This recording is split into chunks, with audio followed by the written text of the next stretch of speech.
Welcome to Disney Plus. Are you ready?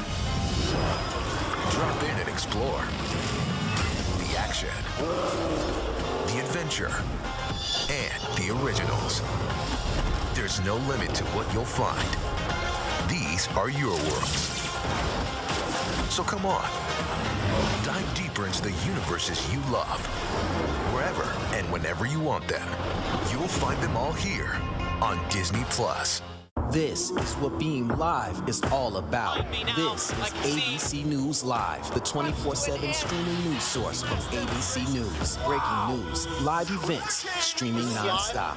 Original breakthrough storytelling from ABC News, National Geographic, ESPN, and it's all designed differently for you to stream straight to any screen whenever you want. ABC News Live. Streaming everywhere, right to you. ABC News Live. It's that easy to go there.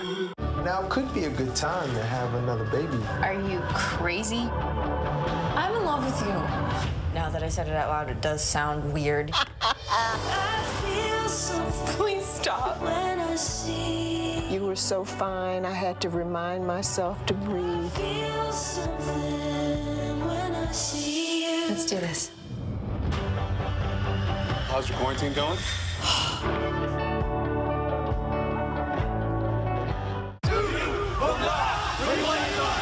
The reality is our country can collapse from within.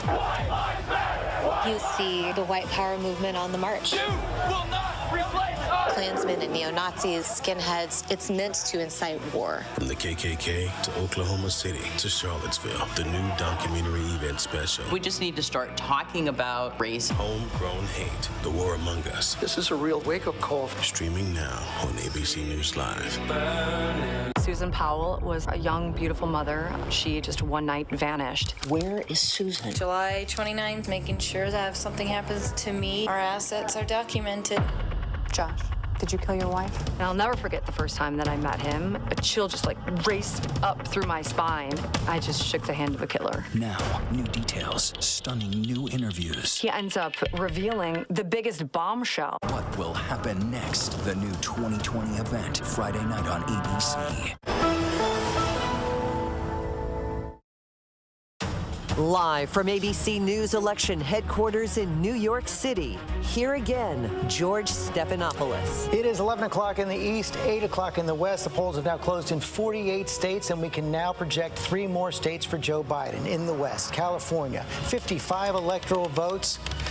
Won by Hillary Clinton by 30 points back in 2016. Joe Biden will win its 55 electoral votes in 2020. He will also win the 7 electoral votes in the state of Oregon, and he will win the state of Washington as well, and it's 12 electoral votes. You see that entire Pacific coast. No surprise there. It is going to go to Joe Biden. So right now at this hour, Joe Biden has 187 electoral votes. Donald Trump has 114. Again, right now it is a complete repeat of the 2016 map. All the big battleground states are still in play, and one of the key ones, this could be a new state in play for 2020, is the state of Arizona. Let's take a state at that. It's been a long time Republican state.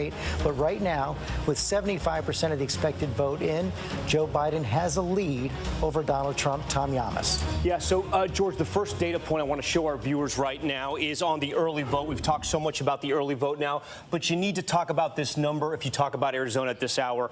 Joe Biden with a 10-point lead in the early vote, and that's so important because if you look at his lead right now overall, it's by 10 points as well. So where is Joe Biden winning? He's winning in the biggest county. This is where he needs to be. 3/4 of the votes going to come from right here. And you can see he's up 10 points from Hillary Clinton 4 years ago. One of the things Joe Biden did here, he spent big. He went to Maricopa County and he spent $17 million.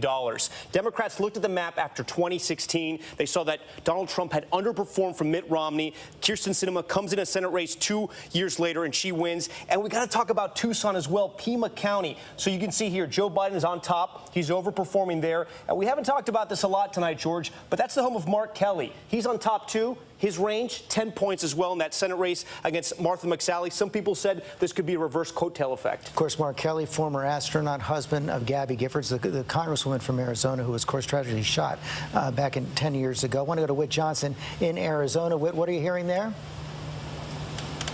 George, I can tell you the Biden campaign is feeling really good about these early results and what they're seeing, although this is very much what they expected early in the night. Remember, we had the huge early voter turnout here. About 85% of the ballots were cast early. Democrats knew that they needed to take an early lead. But on the flip side, Republicans were counting on today. The Trump campaign told us that they had data that showed them that they would outnumber Biden supporters at the polls on election day by a ratio of 4-1. And George, I can tell you, just talking to voters here, Trump has strong support, especially among independents as well. David was talking about the independent vote being so important in Arizona. We spoke to 3 self-proclaimed independent voters who voted for Obama previously, but this time voted for a second time for President Donald Trump. And one of them actually split the ticket. And you might be hearing quite a bit about that here in Arizona. He voted for Donald Trump, but also voted for the Democrat, Mark Kelly, for the Senate. 2 years ago in 2018, 150,000 voters in Arizona voted for the Republican Ducey, but also voted for the Senate Democrat Kyrsten Sinema. So we've seen that independent spirit here in Arizona. Again, this is maverick country, and in the spirit of John McCain, the voters here like to give the thumbs up or the thumbs down on the individual candidates they like and the issues they care about. But I don't want to forget about that Senate race, too, because it is huge. This is one that Democrats have really been eyeing across the country. You have the astronaut Mark Kelly against the combat pilot Martha McSally. Kelly has maintained an edge in the polls, and if he were to win, this would be the first time that the state of Arizona would send 2 Democrats to the Senate since 1953. That's about 68 years. And I can tell you, George, again, this is that Senate seat that belonged to John McCain. His wife, Cindy, endorsed Joe Biden. But the voters we spoke with throughout Arizona here over the past couple days didn't care much about any of the endorsements. Whit Johnson, thanks very much. Let's go to Cecilia Vega. 2 big issues in Arizona: COVID and its impact on the Latino community. COVID impacted on the Latino community, and of course we've been talking about this for so long now. This is a community that has been hit disproportionately hard. Some experts say that this is a community that has been devastated by COVID. George. Okay, we now are going to hear House Speaker Nancy Pelosi is coming out to speak to the cameras, and we're going to see her right now. Thank you for joining us. I know that transportation is always challenging in this time of coronavirus, but thank you for joining us virtually here this evening so that I can praise you for retaining our House Democratic majority. Under your leadership, Madam Chair, we have held the House, and now after all the votes are counted, we'll see how much better we will do than that.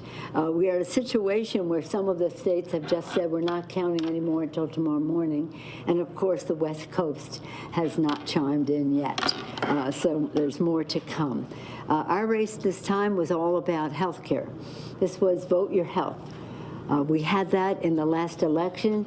Our For the People agenda was we're going to lower health care costs by lowering the cost of prescription drugs, preserving pre-existing conditions. It became the issue of the 2018 election under the leadership of the policy committee that that Madam Chair was a co-chair of then, carrying that message into this election because it is of concern to the American people. It is amplified by the coronavirus. So our purpose in this race was to win so that we could protect the Affordable Care Act and that we could crush the virus, that we could stop the spread of it, that we could reward our workers who risk their lives to save lives and now might be losing their jobs, and that we can put money in the pockets of the American people. So I'm very, very proud of the fact that tonight, relatively early, we are able to say that we have held the House. It is something quite spectacular because there's House Speaker Nancy Pelosi claiming victory in the House tonight. Democrats will retain control of the House. Cecilia Vega, sorry about that. We interrupted you. Finish your thought on Arizona. Thank you, George. I appreciate that. We were talking about COVID and the impact on Latino communities, and as we've seen in polling heading into today, COVID is among the top issues of concern as Latinos head to the polls, as well as the economy and healthcare. But what we saw time and time again from President Trump in multiple visits to this state, and he made very many, and this campaign, the Trump campaign particularly, was heavily focused on Arizona. This is a state they do want to win.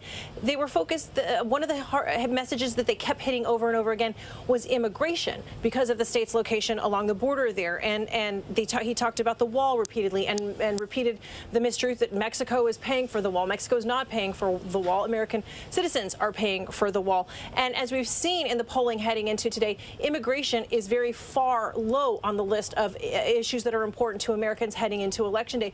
And when you talk to Republicans in Washington and on Capitol Hill specifically, they get very frustrated with the president's continual focus on this issue because it's not one that is necessarily a winning argument for their base heading into the election. They wanted to see him expand that conversation in states like Arizona to focus on COVID, to focus on the economy, but immigration was a message that he drilled in on time and time again. Cecilia Vega, thanks very much. Lindsay Davis, it's a recurring theme of the night. This election defined in many ways by the pandemic. Sure. You know, going into tonight, I think that one big question that loomed large was how were Americans going to respond to this increase in infections? Were they going to see that as a failure of the Trump administration and then vote for Joe Biden, or were they going to stick with the president despite the surge? 1,000 people died today of coronavirus, and yet when we're looking at the map, we really don't see that much has changed as far as the way people generally, we haven't again heard from the battleground states yet, but we haven't seen a lot of change from how people cast their votes in 2016. There really couldn't be much more daylight between these two candidates as far as how they've said. Well, yeah, I want to take that to Jen Ashton because, Jen, we've seen all through this campaign such different visions on how to handle the pandemic from Joe Biden and from Donald Trump as the entire country, basically, more than 42 states are in the grip of this second wave. Absolutely, George. And we heard Dr. Deborah Birx in an internal White House memo citing that we're going into the most dire period of the pandemic to date. She is expecting to see 100,000 cases a day in the next week. And we have seen different approaches. We've seen different approaches when it comes to testing. We have seen some missteps. We've seen a series of broken down communications and mistrust in the biggest and most powerful public health organizations we have, the CDC, the FDA, the World Health Organization. And to circle back to the state of Arizona, you know, to pick up on what Cecilia and Lindsay have said, we have seen from the beginning of this pandemic, while it did not start the racial and ethnic disparities that exist in medicine and healthcare, it certainly put them under a spotlight. And when you look at the state of Arizona, one population, George, that we have not heard that much about, American Indians and Alaskan Natives, there is a disproportionate effect of this pandemic, this virus. They represent 4% of the Arizona population, 12% of deaths. This is a population, George, that 30 to 40% of residents do not have running water in their homes. So when you talk about battling this virus, it's not just about the vaccine and therapeutics. It's, you know, very widespread.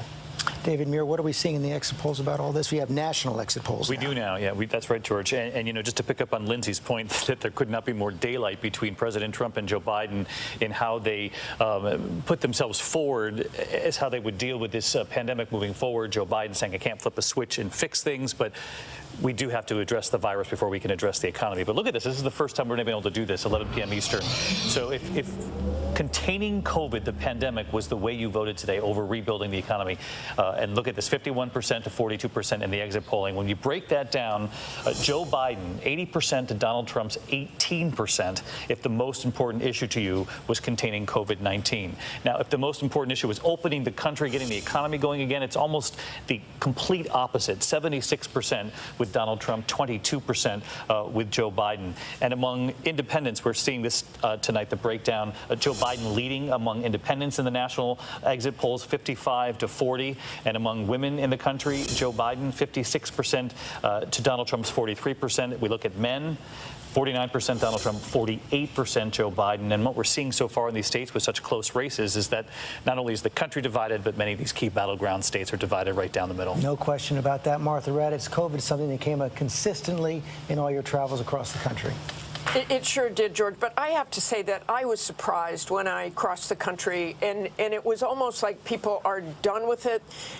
It was very blue state, red state. They were wearing masks in blue states. They were not wearing masks en masse in red states. So people would talk about it.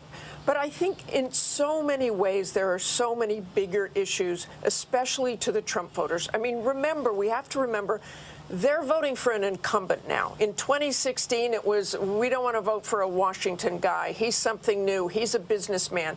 But they're voting on his record now. And that record is COVID. That record is the economy. That record is immigration and race relations. So they've made a decision, those Trump voters, that they like what Donald Trump has done in these last 4 years, including COVID. I mean, Trump voters I have talked to and said things about COVID. I mean, one voter in Texas who's a very strong supporter had a mask on. He said he only wears it when he goes into certain establishments so he can get into them. But his mask said, "This is dumb." And today he told me, Dr. Fauci, everything he says is wrong. So that message is resonating in those areas, too. But you go through Ohio. I was especially surprised in Ohio. There were so many people out, not social distancing. And this is in Columbus, in a very crowded area. They had masks, but most of them were pulled down. But they were not social distancing. And they were just out. They just wanted to be out and try to forget about COVID. Martha, thanks. Heidi Heitkamp, you certainly see that in the Dakotas. Well, I think what's happening is people have bought into herd immunity. It's the only way to control it. It's not something that you're going to get over until you get through it, and they don't want to disrupt their lives. And so they know someone who's died, but, you know, they were old or they were this. And what is really puzzling to me is that we are so willing to make old and disabled people kind of the victims here, and then just accept it. And you're seeing that in these vote totals. You're seeing it in the behavior, especially in red states. They don't want to change their lives. They don't think that changing their lives will change the outcome of the coronavirus. Heidi Heitkamp, thanks very much. Let's take another look at the state of Ohio right now. We've now got 85% of the expected vote in the state of Ohio. And Donald Trump now appears to be pulling away 53 to 45 in that state. Chris Christie, that's what you were hearing from the state about an hour ago. It was. This is what I was hearing from GOP leadership. They said that as this progressed in the evening, he was going to open up a more substantial lead. And, George, I'm hearing the same thing in North Carolina, that both Tom Tillis is now leading by more than a point over Cal Cunningham, and the president is leading by just less than a point over Joe Biden in North Carolina. And that's been a steady progression through the evening to, you know, chip away at that, and they feel very confident in North Carolina, again, that both those are going to go that the way Ohio has gone here for Trump and for Tillis in the Senate. Let's pull up another look at North Carolina right now. If we can pull up the North Carolina map, we've got 95% of the expected vote in North Carolina. Very close race right now. Only about 70,000 votes separating Donald Trump and Joe Biden. Tom, what can we look at on where the outstanding vote still is? Okay, so let's look at the major counties here, because that's what Joe Biden needs to win if he wants to pull off an upset here. We're looking at Mecklenburg County, the biggest county. This is the Charlotte area. Right now, Joe Biden overperforming. He's 3 points higher from where Hillary Clinton was just 4 years ago. Donald Trump slightly down in Mecklenburg, but that's 95% of the vote in. Not a whole lot more votes going to come out of there. Wake County, the same story. Look, Joe Biden is doing well. He's improved in these cities around states like North Carolina. Let me look at one more area real quick right here. This is Guilford County. This was a county that the Trump campaign thought maybe they could improve on. It's pretty much the same of where it was 4 years ago. But George, as I look at this map, it's pretty much the same. Joe Biden is running up the score in the cities, but around the rural counties, counties, even some of the swing counties that he took from Democrats 4 years ago, he's on top, and he's still winning. These counties down here on the border with South Carolina, Robson, this is one that we were taking a close look at. He's actually doing much better there. So in the rural areas, it looks like the Trump team has been able to drive out their voters. Okay, Tom Yamas, thank you very much. We're going to take another quick break. We have a long night ahead. We'll be right back.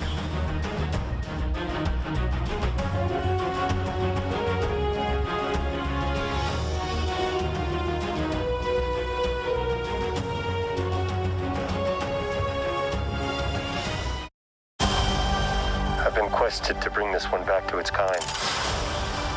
You know this is no place for a child. Wherever I go, he goes. The Mandalorian, new season now streaming only on Disney+. What's the most innovative daily news podcast out there to listen to every day? Well, the Edward R. Murrow Awards say it's Start Here, the daily news podcast from ABC News. Even the New York Times calls us a top news podcast worth listening to. So if you like getting behind the biggest news stories of the day, inside all the details, the backstory, and what will happen next, then listen to Start Here, the daily news podcast from ABC News. It's like no other news podcast out there. Even the critics agree. Listen free on Apple Podcasts. Wednesday night, get ready for a con so big, so outrageous, never seen anything like it before. Meet the Prince, pretending to be part of one of the world's richest royal families. Living large. But holy cow, who is this person? He stole approximately $8.1 million. Where was all this money coming from? Buckle up. Just the tip of the iceberg. I'm Whoopi Goldberg. This is The Con. All new and royally good. Wednesday on ABC. Good Morning America tomorrow morning. Wake up to real-time answers, real-time results. The morning after this historic election with the most powerful team in politics live. First thing in the morning, ABC. Good Morning America. With so much at stake, so much on the line, more Americans turn here than any place else. ABC News World News Tonight with David Muir. We have made it through another week together. America's most watched program across all of television. ABC News, honored winner for the second straight year with the Edward R. Murrow Award for Overall Excellence in Television. More Americans choose ABC News, America's #1 news source.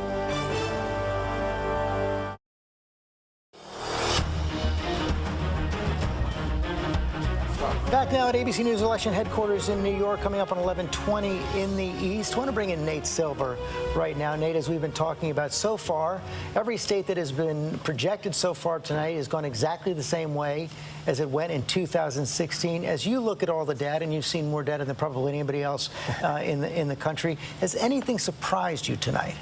I mean, obviously Miami-Dade County in Florida, and the big question is that indicative of a polling error in other parts of the country, or is it isolated to South Florida?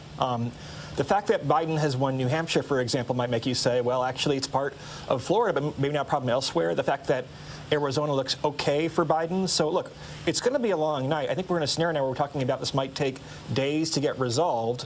But still, how much is that an isolated incident in Florida versus a national polling problem, kind of like we saw in 2016? Yeah, and we still don't know how the popular vote is going to come in. Of course, we expect to see millions and millions of votes coming in from the Pacific West Coast, especially California.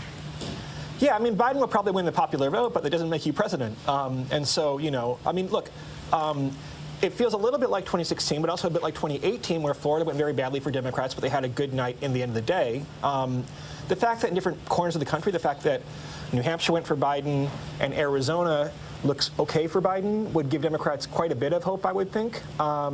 But, you know, if they lose Pennsylvania, then we probably have a second term for Trump. So it's going to take a long time to know what happens in Pennsylvania, what happens in Wisconsin, what happens in Michigan. We'll know more about Arizona probably by, you know, 2 or 3 in the morning tonight. But it's going to be a while here. Well, and we should just emphasize that. We said it at the beginning of the night. We'll say it again right now. We have to have patience. We have to wait until all the votes are counted. We know it's going to take some time to count the votes in Pennsylvania. Pennsylvania and Michigan and Wisconsin, it is looking increasingly clear that we are not going to know who the next president of the United States will be tonight, and we're just going to have to be patient as we go through this process in the coming hours and perhaps the coming days. Let's take another look at the state of Georgia right now. 67% of the expected vote is in, and Tom Yamas, Donald Trump appears to have a fairly healthy lead right now. Yeah, we're talking about 340,000 votes, and I want to show you one data point right now because this is interesting. Donald Trump actually winning in the early vote in the state of Georgia. So we talked about the spread, almost 400,000 votes. Donald Trump's holding what he needs to hold. The swing counties he took from the Democrats 4 years ago, he's winning again. Places like Peach County. We wanted to look at Peach County because, as you can imagine, they got peaches there. But it also has a good breakdown in the state. They have 50% white, 44% African American. It's a place that Donald Trump won 4 years ago, and he's holding on to the same lead. But this was a county that Barack Obama also won. The big question, George, and this is maybe for other people on the panel, but the big question is, can they find those 300,000 votes in this area? That's what's going to need to happen, because in the rural areas, in northern Georgia, southern Georgia, the Piedmont area, Donald Trump is winning. His people are turning out. Are those 300,000 votes still there?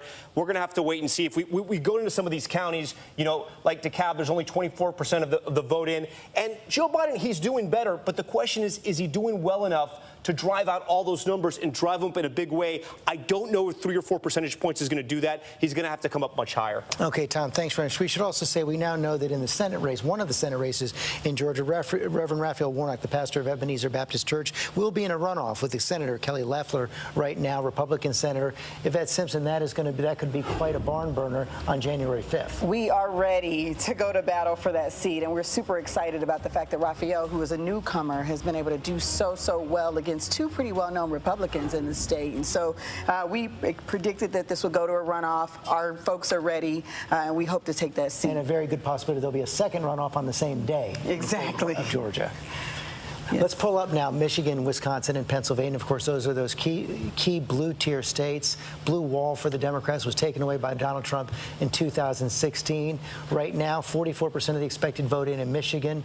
Donald Trump is ahead. 52% in Wisconsin. Donald Trump is ahead. 45% in Pennsylvania. Donald Trump is ahead. John Carr, we're going to repeat this again right now. This is not necessarily unexpected. Yeah, this is not unexpected. Remember, the mail-in vote, which we expect to be overwhelmingly Democratic, didn't even start counting. The process didn't start counting until today. So I fully expect that Biden's numbers will increase as it goes on, and not just tonight, but over the coming days. I mean, in Pennsylvania, they have told us that Friday is the very earliest. In fact, Pennsylvania will still accept absentee votes that come in as long as they were postmarked by today until Friday. So this is going to take some time. But George, looking into some of the details here, particularly in Michigan, I see signs that should be concerning to the Democrats. I see Donald Trump performing in these early returns quite well in places like Macomb County, which he won last time. He seems to be potentially putting up numbers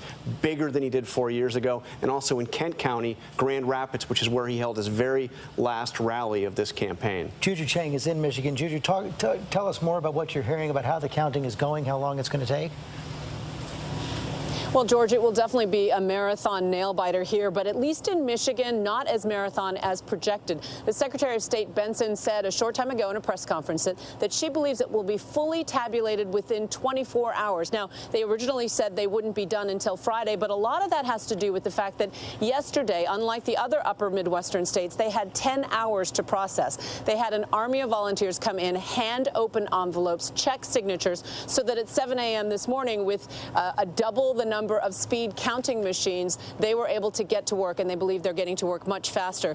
That said, they are also seeing record turnout in Detroit. I spoke earlier to the NAACP's Reverend Anthony, and he said that they had 100 lawyers fanned out looking for voter intimidation, and what they ended up doing was spending a lot of time getting out the vote, bringing souls to the polls, as the Reverend told me. But at the same time, Republicans are also incredibly enthusiastic about their ground game game. The party chair, Laura Cox, told me that they had 9 million voter contacts during this season, that every time they were out canvassing, they never saw any Democrats, and they cannot tell you enough about the enthusiasm that they see and they viscerally feel every time there are these giant rallies, so many of which took place in the battleground state of Michigan. And George, don't get me started on the lawn signs, but you see them all over. You know you're in a battleground in these suburbs when there's a Biden sign on one side, the Trump signs on the other. I went to a Trump volunteer meeting, a packed room, and the organizer said, how many of you have had your lawn sign stolen or vandalized?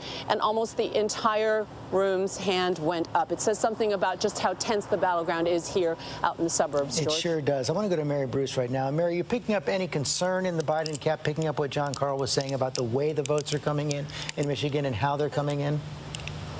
The read from inside the Biden campaign right now is urging caution and patience. They say, look, they are feeling fine, and that is because this was expected. They knew that many of these key states, especially the blue wall states, were going to take some time. That said, there has been a bit of a shift in tone. Given the real enthusiasm, the real confidence that we were hearing from members of the Biden team heading into tonight, now you hear more the words hopeful, optimistic, but they were really bullish earlier in the night. Now not so much of that. But George, I have to tell you, behind me, they have started to bring in the cars here to this drive-in rally. If I'm really trying to pick at the tea leaves here, not sure what that means about whether we may or may not see Joe Biden later tonight. But of course, he sort of changed his tune there, saying he may actually not speak until tomorrow. But perhaps they will be ready for him to speak. We're going to keep an eye on that. And of course, we're going to be here as long as the votes are being counted tonight. We're going to take another quick break right now. Election 2020 coverage continues right now. Joe Biden has 187 electoral votes. Donald Trump 114 electoral votes. It's a close one.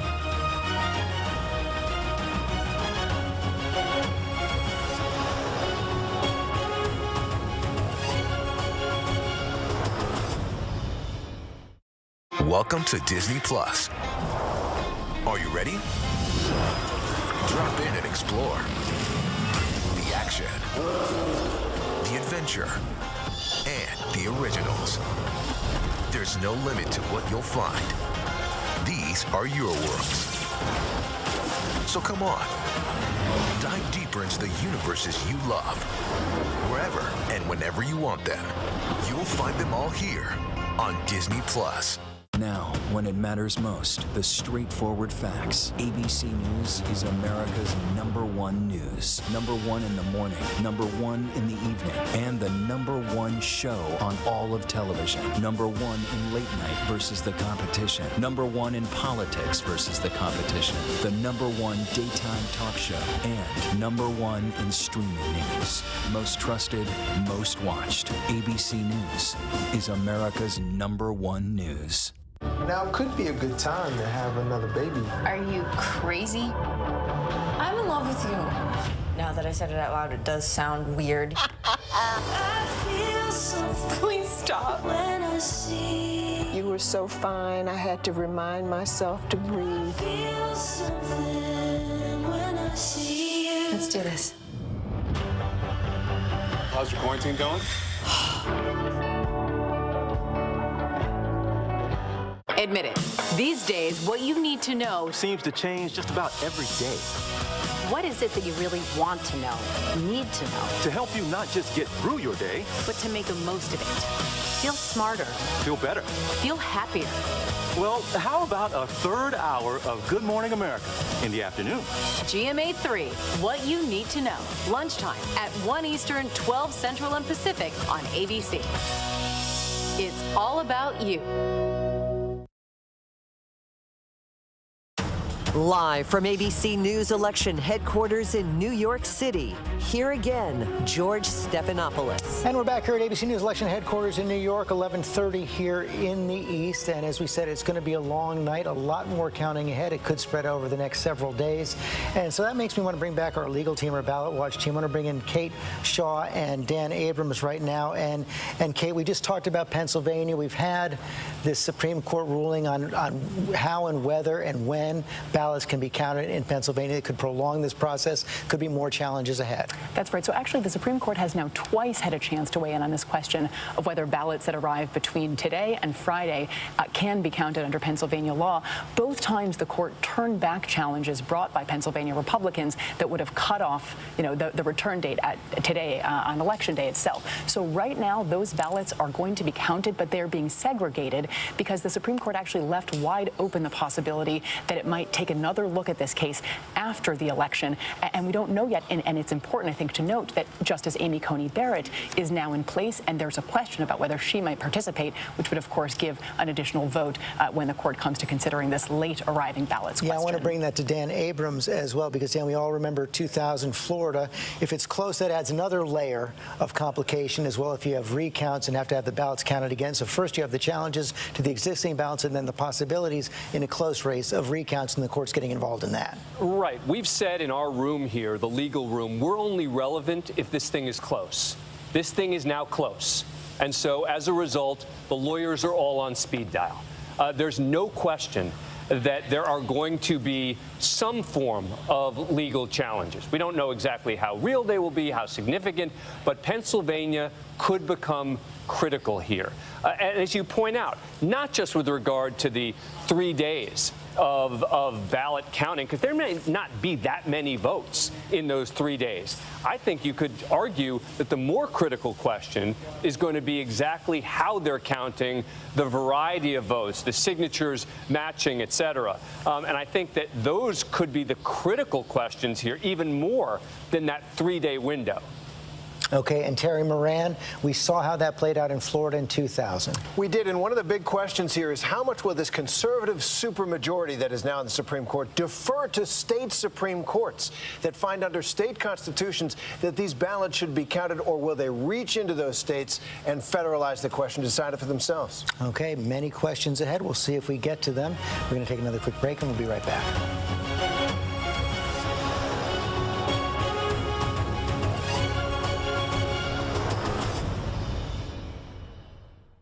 Wednesday night, get ready for a con so big, so outrageous, never seen anything like it before. Meet the Prince, pretending to be part of one of the world's richest royal families. Living large. But Holy cow, who is this person? He stole approximately $8.1 million. Where was all this money coming from? Buckle up. Just the tip of the iceberg. I'm Whoopi Goldberg. This is The Con. All new and royally good. Wednesday on ABC. Good Morning America tomorrow morning. Wake up to real-time answers, real-time results, the morning after this historic election, with the most powerful team in politics live. First thing in the morning, ABC. Good Morning America. With so much at stake, so much on the line, more Americans turn here than any place else. ABC News World News Tonight with David Muir. We have made it through another week together. America's most watched program across all of television. Susan Powell was a young, beautiful mother. She just one night vanished. Where is Susan? July 29th, making sure that if something happens to me, our assets are documented. Josh, did you kill your wife? And I'll never forget the first time that I met him. A chill just raced up through my spine. I just shook the hand of a killer. Now, new details, stunning new interviews. He ends up revealing the biggest bombshell. What will happen next? The new 2020 event, Friday night on ABC. What's the most innovative daily news podcast out there to listen to every day? Well, the Edward R. Murrow Awards say it's Start Here, the daily news podcast from ABC News. Even the New York Times calls us a top news podcast worth listening to. So if you like getting behind the biggest news stories of the day, inside all the details, the backstory, and what will happen next, then listen to Start Here, the daily news podcast from ABC News. It's like no other news podcast out there. Even the critics agree. Listen free on Apple Podcasts.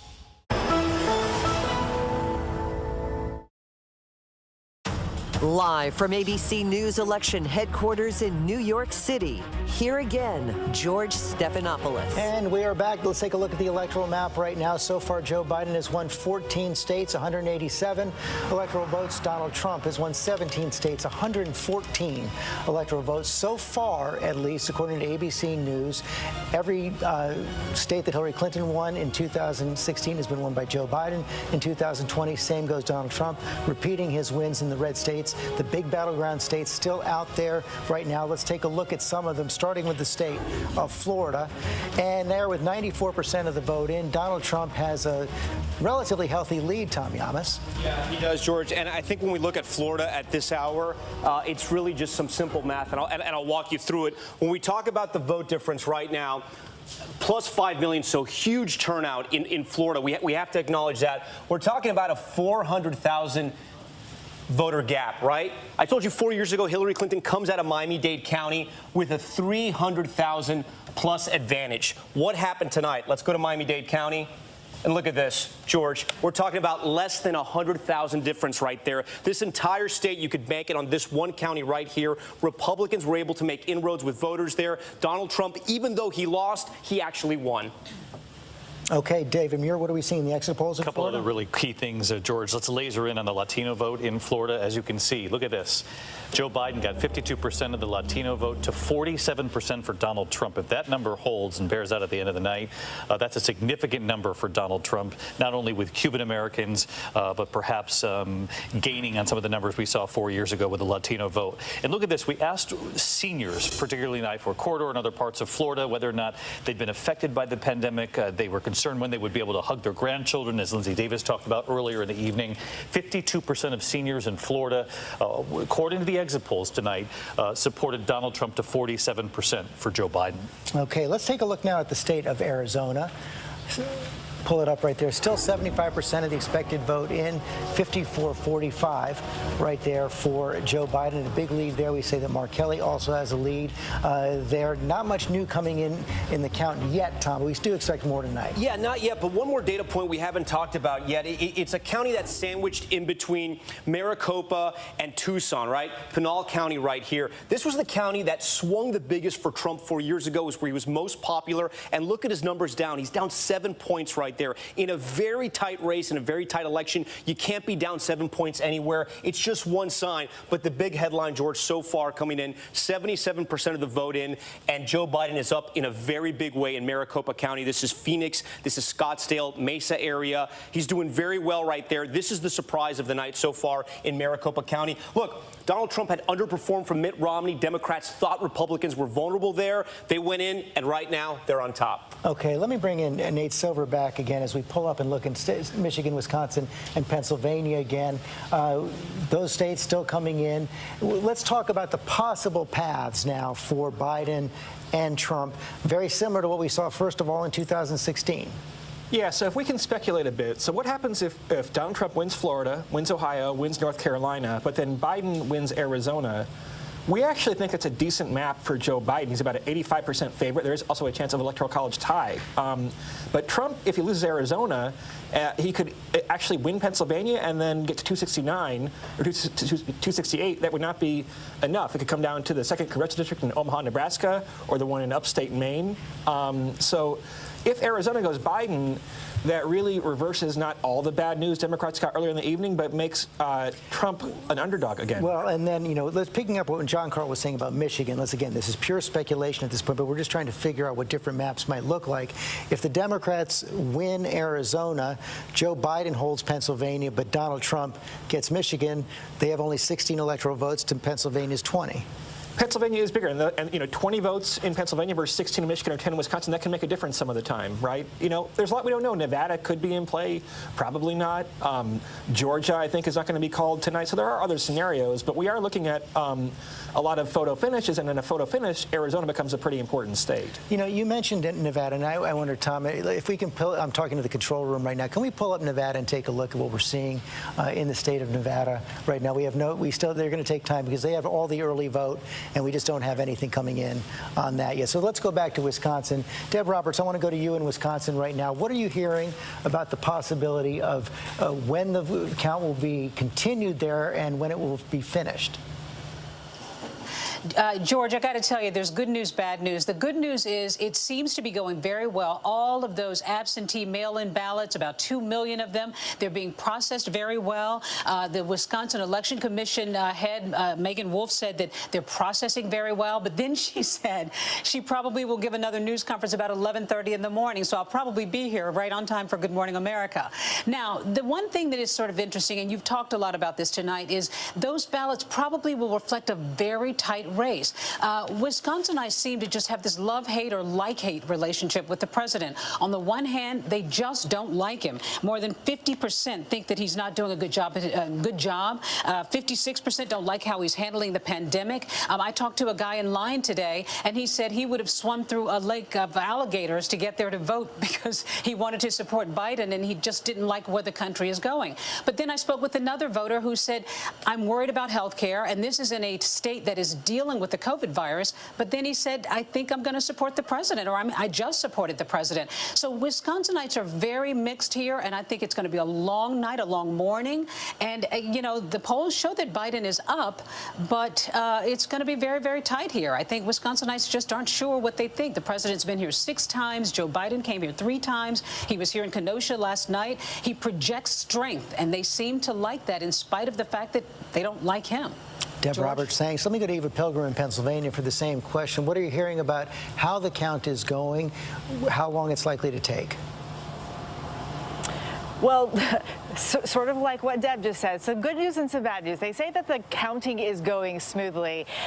Originally, they thought that we would have the majority of those mail-in ballots counted by Friday, but we just heard a little bit earlier tonight from the Philadelphia City Commissioners, and they were saying that, you know, they originally thought that they were going to be able to do about 32,000 ballots an hour.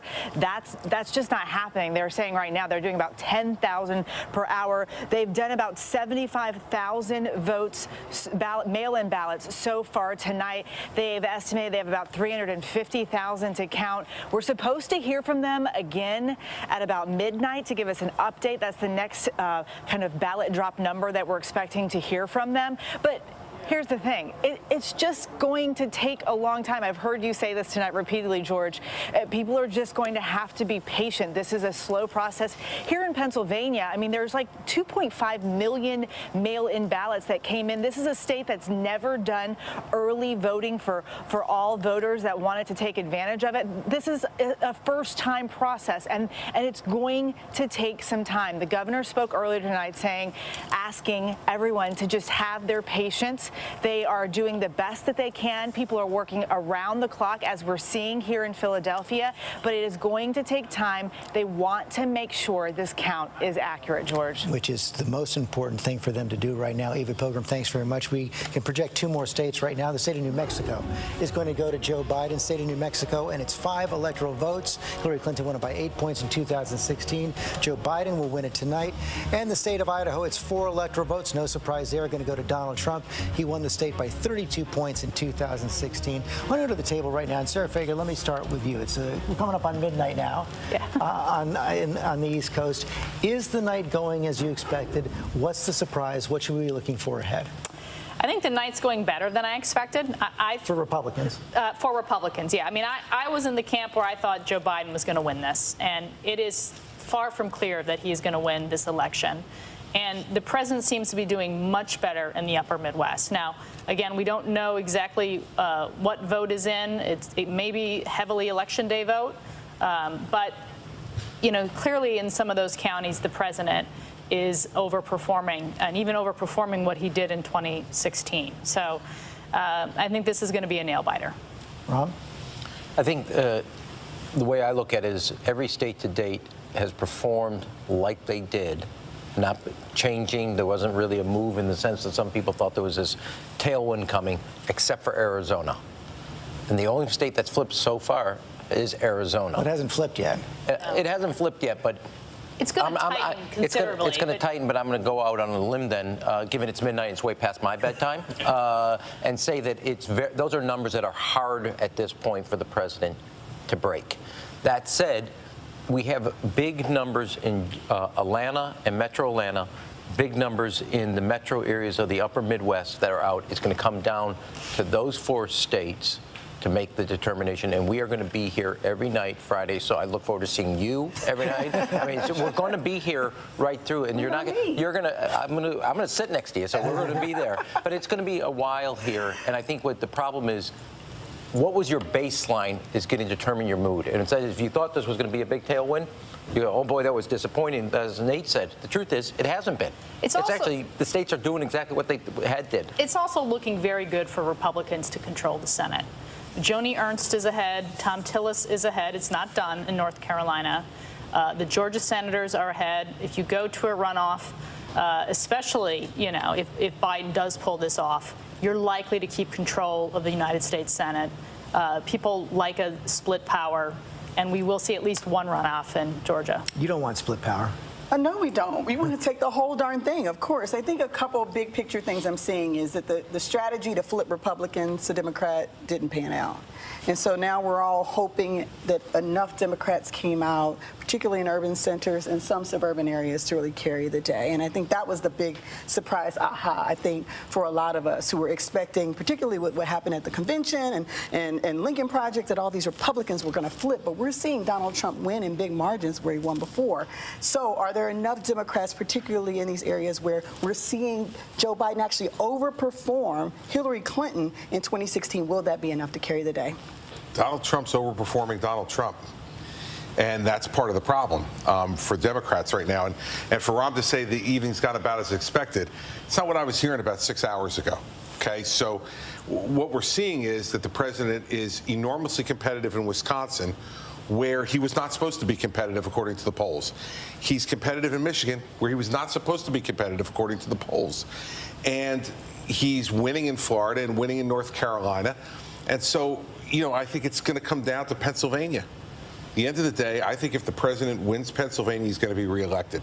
And if he doesn't, he won't. Matt Dowd. Well, I'm going to go along with Rahm on this one, because look at every single state and look at the polls. Really, if you fundamentally look at the polls, they're basically been in alignment, give or take a point or two, been in alignment with what we saw. We will soon find out a divergence from that. And my guess is the first divergence from this is Arizona. And once Arizona diverges, I've looked at the data, it's almost impossible for Donald Trump to come back from where he's behind with what's left in there. And the other thing to look at is Michigan. Michigan is not as close as it looks right now. If you look at all of the numbers, all of those numbers that are in are almost all election day numbers. It's almost no absentee, which the Democrats were supposed to overperform in. And I still think North Carolina, there's a lot left to count, and there's a lot of mail left to count in North Carolina. So that race I don't think is over yet. But the first state that we see that switches is likely to be from Donald Trump to Joe Biden. And that's the most significant thing we're waiting on. Heidi Heitkamp. I totally agree with Rahm and with Matt, but I think the story that we haven't talked about tonight, which is the popular vote. How much is Biden going to win the popular vote and still see this enormous challenge in the Electoral College? And that's going to reignite all of that dialogue again. If this is a 5-point win in the popular vote, I think that there's going to be a lot of challenges in this country holding the country together. 7 out of the 8 last elections won by Democrats in the popular vote. John Carr, you get the last word here. Well, I think there are dangers out there for Joe Biden in Pennsylvania by looking in Ohio. I want Tom, if he can pick up 2 counties that border Pennsylvania in Ohio, Trumbull and Mahoning. In both these counties, Donald Trump seriously outperformed what he did 4 years ago. Now, that's in Ohio. Ohio's one state, but right on the other side, key counties in Pennsylvania. We are going to be watching it all day, all night, perhaps all week long. We'll be right back.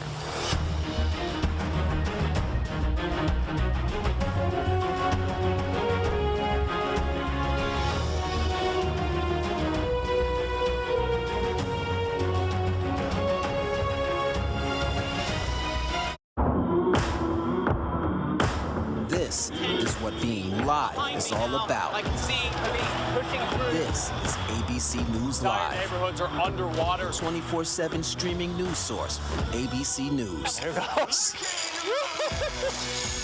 Imagine breaking news, live events as they happen, streaming live, non-stop, straight to you. Imagine instant, incredible access to the most compelling live video. That's a grenade. Original, on the edge, breakthrough storytelling from ABC News, National Geographic, ESPN, all the most innovative storytellers, all designed differently for you to stream straight to any screen whenever you want, free. And imagine the most celebrated, epic live events and moments, all playing out right before your eyes. See those flames behind me? Go We're there trying to now. put this fire out right With now. ABC News Live. Think of it as your live streaming adrenaline rush. Just look at all of the smoke here. Real, raw, Welcome live. to the Columbus Zoo. No matter where the next step takes us, we're taking it. It's frightening. And go deeper inside the groundbreaking exclusives from the campaign trail only ABC News gets. Behind the scenes, exclusive access. Take you inside for an extraordinary tour here on ABC News Live. This is it. It's time to go there, be there, experience it, live on the scene. Maybe that's why, in just 1 year, ABC News Live is already America's #1 live streaming news. And imagine this, it's free. Watch ABC News Live right now and anytime, streaming on Roku, Hulu, Facebook, and abcnews.com. ABC News Live. Streaming everywhere, right to you.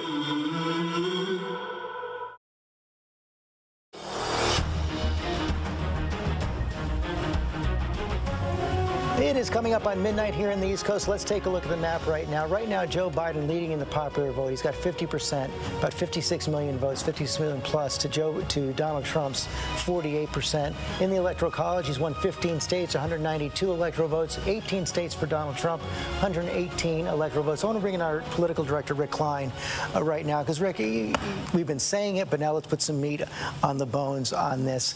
This is going to be a long night. We are not going to know who the next president is tonight. It might be well into tomorrow or beyond before we do. Tell me everything you know from the key states that are still out there. Michigan, Pennsylvania, Wisconsin, Georgia, North Carolina, about where the vote is, how long it's going to take. Yeah, George, it's overwhelmingly likely that we're well into overtime in those states, particularly Georgia, Michigan, Wisconsin, and Pennsylvania. We know that there's a lot of outstanding vote. In Georgia, it's primarily the urban counties. We've had some counting issues there, and we know that at some point they're going to basically have to resume tomorrow. And in Michigan, Wisconsin, and Pennsylvania, election officials have been telling us for weeks that they're not going to be ready to have a complete vote count.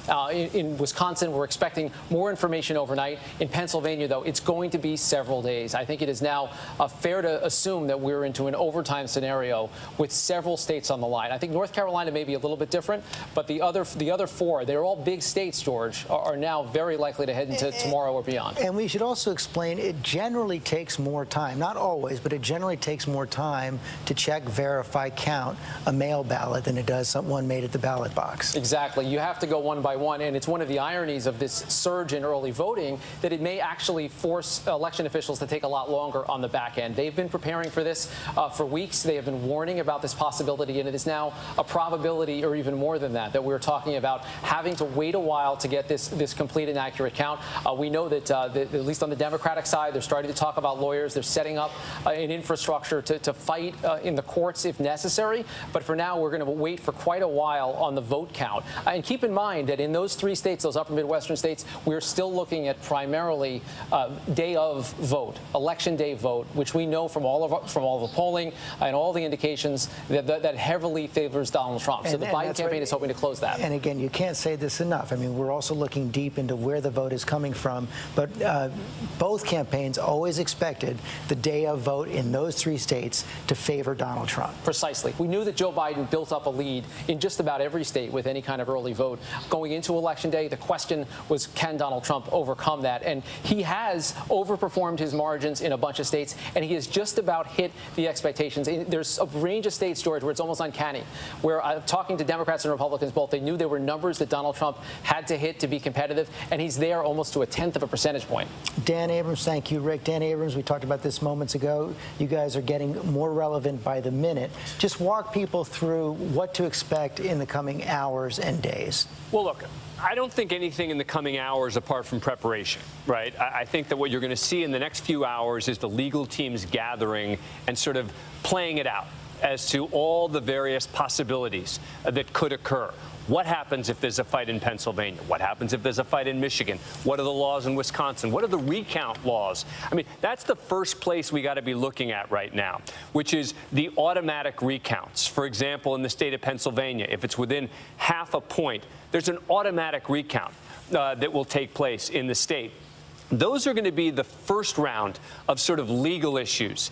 Round two is going to be, okay, now there's been a recount. Let's get down to the very specifics of ballot by ballot. But we're not there yet. So there's no question the lawyers are on hold. The lawyers are preparing. The lawyers are learning the laws, particularly in those 3 states. I'm sure they already know them, but they're going to be brushing up on the laws in those 3 states as they prepare for what could be litigation, getting down to the point of ballot by ballot in some of these states. That's the point I wanted to bring to Kate Shaw. Remember back in 2000, it was Justice Scalia on his own who actually stopped the counting in the state of Florida.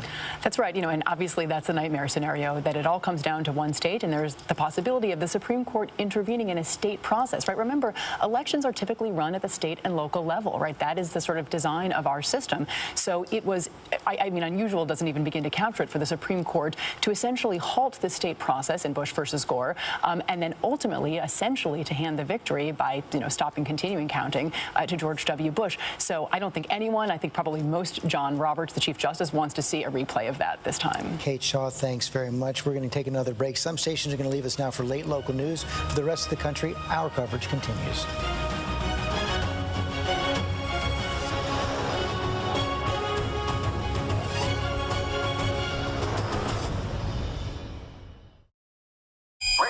Stand down.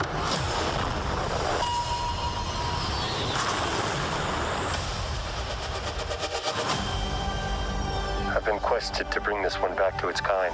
If I can locate other Mandalorians, they can guide me. This is no place for a child. Wherever I go, he goes. The Mandalorian, new season now streaming only on Disney+. Good Morning America tomorrow morning. Wake up to real-time answers, real-time results, the morning after this historic election, with the most powerful team in politics live. First thing in the morning, ABC. Good Morning America. With so much at stake, so much on the line, more Americans turn here than any place else. ABC News World News Tonight with David Muir. We have made it through another week together. America's most watched program across all of television. Wednesday night, get ready for a con so big, so outrageous, never seen anything like it before. Meet the Prince, pretending to be part of one of the world's richest royal families. Living large. But holy cow, who is this person? He stole approximately $8.1 million. Where was all this money coming from? Buckle up. Just the tip of the iceberg. I'm Whoopi Goldberg. This is The Con. All new and royally good. Wednesday on ABC. Oh, look at this clear sky. Hey, clear sky, guys. Made it through. Change is difficult, but this is my home. This is where I want to be. I love that town. I'm not going to bail on it.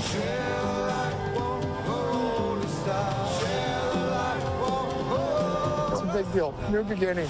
Rebuilding Paradise. Network premiere Sunday at 9 on National Geographic.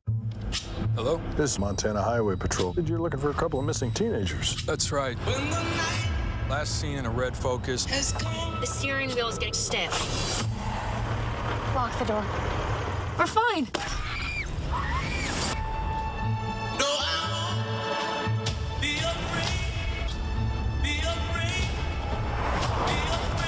Got ourselves a predicament. When the night has come. What's the most innovative daily news podcast out there to listen to every day? Well, the Edward R. Murrow Awards say it's Start Here, the daily news podcast from ABC News. Even the New York Times calls us a top news podcast worth listening to. So if you like getting behind the biggest news stories of the day, inside all the details, the backstory, and what will happen next, then listen to Start Here, the daily news podcast from ABC News. It's like no other news podcast out there. Even the critics agree. Listen free on Apple Podcasts.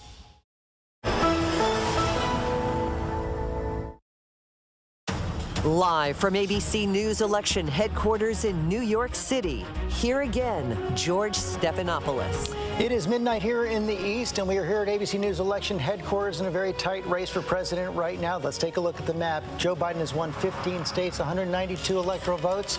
Donald Trump has won 18 states, 118 electoral votes so far tonight. Every state that Joe Biden won was won by Hillary Clinton back in 2016. Every state that Donald Trump is winning tonight, he won in 2016 as well. Let's take a look at the state of Virginia right now. Let's pull that up.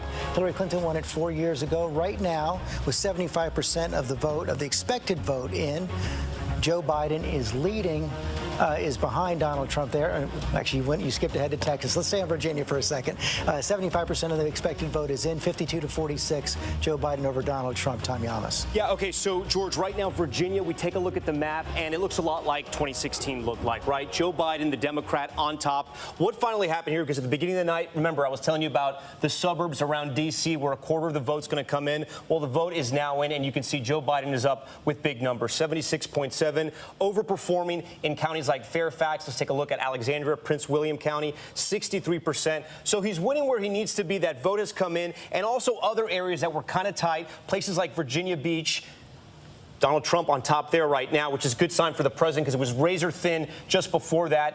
We look at Chesapeake. This was a swing county before. Now it's swung back to Democrats. Look, Virginia wasn't a big story. People thought it was going to go for the Democrats. The votes come in outside of D.C. It's going for Joe Biden. Right now it is. Let's pull up Texas now. Let's pull up the state of Texas. Stay up at the board right now. Let's see how much of the vote is coming in. 88% of the expected vote is in right now. And Donald Trump's starting to pull away. Yeah, he is, George. And something really interesting about Texas. John Carl and I were just talking about this. If you look at some of the big counties like Harris County, Houston, so Joe Biden in Houston, the biggest city, he's basically doing what Democrats did 4 years ago. I'm going to give it back over to you. You got to do that because we are now projecting that Donald Trump will win the state of Ohio. Donald Trump will win the state of Ohio tonight. It's 18 electoral votes, excuse me, go to Donald Trump. He won it 4 years ago. He will win it again tonight. Chris Christie, I guess that's not a surprise, but still an important win. Really important because there was no way for the president to win without Ohio. And as we know, no Republican president has ever been elected without Ohio. So, you know, when you talk about a must-win state, when you got that much history behind it, it's a must-win state. So he pulled it off. It took a little longer than we all thought, but he pulled that one off, and it allows him to continue in the game. The question of that Simpson now is, what is that going to tell us about what happens in Wisconsin, Michigan, and Pennsylvania? Well, you just don't know. Let's remember that Ohio was the one state in that area that didn't flip in 18. So I don't want to cast aspersions about what might happen. So Ohio was red for Trump, and then it was red again. We lost statewide in Ohio for a lot of reasons. We didn't win any of the congressional races that we were fighting in 18.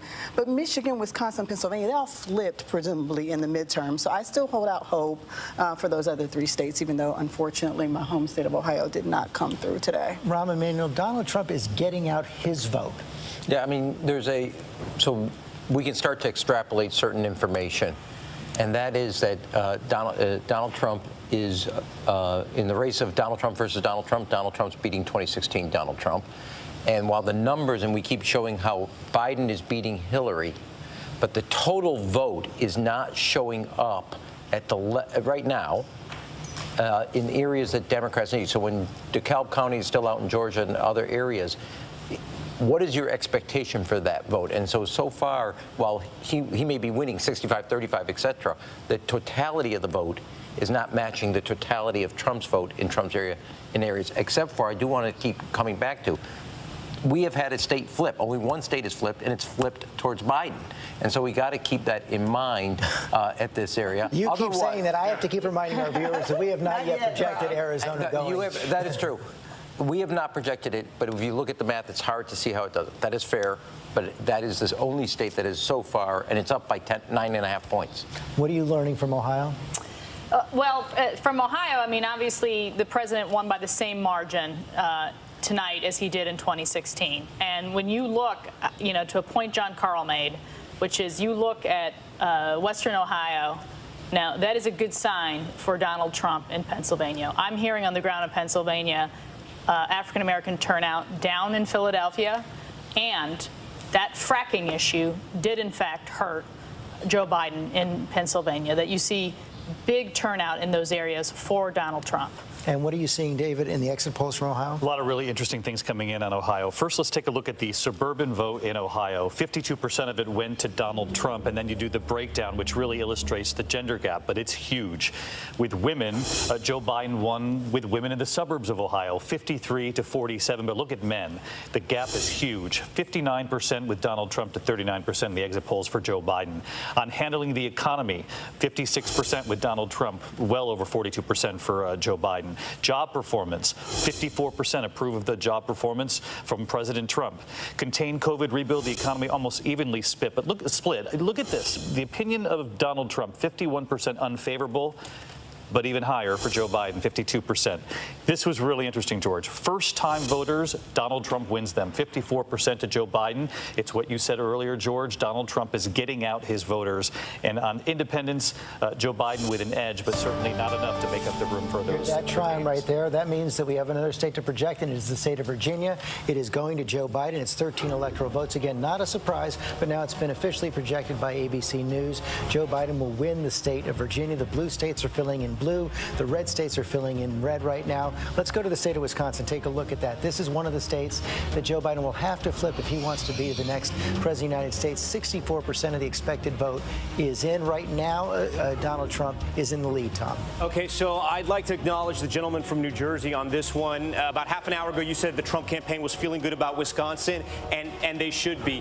We still only have 64% of the vote in. But, George, there were 23 counties that swung for President Trump 4 years ago. I did some quick math. I was counting them. He's up in almost 20 of those pivot counties. So let's look at Milwaukee, because this is where most of the votes are going to come from right now. Only 36% in. Look at Joe Biden's numbers, though. Underperforming from 4 years ago. He's got to get that number up. And let me bring this up over here, because we're talking about the WOW counties. These are the suburb counties around Milwaukee. And they're called WOW because of their initials. First, Ozaki here. Donald Trump at 53%. We look at what he did 4 years ago. He's slightly under. Let's go over here to Waukesha, 61%. He's holding steady. And over here, Racine. This is a really interesting county. This is a county that went twice for President Bush, twice for Barack Obama. President Trump barely won it 4 years ago. He's on top in a big way. And we have to talk about Kenosha, because it's interesting what's happening here. Half the vote is in, right? But Donald Trump barely won this 4 years ago. There was huge protest because of the shooting of Jacob Blake, social unrest in the streets. It got national attention. Donald Trump right now is up here in a major way. This is not good for Democrats. Like I said, those swing counties aren't going for Democrats right now. One more county I want to talk about, Sauk County. Obama had this. It swung for President Trump 4 years ago. It was very tight. He's up there as well. We also like Sauk County because it's the home of the International Clown Hall of Fame. Carl? I have a very important point to make about Wisconsin, and that is this notion of the early vote. What we are told so far in Wisconsin, there's 64% of the vote in statewide. The percentage of early vote that is in Wisconsin right now, we estimate to be 0. They have not begun counting the early vote in Wisconsin. So yes, it's looking good for Donald Trump right now, but that will change dramatically as they open those envelopes, they do the work, the slow counting of counting the mail-in ballot. I want to bring Terry Moran in for more on that. You have more information on this, Terry? That's right. So Wisconsin has one of the most decentralized systems for counting mail-in ballots in the country, but we are told, ABC News has been told repeatedly by officials throughout the state, that they expect those big counties to be counted in full by by early tomorrow morning, 4 or 5 in the morning Central Time. And so we should have a better picture of those votes that John Carl is talking about by early tomorrow morning. Forgive me, I might have missed you say the percentage. How many of those by 4:35 tomorrow morning? 100%, according to what officials are in Wisconsin are telling ABC News. They should have Milwaukee County, they're telling us, by 5 a.m. Central Time. Brown County, which is Green Bay, sometime around the same time, before dawn tomorrow morning. So Wisconsin should be known, at least as far as the count is concerned, by tomorrow morning. That could be one of the first of those blue wall states to come in. Deborah Roberts, what more are you hearing in that from Wisconsin?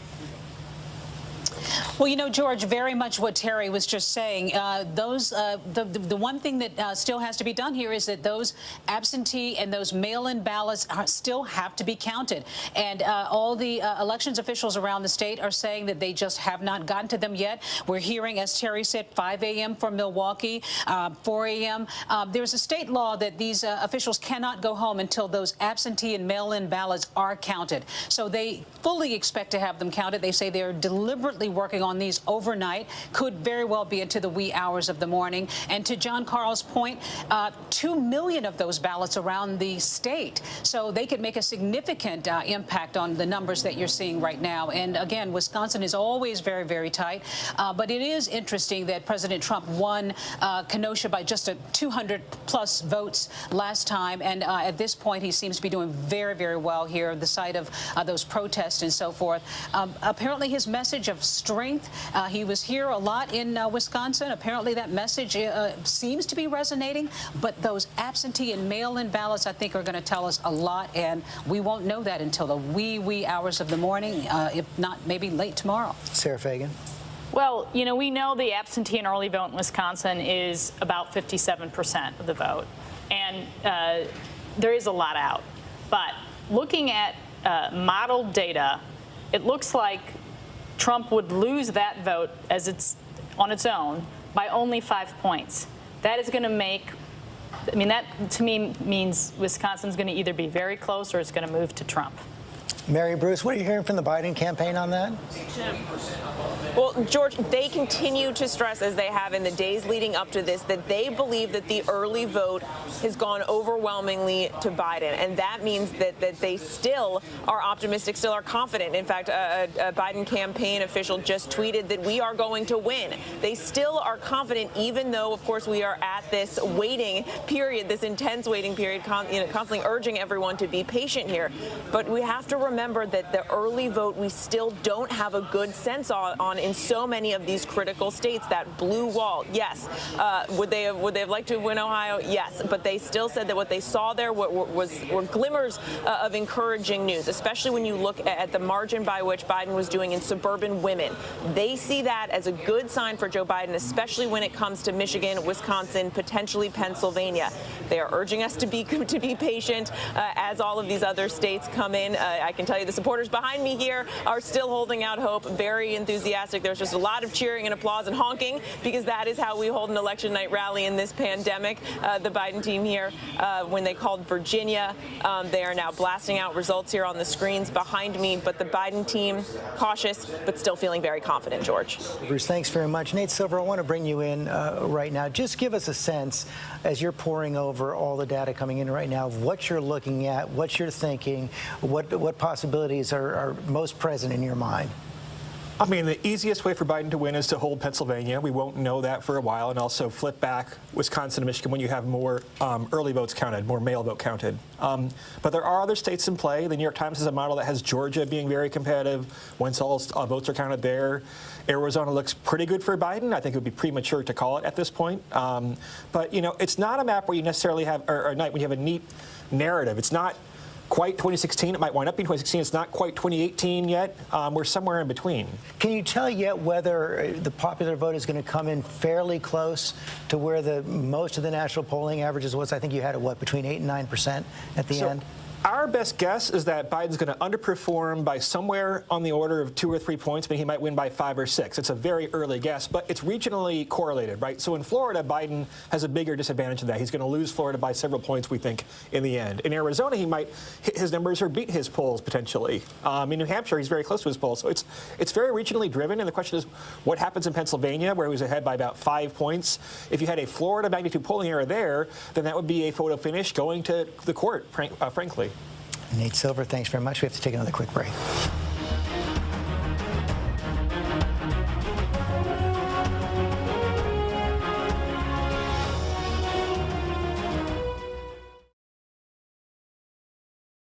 Welcome to Disney Plus. Are you ready? Drop in and explore. The action, the adventure, and the originals. There's no limit to what you'll find. These are your worlds. So come on, dive deeper into the universes you love. Wherever and whenever you want them, you'll find them all here on Disney Plus. Now could be a good time to have another baby. Are you crazy? I'm in love with you. Now that I said it out loud, it does sound weird. Please stop. You were so fine, I had to remind myself to breathe. Let's do this. How's your quarantine going? Susan Powell was a young, beautiful mother. She just one night vanished. Where is Susan? July 29th, making sure that if something happens to me, our assets are documented. Josh, did you kill your wife? And I'll never forget the first time that I met him. A chill just raced up through my spine. I just shook the hand of a killer. Now, new details, stunning new interviews. He ends up revealing the biggest bombshell. What will happen next? The new 2020 event, Friday night on ABC. Admit it. These days, what you need to know seems to change just about every day. What is it that you really want to know, need to know? To help you not just get through your day, but to make the most of it. Feel smarter. Feel better. Feel happier. Well, how about a third hour of Good Morning America in the afternoon? GMA 3, what you need to know. Lunchtime at 1 Eastern, 12 Central and Pacific on ABC. It's all about you. Your mom said, comb your hair. Your dad told you, smarten up. Your dog is judging you right now. And your best friend just called you crazy. We all need someone who'll pull no punches and give it to us straight. Now, imagine getting your news like that. No bull, no spin, just give it to me straight. Straightforward news, straight to the heart of the story. ABC News, straightforward. Just after 12:15 here on the East Coast, that's where the map stands right now. Joe Biden has won 16 states, 205 electoral votes. Donald Trump has won 19 states, 136 electoral votes. You see that familiar red and blue. Every red state was won by Donald Trump in 2016. Every blue state was won by Hillary Clinton in 2016. So far, a repeat. The big battleground still out there right now. We're going to talk to the former governor from perhaps the most critical state in the country right now, the state of Pennsylvania, Ed Rendell. Thank you for joining us right now. And Governor Rendell, can you just give us a sense of where you think things stand in your home state right now? Well, I still think Joe Biden's going to carry Pennsylvania, George. The vote in the 5-county area, which is about 40% of the vote in the state, is astounding. In Philadelphia, this is just the same day voting. It's 254 to 36. In Delaware County, 46,000 to 7,000. In Montgomery County, 110 to 36. And the mail vote, if the mail vote splits, Democrats have voted 1.6 million. Republicans have voted only 550,000. I think Donald Trump will be down in the mail vote about 900,000 votes. So I don't think he can carry Pennsylvania, although he's doing better than most of the polls reflected. What's your sense of how long it's going to take in your state? Well, they're going to start counting the mail vote right after midnight there. I guess they just started. And they're going to go for a few hours, then they're going to pick up in the morning. My guess is it could be done by Thursday night. but it could carry on into Friday morning. Right. You took some time during the primaries. It took an awful long time for Pennsylvania to finish counting. Well, that was our first experience with mail voting. We've only had absentee voting, and you have to either be disabled or out of the county to vote absentee. So this was our first experience with mail voting. We weren't well prepared. We're better prepared this time, but it's just too many, 2.4 million votes can't be counted because in Pennsylvania, the law is, unlike Florida and North Carolina, the law is that you can only count absentee votes starting at 7 o'clock on the day of the election. We've heard some reports from the Republican side that Democrats are underperforming in Philadelphia and that they believe, at least, that the president is overperforming, doing quite well in western Pennsylvania, in part because of that fracking issue. You seeing any danger spots for your side in Pennsylvania? No, the Republicans made a mistake. They said that by 3 o'clock there weren't very many people voting.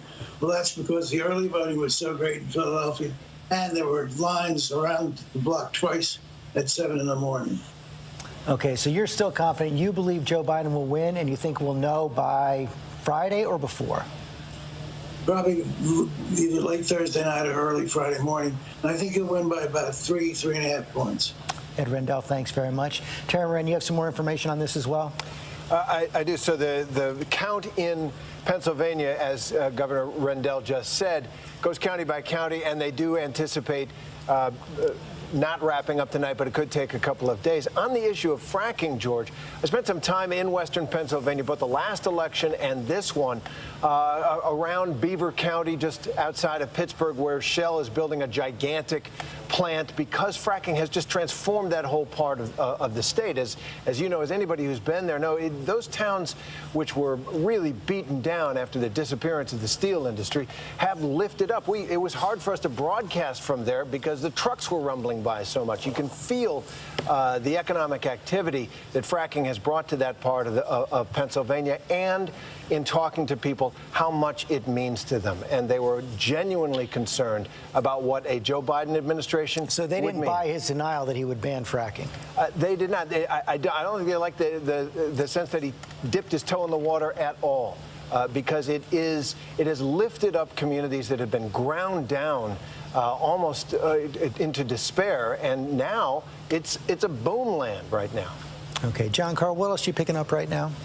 Well, I'm looking at Georgia. I mean, Georgia, I think, we're still showing a lead for Donald Trump, but looking at where the vote is still yet to come in, all those areas around Atlanta, DeKalb County, not much of the vote in at all. So I think that Georgia could get a lot more interesting. So Georgia could take some more time. North Carolina could take some more time as well. Matthew Dowd? I think we're headed to a map that I agreed with Nate that looks a lot like a marriage between 2016 and 2018. And the early part of the evening went to the Republicans in 2018, and the latter part of the evening went to the Democrats. And one of the things, I know we keep coming back to this, is Arizona. Remember, late in 2018, it took days till we found out there was a United States senator a Democratic senator from Arizona. So I think we're in that. I think I'd also caution people to examine counties that are only half reported as if it matters to what it was before. That's a great point, but I just want to put one more question to you. Say basically emerging, and Nate said the same thing, of 2016 and 2018. Since 2018, we've had an impeachment, a pandemic, 20 million Americans unemployed, the president getting COVID, a second surge, and nothing changes? And that's what, I mean, George, that's exactly what it looks like. And you take a look at Donald Trump's job approval number over that entire expanse of his presidency, it's been at the same almost exact number for 4 years. Matt Dowd, thanks very much. We have to take another quick break. As you've just heard, it's going to be a long night, a long week. Stay with us.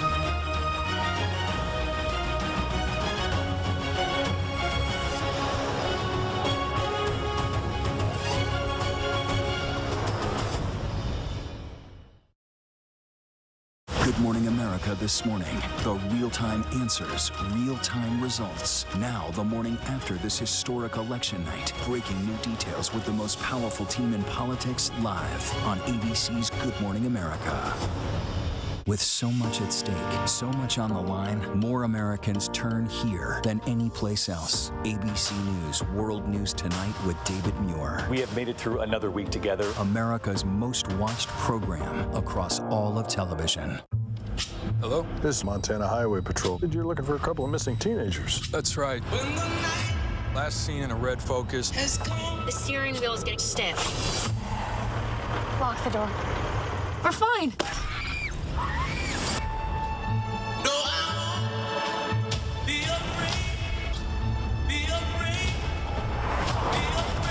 Got ourselves a predicament.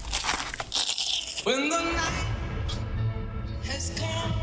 What's the most innovative daily news podcast out there to listen to every day? Well, the Edward R. Murrow Awards say it's Start Here, the daily news podcast from ABC News. Even the New York Times calls us a top news podcast worth listening to.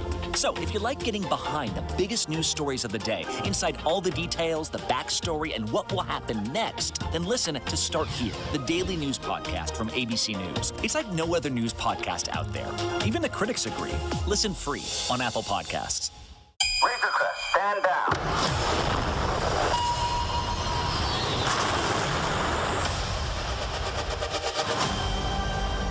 I've been quested to bring this one back to its kind. If I can locate other Mandalorians, they can guide me. This is no place for a child. Wherever I go, he goes. The Mandalorian, new season now streaming only on Disney+.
Welcome to Disney Plus.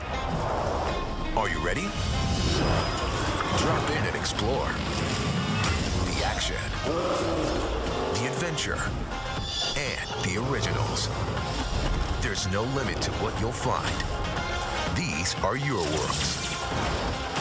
So come on, dive deeper into the universes you love. Wherever and whenever you want them, you'll find them all here on Disney Plus. Now could be a good time to have another baby. Are you crazy? I'm in love with you. Now that I said it out loud, it does sound weird. Please stop. You were so fine, I had to remind myself to breathe. Let's do this. How's your quarantine going?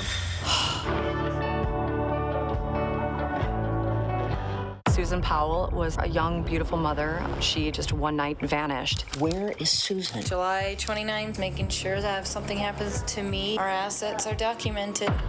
Josh, Did you kill your wife? And I'll never forget the first time that I met him. A chill just like raced up through my spine. I just shook the hand of a killer. Now, new details, stunning new interviews. He ends up revealing the biggest bombshell. What will happen next? The new 2020 event, Friday night on ABC. Admit it. These days, what you need to know seems to change just about every day. What is it that you really want to know, need to know? To help you not just get through your day, but to make the most of it. Feel smarter. Feel better. Feel happier. Well, how about a third hour of Good Morning America in the afternoon? GMA 3, what you need to know. Lunchtime at 1 Eastern, 12 Central and Pacific on ABC. It's all about you. Good Morning America this morning. The real-time answers, real-time results. Now, the morning after this historic election night. Breaking new details with the most powerful team in politics live on ABC's Good Morning America. Your mom said, comb your hair. Your dad told you, smarten up. Your dog is judging you right now. And your best friend just called you crazy. We all need someone who'll pull no punches and give it to us straight. Now, imagine getting your news like that. No bull, no spin, just give it to me straight. Straightforward news, straight to the heart of the story. ABC News, straightforward. With so much at stake, so much on the line, more Americans turn here than any place else. ABC News World News Tonight with David Muir. We have made it through another week together. America's most watched program across all of television.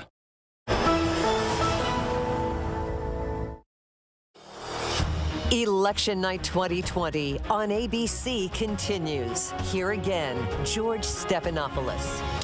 12:30 here in the East, and let's take a look at that map. 16 states won by Joe Biden, 205 electoral votes, 19 for Donald Trump, 136 electoral votes. We're calling it election night. We are going to be more honest with you in the coming hours and start calling it election week. As you've heard in the last several hours, we're going to take some time now to count Pennsylvania, Wisconsin, and Michigan. We don't know how long that's going to take. A lot of early mail vote is out there yet to be counted. That's what it looks like right now in those three states. Only 53% of the expected vote in Michigan, 70% in Wisconsin, 61% in Pennsylvania, but there's a lot of counting left that we expect coming in at varying times, starting in the next several hours, but could spread out over the next several days. So, of course, we're going to keep an eye on those three states. But right now, we want to take a look also at the state of Arizona. The state of Arizona right now, you've got about 76% now of the expected vote, and it's creeping up slowly.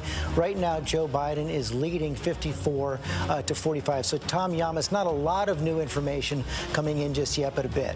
No, but a big number here. George, 4 years ago, President Trump wins Arizona by 100,000 votes. Tonight, right now, with 76% of the vote in, he's behind by 200,000. The big story is Maricopa County. This has the city of Phoenix, city of Scottsdale, 54 to 44. He's up by 10 points, overperforming from Hillary Clinton here. The biggest county. You know, Democrats thought Arizona was in play for several reasons, one of them being President Trump underperformed from Mitt Romney, but also the changing demographics. You have a lot of Californians coming in, also a growing Latino population as well. In places like Yuma County, if we see where the race stands right now, President Trump doing pretty well there. They have large agricultural families that are more conservative, so he's overperforming in that area. But when we go to Tucson, Pima County, this is the Democratic stronghold. Joe Biden exactly where he needs to be, overperforming and driving up the vote there. And John Carl, let's talk a little bit more about the importance of Arizona. The reason Arizona is so important, if Joe Biden is able to flip the state of Arizona, it's not enough for Donald Trump to win the state of Pennsylvania or win the state of Michigan. He's got to find something else. He needs Pennsylvania or Michigan plus. He could win Pennsylvania and Wisconsin. He could win Michigan and Wisconsin,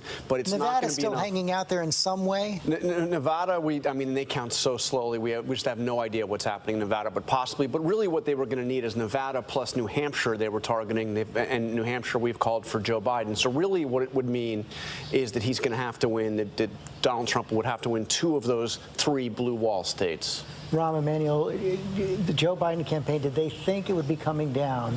And it's not down to it yet because we still have had so much vote out there in the blue wall to the state of Arizona. No, I mean, they went there and they thought they had a shot there because of the trend lines you could see. And you have a lot of people not from California, from Illinois, other states that have moved in there. I will say one other thing. if this flips, you've cautioned me to be more careful about it. This is the final revenge of John McCain. This is the guy that he wanted to flip on the ACA. He said he was not going to do it. And you have Cindy McCain, also Jeff Flake, the former senator. So you have and he was up 100,000. He's down 200,000 right now.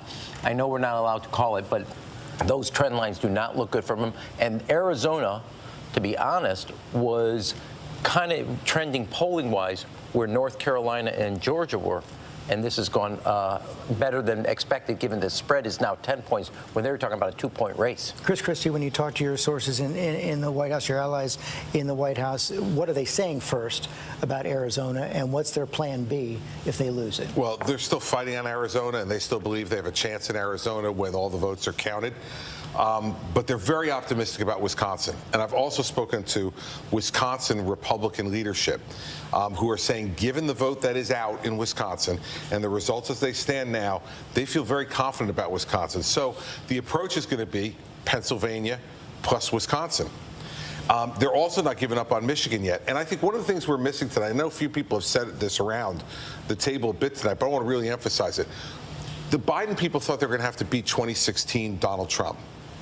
And what they're now realizing tonight is he has grown his base.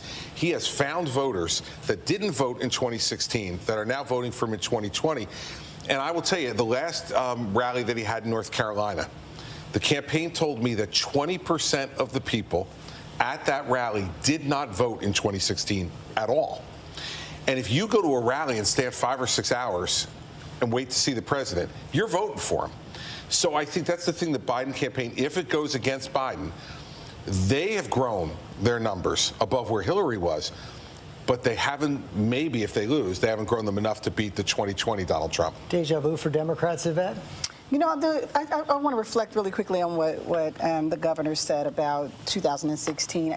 I've been thinking about this a little bit, and I'm curious about whether the issue of race is the reason why Donald Trump is actually picking up new folks and holding folks. I would love to see any exit polling around, you know, certain areas where there's been a lot of racial resentment, where the law and order message is playing really, really solid there. And I'm curious about whether that is the key, whether or not we lost. Both ways, doesn't it? Well, I mean, it depends. Was our message stronger? Was it better, or was his message stronger or better? Are his folks now more motivated? We've actually seen his folks be way more animated, way more out there when we think about what we expected to happen today as it relates to polling locations, when we think about the stand by, stand back, and stand by. I'm curious about the role that race is playing and the fact that we're not seeing the type of change that we expected to see, particularly after 2018 Trump hours. One of the things we've seen is the Republicans were touting before Election Day the places where they had seen increases in registration. Yeah, I mean, look, campaigns matter. And one of the things that we might find after this is all said and done is Donald Trump never shut his campaign down. They registered, 100,000 net more in Florida, 80,000 net more in Pennsylvania, 40,000 net more in North Carolina. In these close races, that is going to make a very big difference. To pick up on what Yvette says, and this is going to require more data, so I don't want to jump. But if you went up and pulled up Kenosha, Wisconsin today, and just pull it up versus Hillary. Right. And obviously, I don't want to tell the cameraman, but look at the difference. 60 versus 37 versus 47. Again, 47. before we don't know if they've counted the early vote yet. I said there's a. Yeah. We're told they have not counted the mail-in vote yet. Okay, so we don't know right out, but there's going to be a place that there's a lot of currents in this water. There's not a single current. Well, I don't want to bring Lindsay That's not just COVID. There's economy, there's race, there's crime. There's a lot of things we're going to have to unpack here. I want to bring Lindsay Davis in on that because that was a big part of the dialogue in the summer, from the killing of George Floyd on Memorial Day through the summer. It seemed to fade as we got into September and as COVID was surging, but perhaps it had some stickiness. I think that there's a lot. I think there was a conversation that happened during the break that I think that it's worthy of discussion, in that if it does bear out that black voters haven't really turned out, I don't think we can conflate the two and say that means that black voters are voting for Donald Trump, because I don't know many people who were really bowled over by his platinum plan. I mean, President Trump had said in that now infamous speech in Michigan in August of 2016, when he talked to black voters, he was targeting them and said, well, what else do you have to lose, in order to vote for him? And he promised, he said, look, if I win, this was 2016, he said, if I win in 2016 and if I, in 2020, I'm going to get 95% of the black vote. I promise you. At the time in 2016, I believe that he got about 8% of the black vote. Now it seems that he's polling at about 10%. I think that there's a lot of data.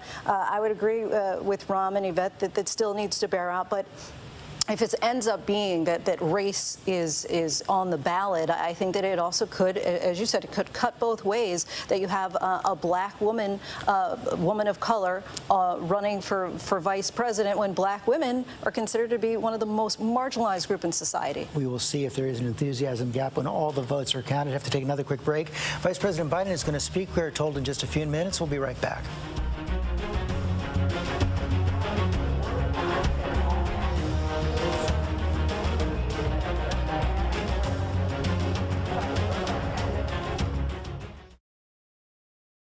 Tonight, get ready for a con so big, so outrageous, never seen anything like it before. Meet the prince, pretending to be part of one of the world's richest royal families. Living large. But holy cow, who is this person? He stole approximately $8.1 million. Where was all this money coming from? Buckle up. Just the tip of the iceberg. I'm Whoopi Goldberg. This is The Con. all new and royally good. Tonight on ABC. Good Morning America this morning. The real-time answers, real-time results. Now, the morning after this historic election night. Breaking new details with the most powerful team in politics live on ABC's Good Morning America.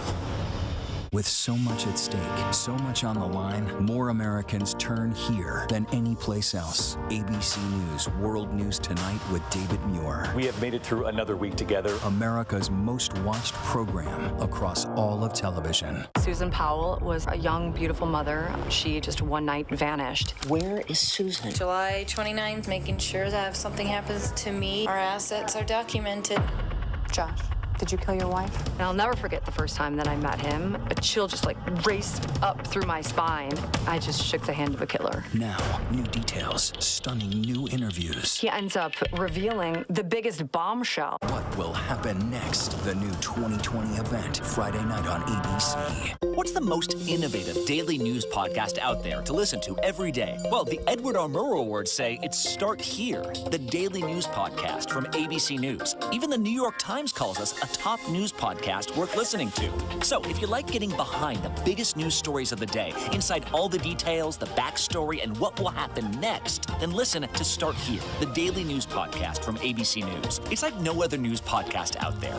Even the critics agree. Listen free on Apple Podcasts. Welcome to Disney Plus. Are you ready? Drop in and explore. The action, the adventure, and the originals. There's no limit to what you'll find. These are your worlds. So come on, dive deeper into the universes you love.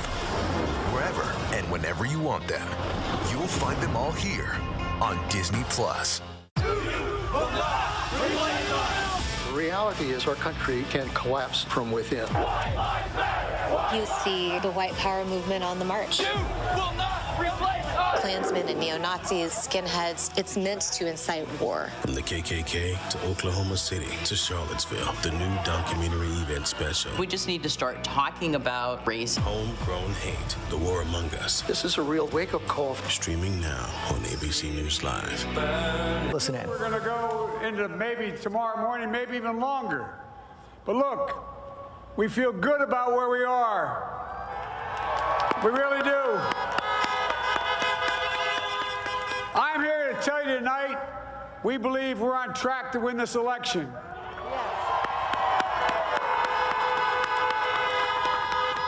We knew because of the unprecedented early vote and the mail-in vote that it was going to take a while. We're going to have to be patient until the hard work of tallying the votes is finished. And it ain't over till every vote is counted, every ballot is counted.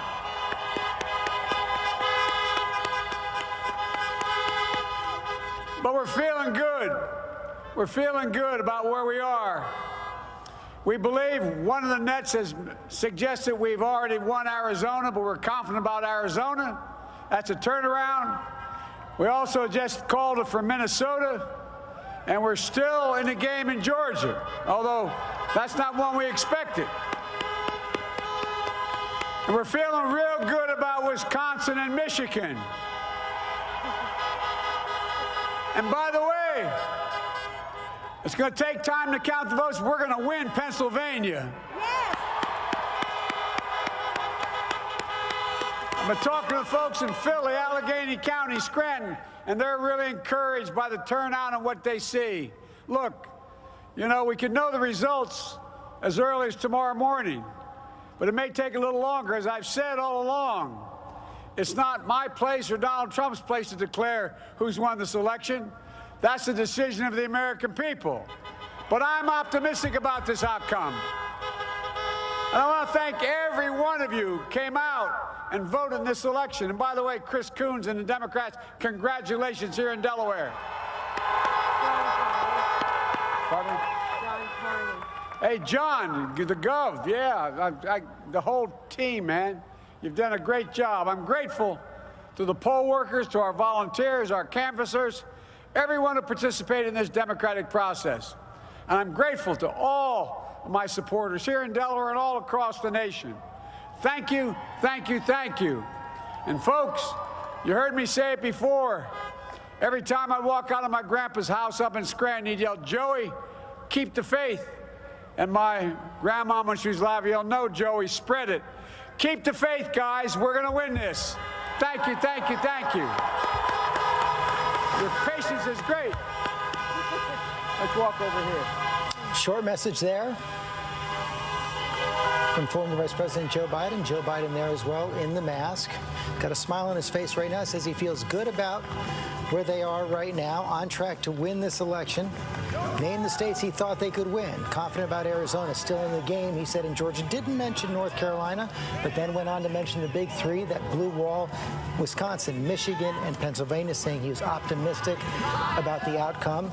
Chris Christie, he did not declare victory there by any means. He said he expected to win, knows that all the votes have to be counted. Now, it's an interesting game, though, of expectations to set. More of us were expecting to hear from President Trump tonight first, rather than Joe Biden. Is that a sign that perhaps the White House reads this the same as Joe Biden, or they just don't know? I think they don't know, George. From what they're saying, I think they're optimistic. I think the vice president wanted to get out there and set an expectation that he thinks they're winning and are going to win. And I think what you'll see now is the president will probably do much the same thing. I don't know that. That's just speculation on my part. But I think that's what they'll probably do. I think the American people are pretty sanguine about this. They recognize at this time of the morning that they're not going to know, and they're going to have to wait. And I think if both of them take the same tone, then I think everything will be fine, that people will do that. Rahm made a smart move right there. Real smart. Because now he's kind of put out there, he's put the first kind of design, the architecture, and the kind of the molding has been cast. And I think waiting and not waiting for the president to move was a smart move, and also to give people some sense that this is going to take a while, but that he sees light here at the tunnel. I've been in communication with the campaign, and they do see Arizona going that way. Lift the veil for everybody a little bit. You've worked in campaigns. I'll bring Matt Dowd on this as well. When he comes out and does that, how much is spin? How much is what they know? Tell us what they know, what they're seeing, what they're looking at that all of us may not know. At about 10:30, it's a little less spin and a little more direction. At about midnight, it's a little more spin. I mean, it switches. So it depends on the time. Look, he's also being clear because it is going to be, look, we're all going to be here for a minimum of a week, all the way through, counting all these ballots. And he is making sure that there's an energy level among his supporters, the legal teams, and also that at no point do people kind of shift off and that, this is not going to happen or whatever. He's got to keep them on the prize. What is the expectation? How long is a journey going to take us? And keep their energy level and focus. And I will tell you, you can look at this glass half full, glass half empty. I know we're not doing this, Arizona's there. There is enough votes on what is in Wisconsin. I know. Keep plugging, baby. Listen, are you guys listening? He thinks Arizona is for the Democrats. A broken watch is right twice a day. You've proven that over and over again. It's literally a 50-50 shot. So here's the thing, and I do think when you see these the early votes come in, or rather the absentee ballots in the upper parts of the states of the Midwest, you have trend lines that you can extrapolate out of Ohio and out of Illinois that can be projected into both Wisconsin, Michigan, and Pennsylvania. Sarah Fagan, that did have a different tone. I'm remembering 4 years ago right now. Hillary Clinton did not come out. Right. She sent John Podesta, campaign chairman, to come out telling people basically just hold on, don't do anything yet. That's not the tone that Joe Biden struck tonight. No, I mean, look, Georgia is still out, and there is a scenario if Georgia got called, we don't think it'll get called tonight, but, all of a sudden it's a totally different game, and, people are reporting that this election is, over, even though there'll be more counting to happen. So I want to point out what Ram said again, which I think this is really, really important, which is he has to signal to all those people that he needs to show up in Pennsylvania, perhaps Michigan, Wisconsin, Georgia for sure, maybe North Carolina, and go now fight for every ballot. Every count. Thank you. Go ahead, Ron. I was going to say, you're going to have your energy level. Tomorrow, you're going to get an hour of sleep. You're going to be in there counting ballots. You're going to be verifying signatures. It is going to be a long week, and I need you to stay as focused as this is 5 days before election, as well as 5 days after the election. The energy on the Republican side is already there. And by the way, looking at these returns, they're really sensing they're going to keep the Senate no matter what.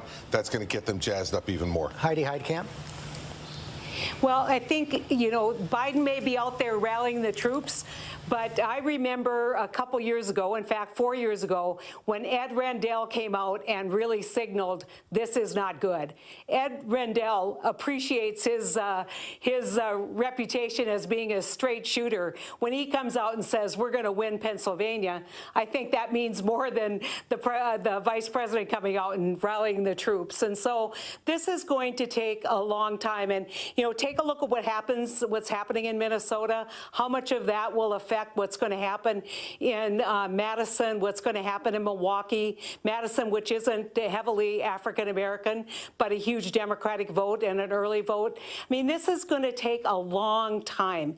And I think you have to, I really applaud ABC and all the networks for saying, cool your jets, no one's won yet, let's just count these ballots. But the longer it goes, and this is what I'll say about Pennsylvania, the longer this goes, just like COVID, the more people are going to get anxious. And so the faster they can do it and do it correctly, the better it is for this country. Thank you. Matthew Dad, I want to bring the question to you that I brought to Rahm Emanuel. You, of course, worked in George W. Bush's campaigns. Talk about, at this point, if you're in the boiler room of the campaign, the war room of the campaign at midnight, almost 1 in the morning right now, what are you looking at? What are you seeing that tells you it's okay to send Joe Biden out there? Well, it's funny. I did just that in 2000 in the campaign late at night, late on election night, when I said they called it too early for Gore. I told them, and we told the media, and the media pulled it back. And then when they called it for Bush, I told the campaign they called it too early for Bush. In that context of this. And so I think, Joe Biden's campaign manager has been a straight shooter for a year and a half. She told everybody the polls were not right. She told everybody this was going to be closer than it was. She told everybody they were worried about Florida. She told everybody they had multiple paths that they knew they had to keep intact. I think they're actually telling the truth. And if you look at the numbers, I looked at the numbers outstanding in Wisconsin, outstanding in Michigan, outstanding in Pennsylvania, and what's left in Arizona, is you would much prefer to be in Joe Biden's position right now than in Donald Trump's positions right now. That's a fact. When you look at all the ballots out there, you'd much prefer to be Joe Biden right now than Donald Trump. Except right now we are calling 2 more states, projecting 2 more states for Donald Trump. First one is the state of Iowa. The state of Iowa and its 6 electoral votes are going to go to Donald Trump. Also the state of Florida and its 29 electoral votes will go to Donald Trump. So again, the red states are filling in red, blue states are filling in blue. John, I want to bring you in on something else. Right now, we have not seen President Trump speak last night, but we've now gotten the first tweet. We're not going to show it right now, but it was something that we were prepared for. We were expecting coming into tonight. After Joe Biden went out and spoke, Donald Trump put out a tweet where he said the Democrats are trying to steal the election. Apparently it was taken down, but now it's been put back up. Just break that down and let's talk about what that means and what it doesn't mean. He's also saying he's going to come out and speak, and I imagine he'll say very much the same thing when he comes out and speak. But look, the votes have not been counted yet. Nobody is stealing anything. As I mentioned, in the state of Wisconsin, they haven't even begun counting the mail-in vote. In the state of Michigan, they've only counted about 16% of the early vote. In the state of Pennsylvania, they've only counted 24% of the mail-in vote. There are major urban centers in Georgia and in Michigan and in Pennsylvania where only a small fraction of the vote is in. So the vote has not been counted. Nobody is stealing anything. But this has been a theme for Donald Trump. He has been invoking the idea that the election would be stolen for months and months. And rigged election was something we heard consistently on the campaign trail. I mean, really, it was something he said in 2016 as well. It's usually not something that you hear a candidate who thinks they're going to win say, by the way. And I think this is an election, when you look at where the states are right now, I think this is an election that can go either way. I mean, when you look, Donald Trump could knock down that blue wall yet again. He could not. Georgia is still in play. Arizona, we didn't call Arizona, Rom, until November 10th. 4 years ago. It was 2 days after the election. What year? 2016. No, I'm joking. Exactly. So it takes time, and this is a really close election, and it's really close in so many of those key states, and it's an election that took place during a pandemic where we have had a massive increase in mail-in voting, which takes longer to process. Chris Christie, what's the end game here? Listen, I think the president, this is a guess now, I haven't spoken to him. My guess is that the president felt like he was being restrained tonight by not going out and speaking. His instinct would be to want to go out earlier. He sees Biden go out there and lean in. We think we're going to win this thing. Feel good about where we are, on track to win the election. Right. So he's saying, I'm going to win.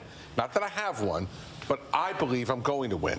I think that probably really angered the president. You know this. There's a big difference then between sending out a tweet or going out and speaking and saying, no, I think I'm going to win. Here's what looks good in Florida and Michigan and Wisconsin, and saying the other side is trying to steal the election. George, my job here, as I see it, is not to either argue with you about that or to rationalize it.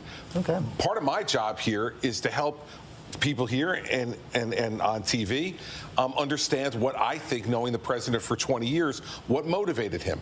I think he heard that. I think he got angry and said, listen, I'm being restrained. This election is completely in doubt, as John Carl just said, and I'm not going to say anything. Then he sees Vice President Biden go out there, and Rom liked it because Rom knew that gave Biden an advantage. He comes out there and says, we think we're going to win. So the president's ticked about it. Right. And when this president gets angry, he goes to Twitter. I'll give you one example. In 2006, Joe Donnelly in the upper South Bend area was up 100 votes, and I was chair of the Senator candidate, right? And well, no, for the congressional, it's 06. I said, go out and declare victory. He says, they haven't declared it. I said, you declare it. You go out and declare, then they have to prove you wrong. And so Joe going out there, keeps his base energized, keeps people focused for the long term, and makes sure, and actually, I like the fact that he got Trump under Trump's skin. Well, and by the way, to be fair, if Donald Trump had gone out there and done that, there would have been people who would have been reacting differently than they reacted to Joe Biden. They would have said, look at Trump, he's trying to heist the election. And so that, he knows that too. Language he used. That's different messages. They're different messages. To understand, wait a second though, they're the same message with different language. We're gonna same message, different language. We got to take a break. We'll be right back.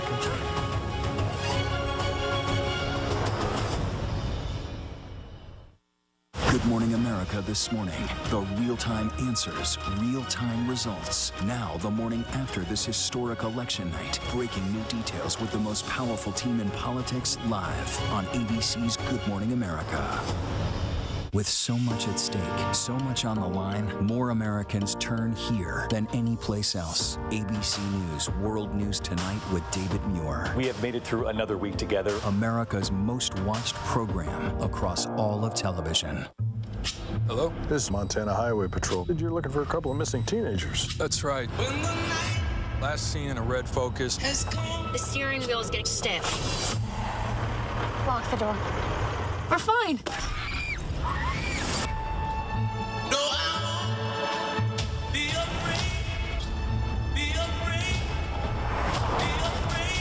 ourselves a predicament. When the night has come. What's the most innovative daily news podcast out there to listen to every day? Well, the Edward R. Murrow Awards say it's Start Here, the daily news podcast from ABC News. Even the New York Times calls us a top news podcast worth listening to. So if you like getting behind the biggest news stories of the day, inside all the details, the backstory, and what will happen next, then listen to Start Here, the daily news podcast from ABC News. It's like no other news podcast out there. Even the critics agree. Listen free on Apple Podcasts. Stand down.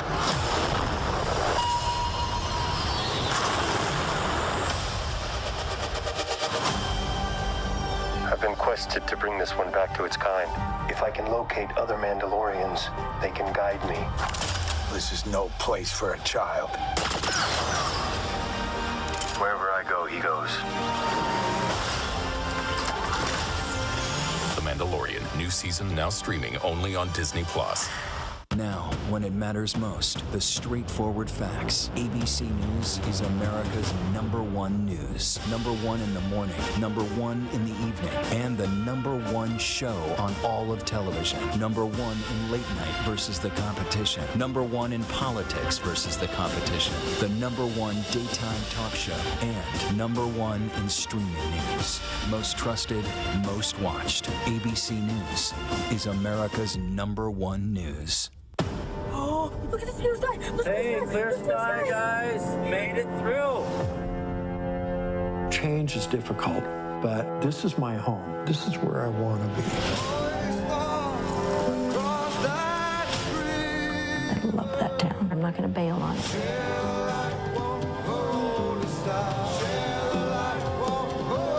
It's a big deal. New beginning. Rebuilding Paradise. Network premieres Sunday at 9 on National Geographic.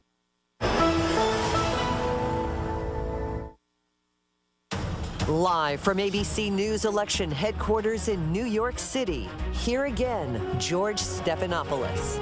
1 a.m. on Wednesday, November 4th here in the East, and this presidential race for 2020 not even close to over. Let's take a look at where things stand right now. Joe Biden, 16 states, won 205 electoral votes. Donald Trump, 21, 171 electoral votes. Let's put up a new map right now and show people the 14 states that have not yet been projected. We're going to put that up right now and then zero in on those battlegrounds that are most at play in this moment. There you see it right there. 14 states have yet to be projected. Some of those are going to come in pretty clearly for one side or the other, including most likely Alaska and Hawaii. But we're zeroing in now on 6 states that could make the difference in this election. Let's start with the state of Arizona. Let's put that up right now and show we have 78% of the expected vote in now. It's a little bit closer, 53 Joe Biden, 46 for Donald Trump. We just heard Vice President Biden say he believes he's going to win. And Tom Yamas, are we seeing anything new in the vote that's come in so far? You know, George, to be completely honest, in the last 30, 45 minutes, we have not seen anything new. We still have about a 200,000 spread difference. A reminder, President Trump won Arizona by 100,000 votes. We're going to keep a close eye on Maricopa County. The problem is it's been around 75, 78%. 10-point difference there between Joe Biden and Donald Trump. Joe Biden overperforming in that county. I'm looking at Pinal County because this is where Donald Trump overperformed 4 years ago, and tonight he's not doing as well. He's down 3 points in that county. And, of course, Tucson, Arizona, Pima County, 62% for Joe Biden, overperforming there. That's all great news for him. Mark Kelly is from Tucson. He's running for Senate right now, the astronaut against Martha McSally. That's all good news. And there's been a lot of talk about the reverse coattails. Could that Senate race have helped Joe Biden? Okay, let's talk to Whit Johnson in Arizona right now. What are they telling you there about when this remaining 22% of the vote in the state, the expected vote, is going to be counted? George, not long ago, we got off the phone with officials here in Maricopa County, and they point out that the numbers you're seeing right now only encompass the early vote. Remember, we talked about the 85% of ballots that were already out and came in before Election Day. They told us that so far they have not started tabulating the votes that came in from the polls today.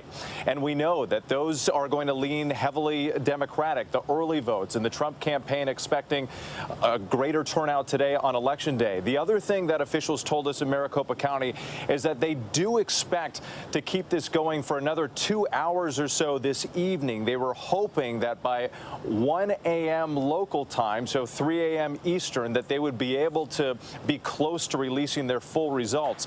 The Secretary of State's office says they are deferring to the counties on this. So Maricopa County, we can't emphasize enough how huge it is because of the size of its population, also because of the changing demographics. There's been a population boom here.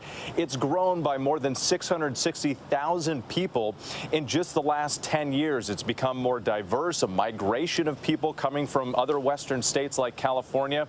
Another thing, though, other officials here are also urging caution with those early numbers. We saw a tweet from Governor Doug Ducey, who said that any projection or prediction at this point would be premature. That said, Senate Democratic candidate Mark Kelly was already out a short time ago. It was not a victory speech, very similar to Joe Biden, saying that they like the numbers where they stand right now and that he is confident that by the end of the night, he too will win here in Arizona. George. Thank you, John Carr. You reminded everybody how long it took to count the votes back in 2016. It also took, I don't remember the exact amount of time, but a fair amount of time to count the Senate. Gigantic in 2018. It took days to count that Senate race, and that was a Senate race, a seat that was controlled by the Republicans, that was lost by Martha McSally, and then Martha McSally was then appointed by the governor to take over the other seat after John McCain died, and now she's running again, looking at the possibility of potentially losing 2 of her party's Senate seats in the course of just a couple years. Waiting for the final count to come in. Let's look at the state of Wisconsin now, as well as check in on where things are. 72% of the expected vote in. Donald Trump now leading 51-47. We've cautioned many, many times that the early vote has not yet been counted in the state of Wisconsin. Yeah, George, we can't stress that enough, but what we can stress is a lot of the swing counties, there were 23 of them 4 years ago. Right now, in a lot of those counties, from the ones we've counted so far, Donald Trump is on top, especially in this area right here. We know the president did well in Iowa. Those are the counties that kiss rural Iowa. That's rural Wisconsin right there. President Trump is on top. Let's look at Milwaukee, because this is going to be a very large part of the story once the vote is in. We only have 36% of the vote, and that's part of the problem with Wisconsin. That's why we can't declare a winner. We're very far from that. At the numbers as they stand right now, Joe Biden not doing great. But again, we want to stress a lot of the vote is out. That's just the day of vote. That's just the day of. We want to stress that. Yeah, that's not the early vote. In Winnebago County, though, this is a county that mirrors the state results. This is Oshkosh, Senator Ron Johnson. President Trump overperforming with 77% of the vote. And this is a key county that we look at. President Obama won this county. It swung to Trump 4 years ago. And right now, President Trump is on top. Okay, let's go to Deb Roberts there. Deb, fill us in more. Give us a little bit more of the timeline you're expecting. Perhaps we'll have results from Wisconsin. I'll put it in my own vernacular before GMA at 7 a.m. Well, I certainly hope so, George. I don't think it's going to be Thursday and Friday, as Ram was saying about some of the other states, but it's certainly going to be a late night. The Wisconsin election office says that they are just taking their time. In fact, there was a statement they put out earlier saying that that they were basically they are humbled to bring fair elections to this state, that the care and the security, the transparency that goes into each ballot is something that they take very seriously. They expect maybe in Milwaukee, the largest city in this state, maybe by 4 a.m. is what they're saying. But they've had a few hiccups, too, George. In one of the counties here, they had 13,000 misprinted absentee ballots in Outagamie County. They had to kind of repair those. Nobody seemed to think that was a major issue, but it certainly was something to slow the process down a little bit. Those votes have not come in, or certainly they've come in and they were being counted, but they haven't been processed at this point. So there are still a lot of votes out there to be processed, and maybe by 4 or 5 a.m. In the morning, we may have that processing done, but we don't expect to hear anything until a few hours after that. So maybe tomorrow we will know what happened in Wisconsin. Okay, let's work our way across the map. Thank you, Deb. Let's take a look at Michigan right now. 58% of the expected vote is in. Again, we still see Donald Trump is ahead. This is the day of vote. Still waiting for the mail vote to be counted. Yeah, when we talk about the day of vote, George, you know, we just made this point in Milwaukee. This is Wayne County. This is Detroit. Only 36% of the vote in right now. Joe Biden's on top, but he's going to catch up eventually. He's just not there yet because this is so much of the early vote. Look, just to give you an idea of sort of how things are sort of twisted at this hour right now in Flint, which Democrats usually always win, Donald Trump's on top. He was at 42 4 years ago, 70% of the vote in. That vote can switch. We're going to have to wait and see what happens there. So what's happening in the counties around Detroit, the suburbs county? Let's start with Macomb. This is where the Reagan Democrats are from. 47% of the vote in. Donald Trump overperforming there. But again, we got to stress, less than 50% of the vote is in over there. Let's check out another one of these counties here outside of Detroit. We'll come into Oakland County. This is Pontiac, Michigan. This is a wealthier county, one of the wealthiest counties actually in all the country. And Joe Biden is where he needs to be, 77% of the vote there. We're going to keep watching that. We move over to Grand Rapids, Kent. This is one of those kind of swing counties. We want to make sure we always take a look at this to see how the rest of the state is going. 66% of the vote in. Donald Trump doing a little bit better. But again, every time we hit these counties, we just want to stress a lot of the vote is still out. If you look at the swing counties in Michigan, George, the president at this hour looks like he's doing well, but there's just so much of the vote left to count. Okay, thank you. Juju Chang, you've been speaking with officials there as well. What do we think about how the vote count is going there, when we can expect to learn more? We know that the Secretary of State gave a press conference around 9 p.m. Eastern saying that they are confident they can tabulate the vote within about 24 hours, so presumably 9 p.m. this evening.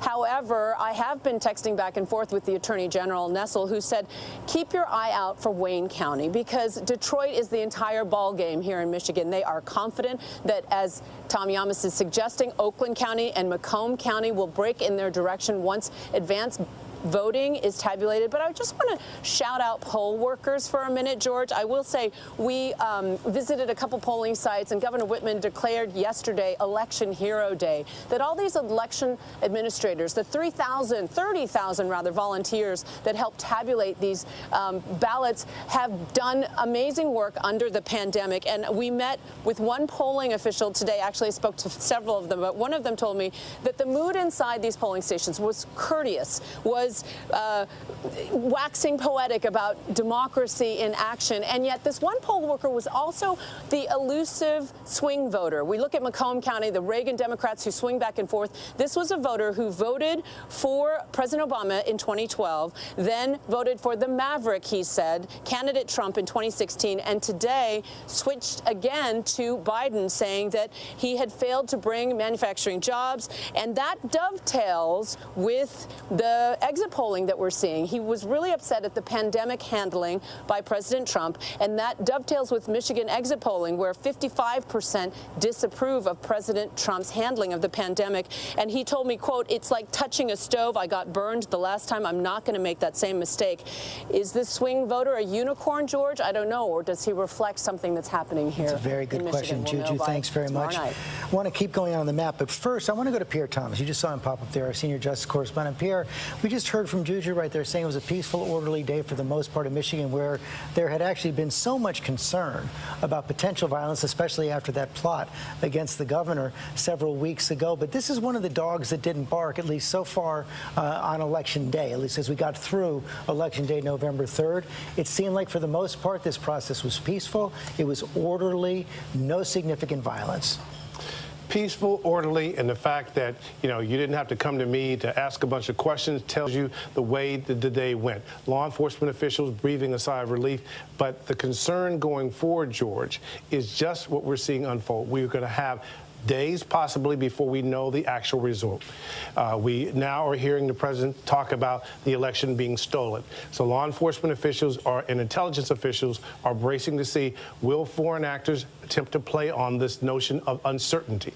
Law enforcement officials also, as you can see, have been concerned about the cities, Washington, New York City, boarding up stores, that kind of thing. So far, there's been calm. The question is, will people continue to be patient?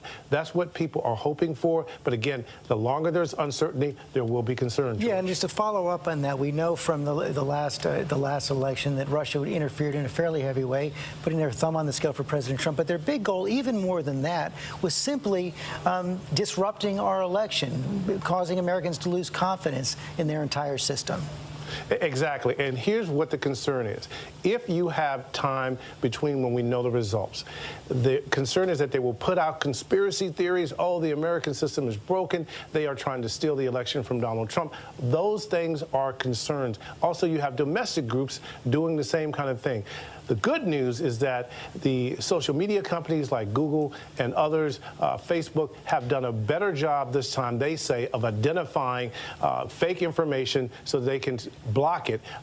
Facebook telling us that they have over 35,000 people working in the last few months to make sure that the disinformation does not get spread, George. Pierre Thomas, thanks very much. We now know that Joe Biden, we can project, is going to win the state of Rhode Island again. That's not a surprise right there. The blue map is filling in for Joe Biden. The red map is filling in for Donald Trump. We want to focus on that critical state of Pennsylvania right now. So, Tom, Giannis, why don't we get back up there now? 65% of the expected vote in. I'm going to say the caveat again. We're counting mostly day of voting right now. The early vote, not yet in, not yet processed. George, from your lips to the magic big screen. So here it is right here. 26% of the early vote. That's all we have right now. And Joe Biden way on top when it comes to the early vote. But the headline, again, only a quarter of that early vote is in right now. So let's take a deeper dive into Pennsylvania. And, George, as I blow this map up, I got to tell you, this looks almost exactly right now like 2016 looked. And 2016 was decided by 44,000 votes. Still a lot of vote left to come in, especially in the area of Philadelphia. We have not called that yet. It's the biggest county there so far. It's going to be more than 10% of the vote. Joe Biden's on top. He's got a comfortable lead. It can still build as the vote comes in, and we're going to be watching that. We're also watching the suburbs around Pennsylvania. Bucks County, this was razor thin 4 years ago. Donald Trump on top right now, but again, a lot of that vote has to come in. We're going to take a look at Chester County as well. A similar story, neck and neck 4 years ago. There was a bigger spread. We're still waiting for some of the vote to come in there. One county that's looking really close, Joe Biden's hometown where he was born, Lackawanna, 99% expected in. Looks like Joe Biden is going to run away with that one. Not a huge county in Pennsylvania, but he's where he's from. He likely wants to win it. Just south, though, an important swing county, Lucerne, right now. President Trump is on top. He's overperforming. We still have a quarter of the vote out, so we're going to have to wait and see what happens there.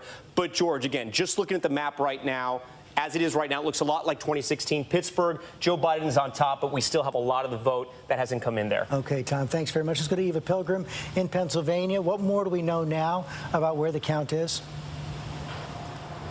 Well, we don't know too much more about where the count is, to be quite honest, George. At this point, we're still waiting for an update from election officials. The last we heard from the Secretary of State, they were hopeful that they would have the majority of these votes counted by Friday. But, I mean, as we all know, some of these counties aren't even starting to count these early ballots until tomorrow. So those votes haven't even started to be tabulated. We were just told a short time ago that those Bucks County early mail-in ballots have not been counted yet. That's a huge portion of votes that would potentially go to Biden. So we are waiting to see how those votes come in as well. And here in Philadelphia County, you know, they are counting around the clock. They originally thought they were going to be able to count some 32,000 votes an hour. It looks like they're really only going to be able to count about 10,000 votes an hour is what we last heard from them. So it's going to take some time. People are going to have to be patient. But I do think we should look at some of the counties where we are seeing a majority of the votes already in, and specifically those counties that were expected, and they have gone predominantly for Donald Trump. The Biden campaign has said they didn't need to win those counties, but they needed to get some extra votes in those counties. Pike County, Lycoming County, Wayne County. Biden has seen small gains in those counties. This was a tight race. Is that going to be enough? We'll have to wait and see. That is the question we do have. You hear the chime right there. Another call. Projection now for Donald Trump. It is the state of Texas, turning to be more of a battleground than people expected this year, but Donald Trump will win again. 38 electoral votes in the state of Texas. Matthew Dowd, it was a battle for a while. Democrats had their hopes up, particularly after they saw that that early vote come in ahead of 2016 votes, but Donald Trump able to pull it out. Yeah, to me, the fascinating thing about the map as it unfolds tonight, George, and Texas is representative of it, and Arizona is too. Two reliably solid red states are moving in the opposite direction. At the same time, simultaneously, places like Florida that were swing states are moving away from the Democrats. So you have this country now, the electoral map is refashioning itself now, where you no longer have solid red states in certain places and winnable or solid blue states. So the map is shifting, and Texas is one of those. It's taking time. It's probably not going to catch up for another year or two, but soon it's going to be a state that is heavily competitive, just like Pennsylvania, Michigan, and Wisconsin. Matthew Dowd, thanks very much. We have to take another quick break. We'll be right back.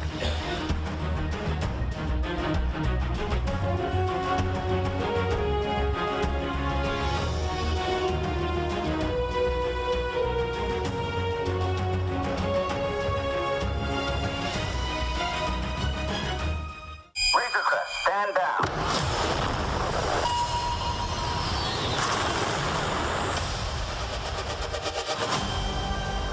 I've been quested to bring this one back to its kind. If I can locate other Mandalorians, they can guide me. This is no place for a child. Wherever I go, he goes. The Mandalorian, new season now streaming only on Disney+. Good Morning America this morning. The real-time answers, real-time results. Now, the morning after this historic election night. Breaking new details with the most powerful team in politics live on ABC's Good Morning America. With so much at stake, so much on the line, more Americans turn here than any place else. ABC News World News Tonight with David Muir. We have made it through another week together. America's most watched program across all of television. Tonight, get ready for a con so big, so outrageous, never seen anything like it before. Meet the prince, pretending to be part of one of the world's richest royal families. Living large. But holy cow, who is this person? He stole approximately $8.1 million. Where was all this money coming from? Buckle up. Just the tip of the iceberg. I'm Whoopi Goldberg. This is The Con. all new and royally good. Tonight on ABC. Oh, look at this new sky. Hey, clear sky, guys. Made it through. Change is difficult, but this is my home. This is where I want to be.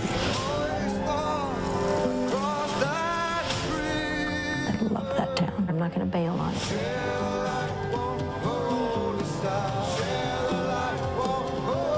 It's a big deal. New beginning. Rebuilding Paradise. Network premieres Sunday at 9 on National Geographic. Hello? This is Montana Highway Patrol. You're looking for a couple of missing teenagers. That's right.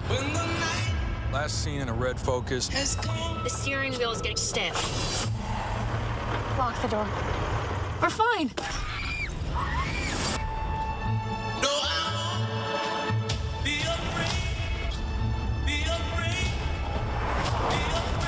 Got ourselves a predicament. When the night has come. What's the most innovative daily news podcast out there to listen to every day? Well, the Edward R. Murrow Awards say it's Start Here, the daily news podcast from ABC News. Even the New York Times calls us a top news podcast worth listening to.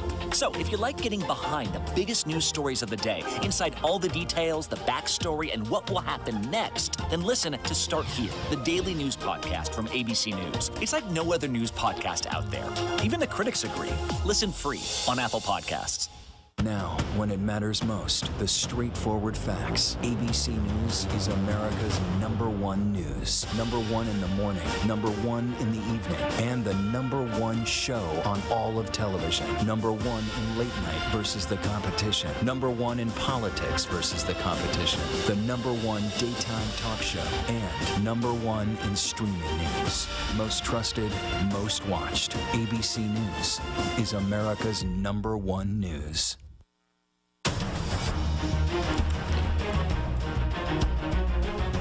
This race is not yet over.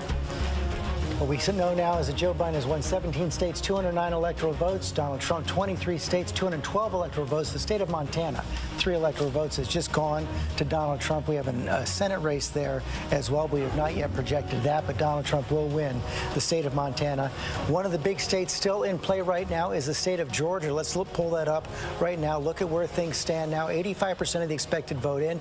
Donald Trump still ahead. A lot of vote out, Tom Yamas. Yeah, still a lot of vote out, and we've been talking about the state of Georgia Georgia and the state of Atlanta because 50% of the vote is going to come from the Atlanta metro region and the surrounding suburbs. So the big question tonight is, does Joe Biden still have about 250,000 votes? Can he pull those 250,000 votes from this area? Let's take a quick look. Cobb County, early on, Joe Biden took a commanding lead there. There's 80% of the vote in, and you can see he's overperforming in Cobb. In Gwinnett, it's the same story. Overperforming from Hillary Clinton, 80% of the vote in. But when you add all these up together, you're going to get a lot of votes. And DeKalb, which is, you know, a Democratic stronghold right now, only 40%. And this is the number I want to point to when we're talking about the percentage of voted in. We want to get that closer to 90, 99% when you have a firm idea of what's happening. He's overperforming, excuse me. So if the trend is your friend, George, for Joe Biden right now in the Atlanta metro region, it's going well. But the question is there 250,000 votes out there for him to catch up? That is the big question. Let's go to TJ Holmes in Atlanta. What more do we know about the process right now? How long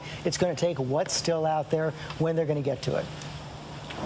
What we know is what we will not know tonight. They have now reported, George, this is a big deal, that the two biggest states in Georgia, the two most populous states we're talking about, counties we're talking about in this state, Gwinnett and Fulton counties, will not be reporting their results tonight. They have told us now we will not get results, and there have been, over the past hour or so, a lot of phone calls we've been on with some of the folks from the Secretary of State's office and also the county officials, and there's been some confusion. You remember we talked to you earlier tonight, George, about what happened in Fulton at State Farm Arena, that big precinct where voting was happening. They had a water main leak. They had a pipe burst, so they had to get people out of there to clean it out, and then they had to have essentially almost a 4-hour delay in processing some absentee ballots. Well, that precinct, we were told from local reports, they had shut down and sent some workers home for the night. Well, the Secretary of State's office then came out and said, I cannot believe that's happened, and criticized the move. And so just a short time ago, Fulton County officials said, we got some people back in there, so that processing is still taking place tonight with those absentee ballots. That is in Fulton County. Then in Gwinnett County, they had a technical issue with absentee ballots. They essentially have some flags that need to be gone through by hand, by people going through and seeing what the voter intent was on some of those. Those are tens of thousands that are still being processed, we're told, but now will not come tonight. So a lot of confusion there, and this was supposed to be avoided, George, because the absentee ballots could be processed here. State law allowed them to process them early. All they were supposed to be able to do today is the ones processed, just click a button and it gives you the vote count. But still, even with that in place, they still have come up with some issues tonight. Two biggest counties here now will not have results tonight, George. And if you don't know the answer to this, that's fine, but I have to ask it anyway. Are they giving you any estimate of when they believe they're going to have these votes counted?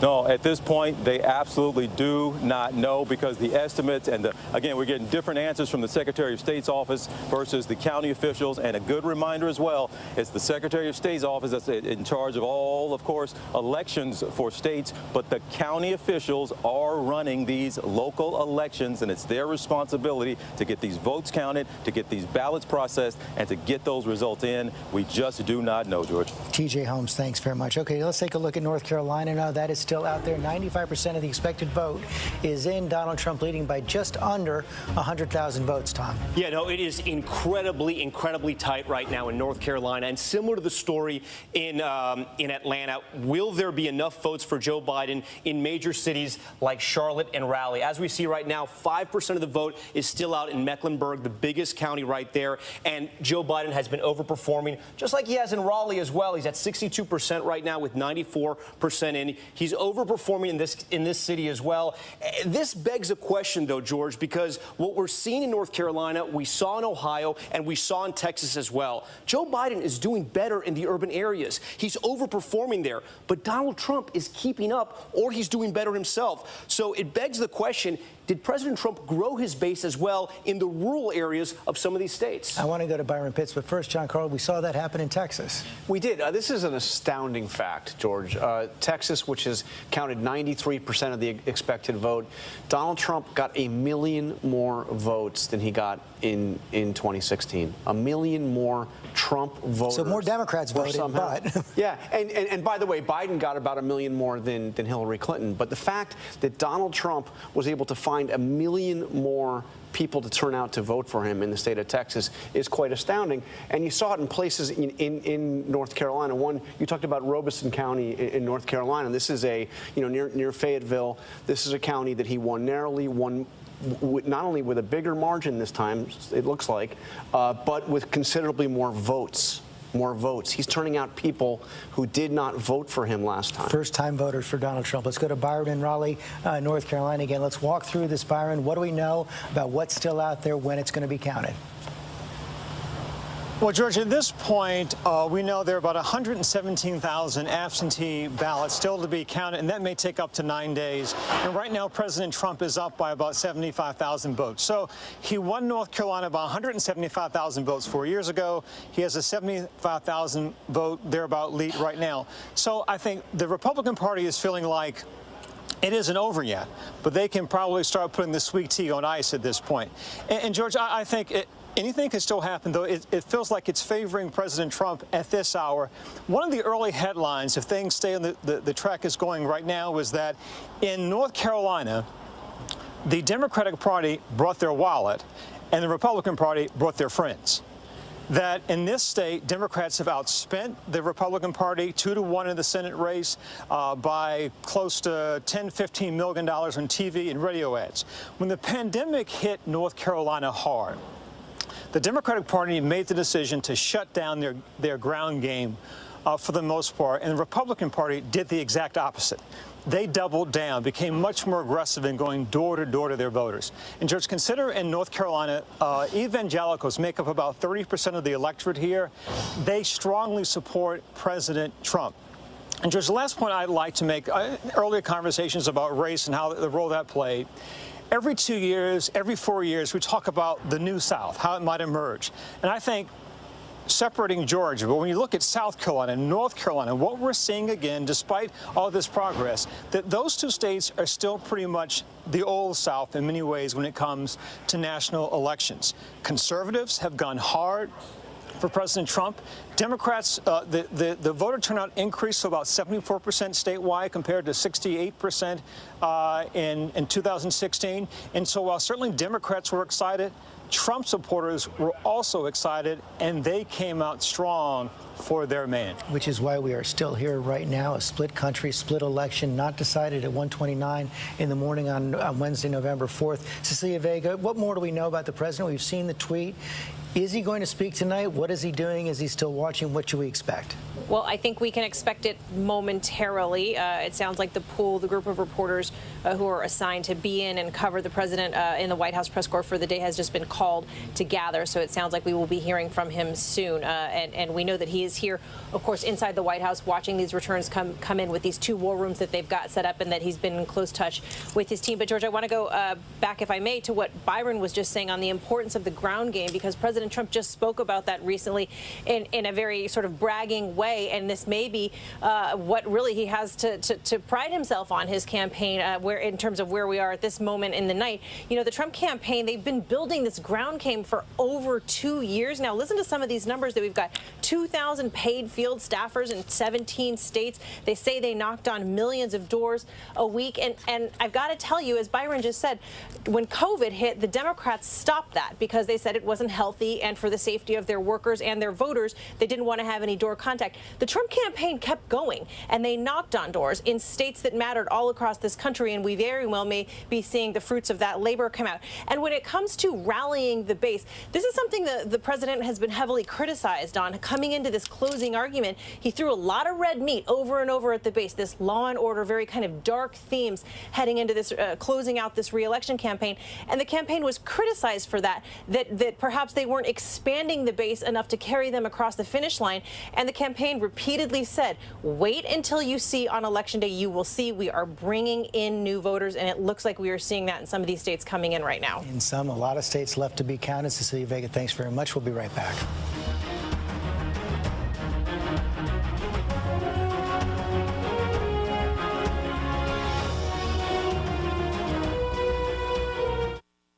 Tonight, get ready for a con so big, so outrageous, never seen anything like it before. Meet the prince, pretending to be part of one of the world's richest royal families. Living large. But holy cow, who is this person? He stole approximately $8.1 million. Where was all this money coming from? Buckle up. Just the tip of the iceberg. I'm Whoopi Goldberg. This is The Con. all new and royally good. Tonight on ABC.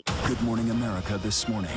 The real-time answers, real-time results. Now, the morning after this historic election night. Breaking new details with the most powerful team in politics live on ABC's Good Morning America. With so much at stake, so much on the line, more Americans turn here than any place else. ABC News World News Tonight with David Muir. We have made it through another week together. America's most watched program across all of television. Susan Powell was a young, beautiful mother. She just one night vanished. Where is Susan? July 29th, making sure that if something happens to me, our assets are documented. Josh, did you kill your wife? And I'll never forget the first time that I met him. A chill just raced up through my spine.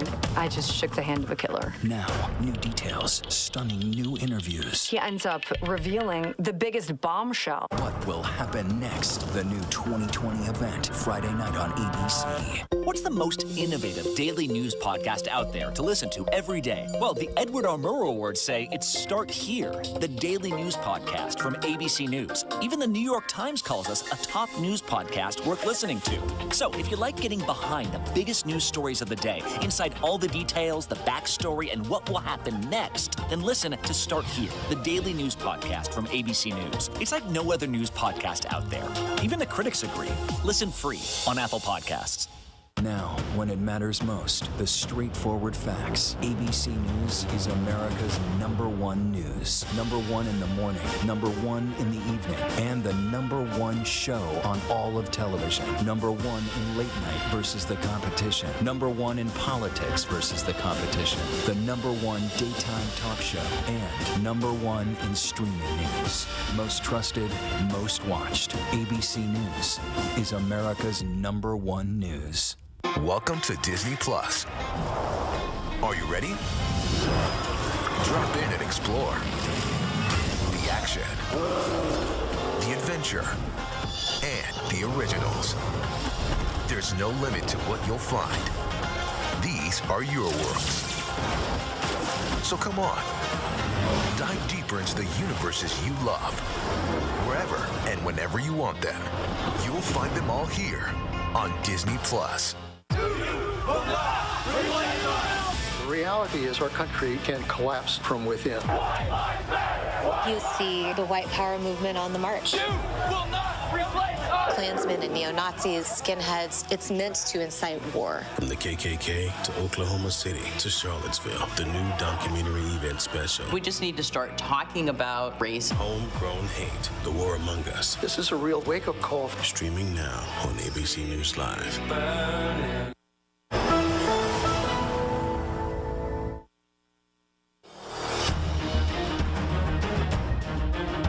Live from New York City and across the country, here again, George Stephanopoulos. And it's 1:35 here in the East on Wednesday morning, November 4th. And I think this is the first time in a presidential election that I've covered where I'm actually projecting a single congressional district and that it may matter. This is in the state of Nebraska. We've now projected that Donald Trump will win the first congressional district in the state of Nebraska, but Joe Biden will win the second congressional district in the state of Nebraska, picking up one electoral vote in that red state. Nate Silver, explain to everybody why this is important. So this is very important because if Joe Biden wins Arizona but loses Pennsylvania, he'd be at 269 electoral votes. He needs one more to break the tie, and that is one electoral vote. So if you look at our map here, showing what ABC News has called so far, before we projected Nebraska 2, we had Biden with a 69% chance of winning. If you add that to Biden's tally, he goes up by quite a bit here. It's going to recalculate for a second.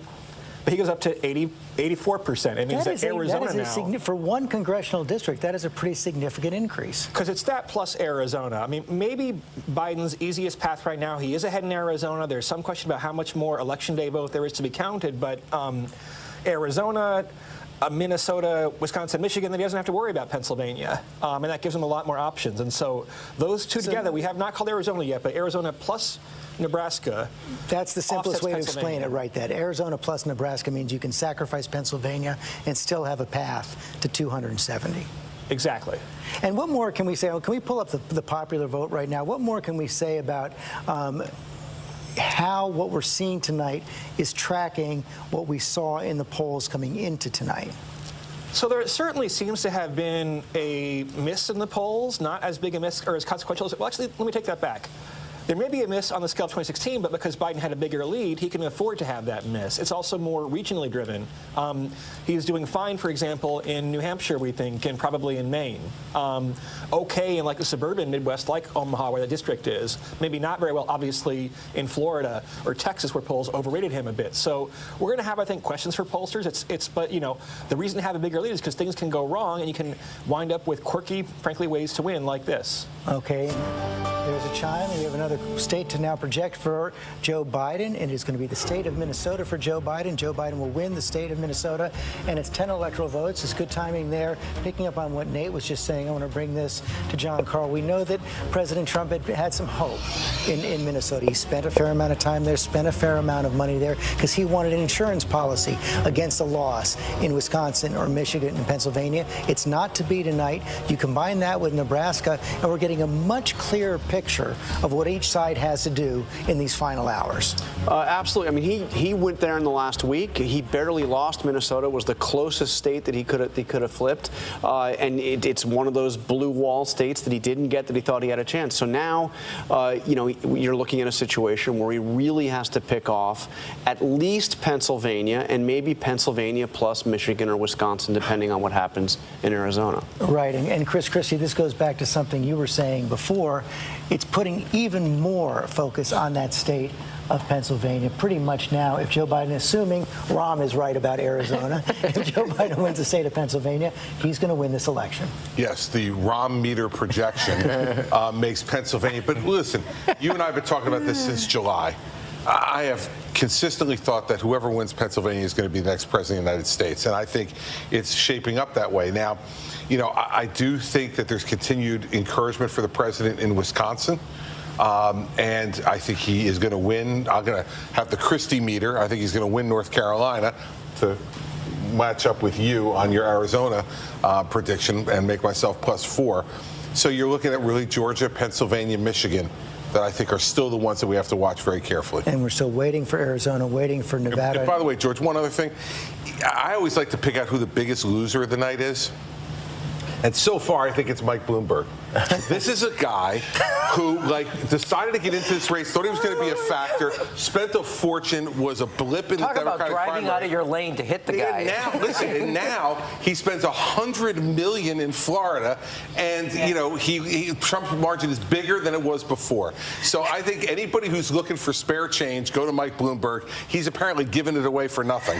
What is it about Florida? Democrats always seem to be lured down to that state, and it never comes through at the end. You know, I think the changing demographics, we expect it to look more like what we're seeing in Arizona and Florida. I mean, Arizona and Texas, and it's just not trending that way when you think about black and brown voters, in part because of the heavy conservative vote among Latino voters down there, the growing number of conservative seniors who are moving down and retiring there. I know Biden got a lot more of those than before, but we're just not seeing the trend lines demographically shifting with the party the way we're seeing in places like Arizona and Texas, unfortunately. Victor Akendo, you're in Miami.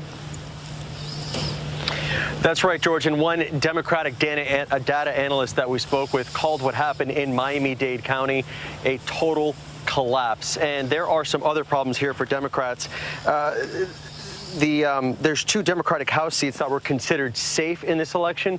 Well, not so much anymore. And one of those belonged to Donna Shalala. And speaking to all the money spent on those television ads, well, they were brutal, just relentless. President Trump hammering Joe Biden, labeling him as a socialist. Well, Republicans only spent, according to the latest numbers that we've seen, about $80 million on those ads, while Democrats spent closer to $130 million, and those ads for Republicans really seem to resonate with those Latino groups, not just Cuban Americans, but it's clear that they also reach the Nicaraguans, the Venezuelans, the Colombians.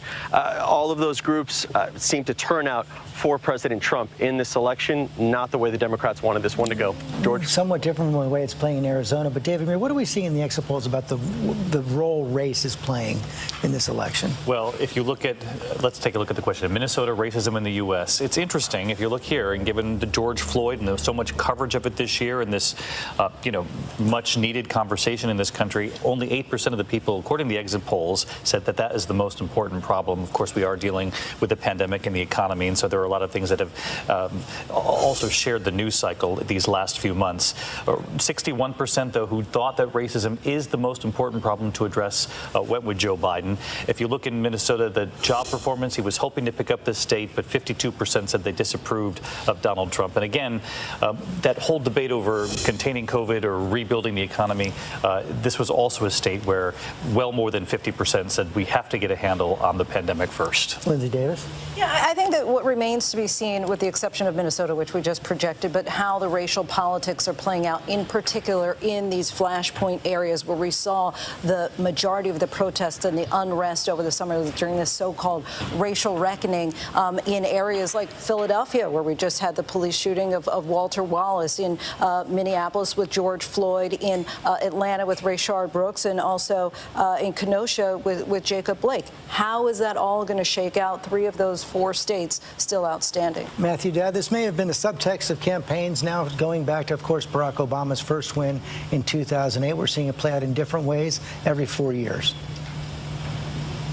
Yeah, and as I said, it's a shifting electoral college, and I'm very interested in seeing what the national popular vote margin ends up, because that's going to tell me a lot. My guess is what we're seeing across all the states, with the huge exception of Florida, which I think at some point the Democrats have to just say, we're never doing that again. That's it. We're done. We'll concentrate somewhere else. Is there's about a 3 or 4 point shift towards Biden in every place, percentage-wise, in every place but Florida, Maine, New Hampshire, Arizona, Minnesota, all of the Texas, all of these places you're having a 3 or 4 point shift. And my guess is that is exactly what the national popular vote ends up, that there was a 3 or 4 point shift, and it gave Joe Biden we'll see, a bare win in the electoral college. And that's why everything broke the way it did. Thank you, Matt. Byron Pitts, I know you want to weigh in on this. Yeah, George, this issue of how the George Floyd dynamic play, I'm thinking of the famous New York Broadway play, A Bronx Tale. Would you rather be loved or feared, right? What we saw with President Obama, there was so much pride and love for his candidacy in 2008. Black voters came out in large numbers. We're not seeing that this time in the South. We were at an evangelical Christian church on Sunday. Good and decent people. But when we talked about the issue of the racial divide, almost silence. They didn't have much to say about that conversation. They didn't see it the way that many people of color, many liberals have seen it around the country. And so I think for all the progress we think we're making as a nation, certainly for all the progress people pride themselves on the South, again, this notion of a new South, I think what we're seeing tonight, it would appear, when it comes to race, oftentimes in this nation, blacks and whites can receive the same information, but see it differently. That's the story of the country. We've seen so many times. We are divided in so many different ways. We have some information now coming in from the state of Nevada. The first votes are coming in from the state of Nevada. So much early vote in that state. It was well over 90% voted before Election Day, and now 74% of it has been counted. That's right. That's what we have so far. George, in Clark County, this is where 3/4 of the vote's going to come for the entire state. This, of course, is Las Vegas. Joe Biden with a comfortable lead right there. He's up 10 points, overperforming from 4 years ago. A quarter of the votes still out. You can't talk about Nevada without talking about COVID, George. The state was ravaged by COVID, not only physically, but also economically. At one point, it had the highest unemployment rate in the entire country. 70% of the state depends on tourism. Washoe County, this is Reno. This is where President Trump has to keep the margins close, and right now, they're not that close. So the trend right now, Joe Biden on top in Nevada, and from what we're seeing with the data, a quarter of the vote still out. It looks like it could possibly be good news for Democrats. Okay, Tom Yamas, thanks very much. I have to take another quick break.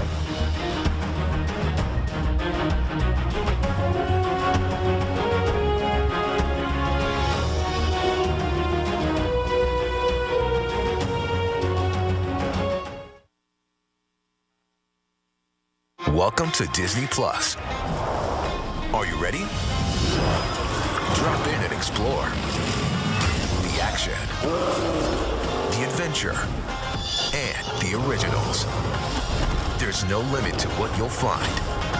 These are your worlds.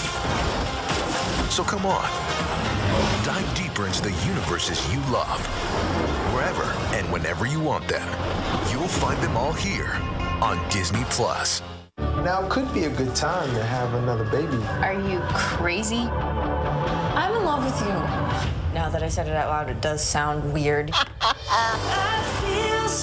Please stop. You were so fine, I had to remind myself to breathe. Let's do this. How's your quarantine going? Susan Powell was a young, beautiful mother. She just one night vanished. Where is Susan? July 29th, making sure that if something happens to me, our assets are documented. Josh, did you kill your wife? And I'll never forget the first time that I met him. A chill just raced up through my spine. I just shook the hand of a killer. Now, new details, stunning new interviews. He ends up revealing the biggest bombshell. What will happen next? The new 2020 event, Friday night on ABC. Admit it. These days, what you need to know seems to change just about every day. What is it that you really want to know, need to know? To help you not just get through your day, but to make the most of it. Feel smarter. Feel better. Feel happier. Well, how about a third hour of Good Morning America in the afternoon? GMA 3, what you need to know. Lunchtime at 1 Eastern, 12 Central and Pacific on ABC. It's all about you. Your mom said, comb your hair. Your dad told you, smarten up. Your dog is judging you right now. And your best friend just called you crazy. We all need someone who'll pull no punches and give it to us straight. Now imagine getting your news like that. No bull, no spin, just give it to me straight. Straightforward news, straight to the heart of the story. ABC News, straightforward. The reality is our country can collapse from within. You see the white power movement on the march. Klansmen and neo-Nazis, skinheads, it's meant to incite war. From the KKK to Oklahoma City to Charlottesville, the new documentary event special. We just need to start talking about race. Homegrown hate, the war among us. This is a real wake-up call. Streaming now on ABC News Live. The Americans here on the ground and the Iraqis, 18,000 tons. Batatas. Ismail? David. Over ground zero from Hurricane Michael. You can see just home after home. David, nice to meet you. This was your view. My favorite view. Thank you very much. Thank you. Coverage of election night continues. We are back at ABC News Election Headquarters here in New York, coming up on 2 a.m. on Wednesday, November 4th. And let's take a look at the map right now, where things stand for each side here in this close race for president. Joe Biden has 220 electoral votes, 212 13 there for Donald Trump. 23 states won for Donald Trump. Joe Biden, though, has the lead right now, 220 electoral votes. We're also keeping an eye on the Senate races right now, and we can say now that Joni Ernst in the state of Iowa will win. Her Senate race will be reelected, Republican from the state of Iowa. Kana Whitworth is there. This is an important hold for the Republicans in the state of Iowa. Absolutely, George. And, you know, yesterday we saw Joni Ernst talk with Ivanka Trump, two voters right here in Des Moines, Iowa. Now, Joni Ernst really aligned herself with President Donald Trump, and that became incredibly important as they came up to the end of this race. Now, Joni Ernst initially was a little bit behind in some of these September polls, but as we inched toward Election Day, she started to make up some of that vote, and we really saw that, George, in these independent voters. Voters here in Iowa are known to split the ticket, but she relied on those independent voters. They turned towards her, and many of them said it was important to people here in Iowa to keep that Republican control of the Senate. So when you heard her, you heard Ivanka Trump, and you, of course, heard Governor Reynolds here encouraging voters here in Iowa to vote Republican up and down the ticket, and they certainly did that here in Iowa, and they kept control of her Senate seat, which has been incredibly important. And she was very emotional and even hoarse tonight, George, when she spoke, thanking her supporters for another chance to represent Iowans in the Senate. And of course, Teresa Greenfield, relatively unknown, but ran a very tough race, George. She campaigned some 400 stops trying to win this race, but in the end, she just couldn't pull it off. It was Senator Joni Ernst that was able to keep that seat. Kana Whitworth, thanks very much. Sarah Fagan, Iowa, your home state. Senator Ernst is one of those Republican senators who never wavered in her support of the president. She did not, and she really fought hard for the ag industry. I mean, Donald Trump came out, did a number of positive things for the ethanol industry. I think that really helped her, and it really helped him in Iowa. Okay, Rahm Emanuel, you wanted to weigh in earlier? I think if you look at the map, and this is my one chance again to repeat myself but on a serious note, about you're going to start seeing regional blocks. That when I think Nevada and Arizona, you got New Mexico, Colorado, you used to have the West Coast, you used to have the New England. You're going to start seeing that North Carolina and Georgia are going to start performing more and more like Georgia and less like Alabama, or rather more and more like Virginia and less like Alabama, Mississippi, and Arkansas. I will say that Florida did not perform in 2018 for the Democrats. It is not performing now, and there's going to have to be a real assessment if you're going to go spend $60 million. Plus Bloomberg's 100. Plus, yeah, well, thank you. I was just throwing that. Whatever you're going to go spend in Florida, my point is there's going to have to be a discussion about how you spend it, et cetera, because the place is now in 3 elections immune from what Democrats on the congressional level, the Senate level, the statewide level, and the presidential level. That's right. Mary Bruce, I want to go to you. The Senate Republicans are protecting a lot of those Senate seats they needed to protect tonight.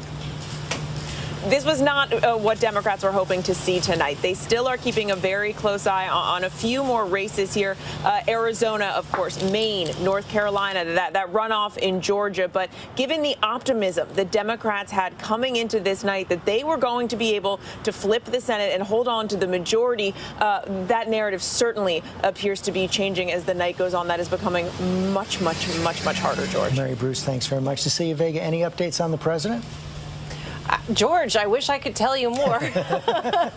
I can't. We're approaching 2 a.m. We're wondering if the lights are going to stay on out here at the White House because the clock is ticking for the hour that they told us that they were going to shut these off. It's crickets from everyone on our team, from me reaching out to sources. We're not hearing anything. And that poll that was gathered to go in to see the president is now not standing outside of the White House.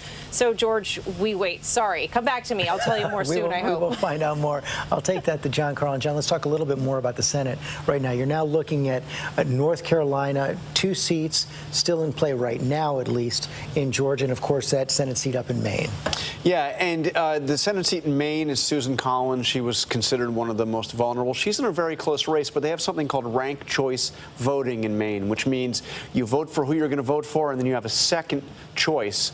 So all those people voting and there's 4 candidates in Maine. There's 4 right candidates. now? So if you're voting for one of those third or fourth party candidates you might put as your second choice, chances are that second choice is not going to be the incumbent senator if you're voting for a third-party candidate. So that one we probably won't know for some time. I think the bottom line is, especially if what Governor Christie is hearing out of North Carolina is true, it's looking more and more likely that the Republicans will hang on to control of the Senate pending the expected runoffs in Georgia. We could have 2 Senate runoff races in Georgia. We should follow up on that. And if we have anything on the board, we know that there's at least one runoff in the state of Georgia. We're still waiting to find out. Chris Christie, I knew you were in contact with Senator Perdue in Georgia. The question is whether he's going to break 50. Well, listen, George, there's 90% of the vote in now. He's at 51%.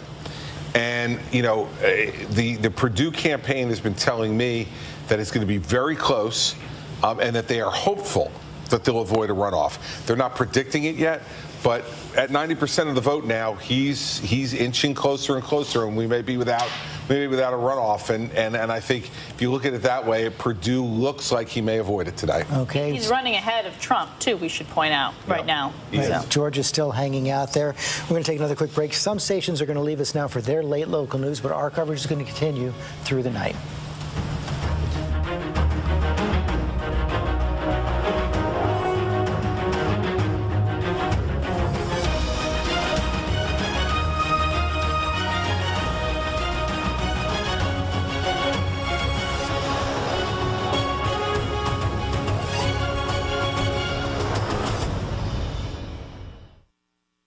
Welcome to Disney Plus.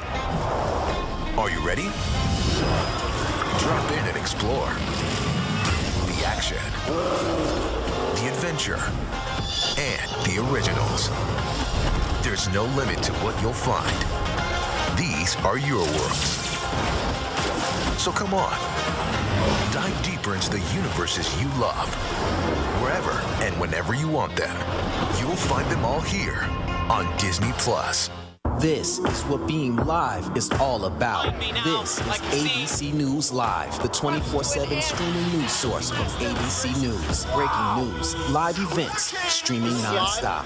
Original breakthrough storytelling from ABC News, National Geographic, ESPN, and it's all designed differently for you to stream straight to any screen whenever you want. ABC News Live. Streaming everywhere, right to you. ABC News Live. It's that easy to go there.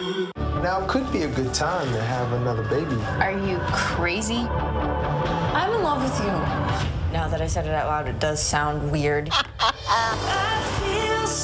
Please stop. When I see you were so fine, I had to remind myself to breathe. Let's do this. How's your quarantine going?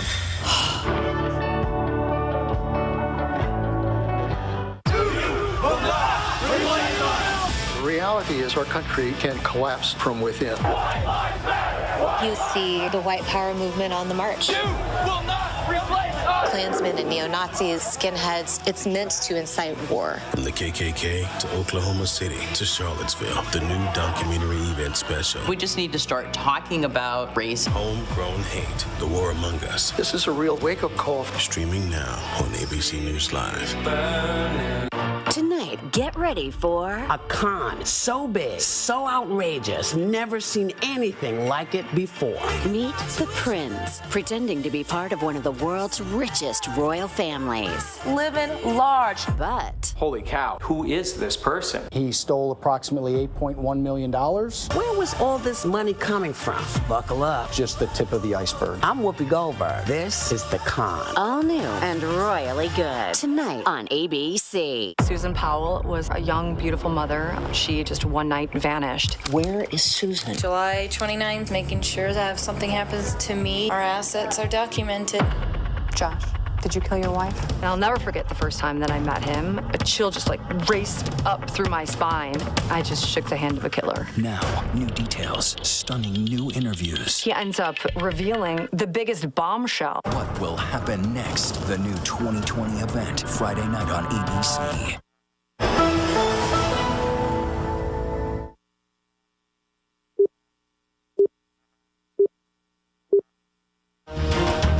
This is an ABC News election update.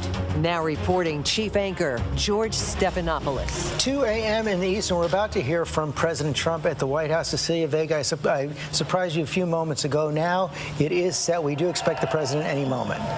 It is, George. They are there in the East Room here at the White House. You can see that crowd, a bunch of supporters. I see one person who turned there didn't have a mask on. A couple people doesn't look like they're wearing masks, even though we were told earlier in the day that people in there would be wearing masks and will be tested. We know that they sent out hundreds of invitations for this event for supporters, family members to attend. And there you see it, the podium and the teleprompter's up. Seems we are going to actually hear President Trump address the nation tonight. Right. And John Carl, they originally were supposed to be at the Trump Hotel in Washington, D.C. Apparently the district said that would violate their local health restrictions. But one of the things we've seen all year long is the president using the White House in a kind of unprecedented way in a political season. I mean, it's just mind-blowing because I've covered 4 different presidents, and I'm used to a situation where you don't do explicitly political work on government property, let alone the White House. And the president he gave his acceptance speech at the Republican nomination on the South Lawn. He's done repeated events, full-blown campaign events on White House grounds, and that's what's going to happen again tonight. Chris Christie, I'm going to put you on the spot again, but in a slightly different way. All right. What should we hear from the president in these next 2 minutes? He should say pretty much the same thing Joe Biden said. I see a path to victory here. I think I'm going to win this race. It's going to take a little while for us to be able to get all the votes counted, but that's what I think we should do. I think he should pretty much say that. One thing I think Biden missed is there was no conversation about policy. He didn't say why he was running, what he was going to do for Americans. I think the president should talk about what he wants to see in the next 4 years. A couple sentences on it at least. Everybody's already voted. The campaign's over. This is about shaping a narrative over the next couple days or perhaps longer, and you've got to keep your people motivated. You've got to have, in a pandemic, counting votes. That's where we're headed.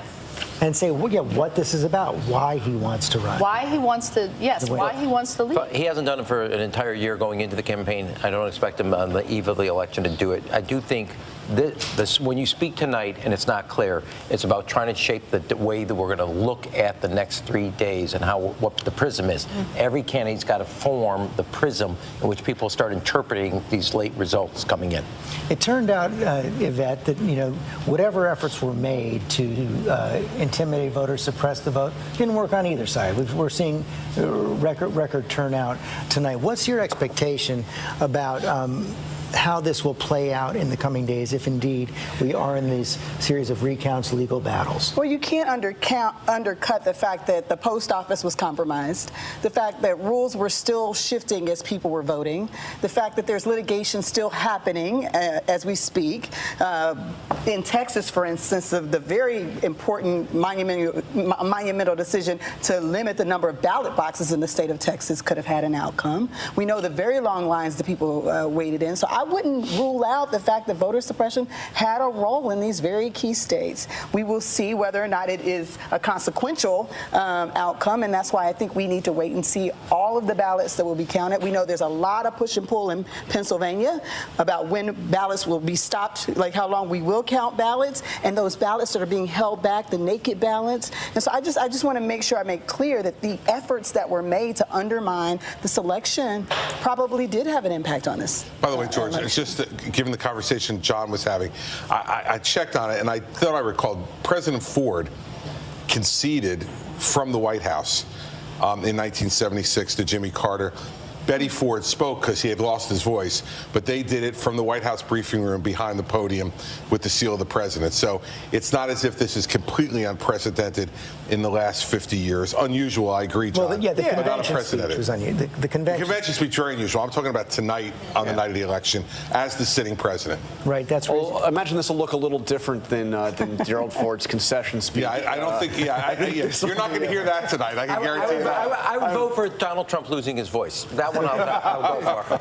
Don't forget the big coronavirus speech from the balcony, too. Remember that one happened when he was flown in the helicopter and did the big Evita wave from the balcony. That was also on White House. But as we wait for him to come out, and I assume he is going to do what Biden did, but a little bit more. I assume he's essentially going to declare victory. A little more panache. Yeah. So let's keep in mind, Pennsylvania, we're talking about how it can come down to Pennsylvania. There were about 2.5 million mail-in absentee votes in Pennsylvania. They have only counted about 500,000 of those. And by the way, they've gone by about a 78-22% margin for Biden. So let's keep in mind there's a lot of outstanding. There's about 2 million mail-in absentee ballots that still have to be counted in Pennsylvania, and it's going to take a lot of time. Right. And I want to bring Kate Shaw and Dan Abrams back in on this on two different points. First of all, and either one of you, actually, Kate, why don't I start with you on this? It seems, at least coming into tonight, the rejection rate on these ballots, which could be subject to challenges going forward, has been relatively low, somewhat lower than people expected. Well, you know, we always have a higher rejection rate on absentee ballots as compared to votes that are cast in person. But I think it's right. It's another sort of example, I think, of something we all feared, which was some kind of election meltdown that hasn't really materialized. We haven't seen huge swaths of absentee ballots disqualified so far, although I think we do need to say many of them haven't even been opened, although, you know, as of now, probably yes, but it's all happening in real time. But I think it's right. We at least, you know, there have been efforts to disqualify certain categories of votes, but as to errors, so far it does not seem to be a huge issue. But if the margins are close enough, we may still see litigation around those that have been rejected. Right, and even though the Supreme Court has waited and allowed the county to go on in Pennsylvania through at least Friday, Dan Abrams, that doesn't necessarily signal how the Supreme Court is going to deal with these questions going forward. Correct, not necessarily. They were only faced with the question of, do we need to do this immediately, or can we basically push this off a bit? But by pushing it off, you also increase the chances that the court is going to let it stand. Because once you've had the vote, once the 3 days have passed and they've counted all the votes, it simply makes it more unlikely. I'll add one other thing. We talked about absentee ballots. One of the other litigation issues in Pennsylvania relates to what happens if your absentee ballot is rejected, because there have been certain counties where people are, someone gets in contact with them and says, hey, here's a provisional ballot. Your absentee ballot was rejected.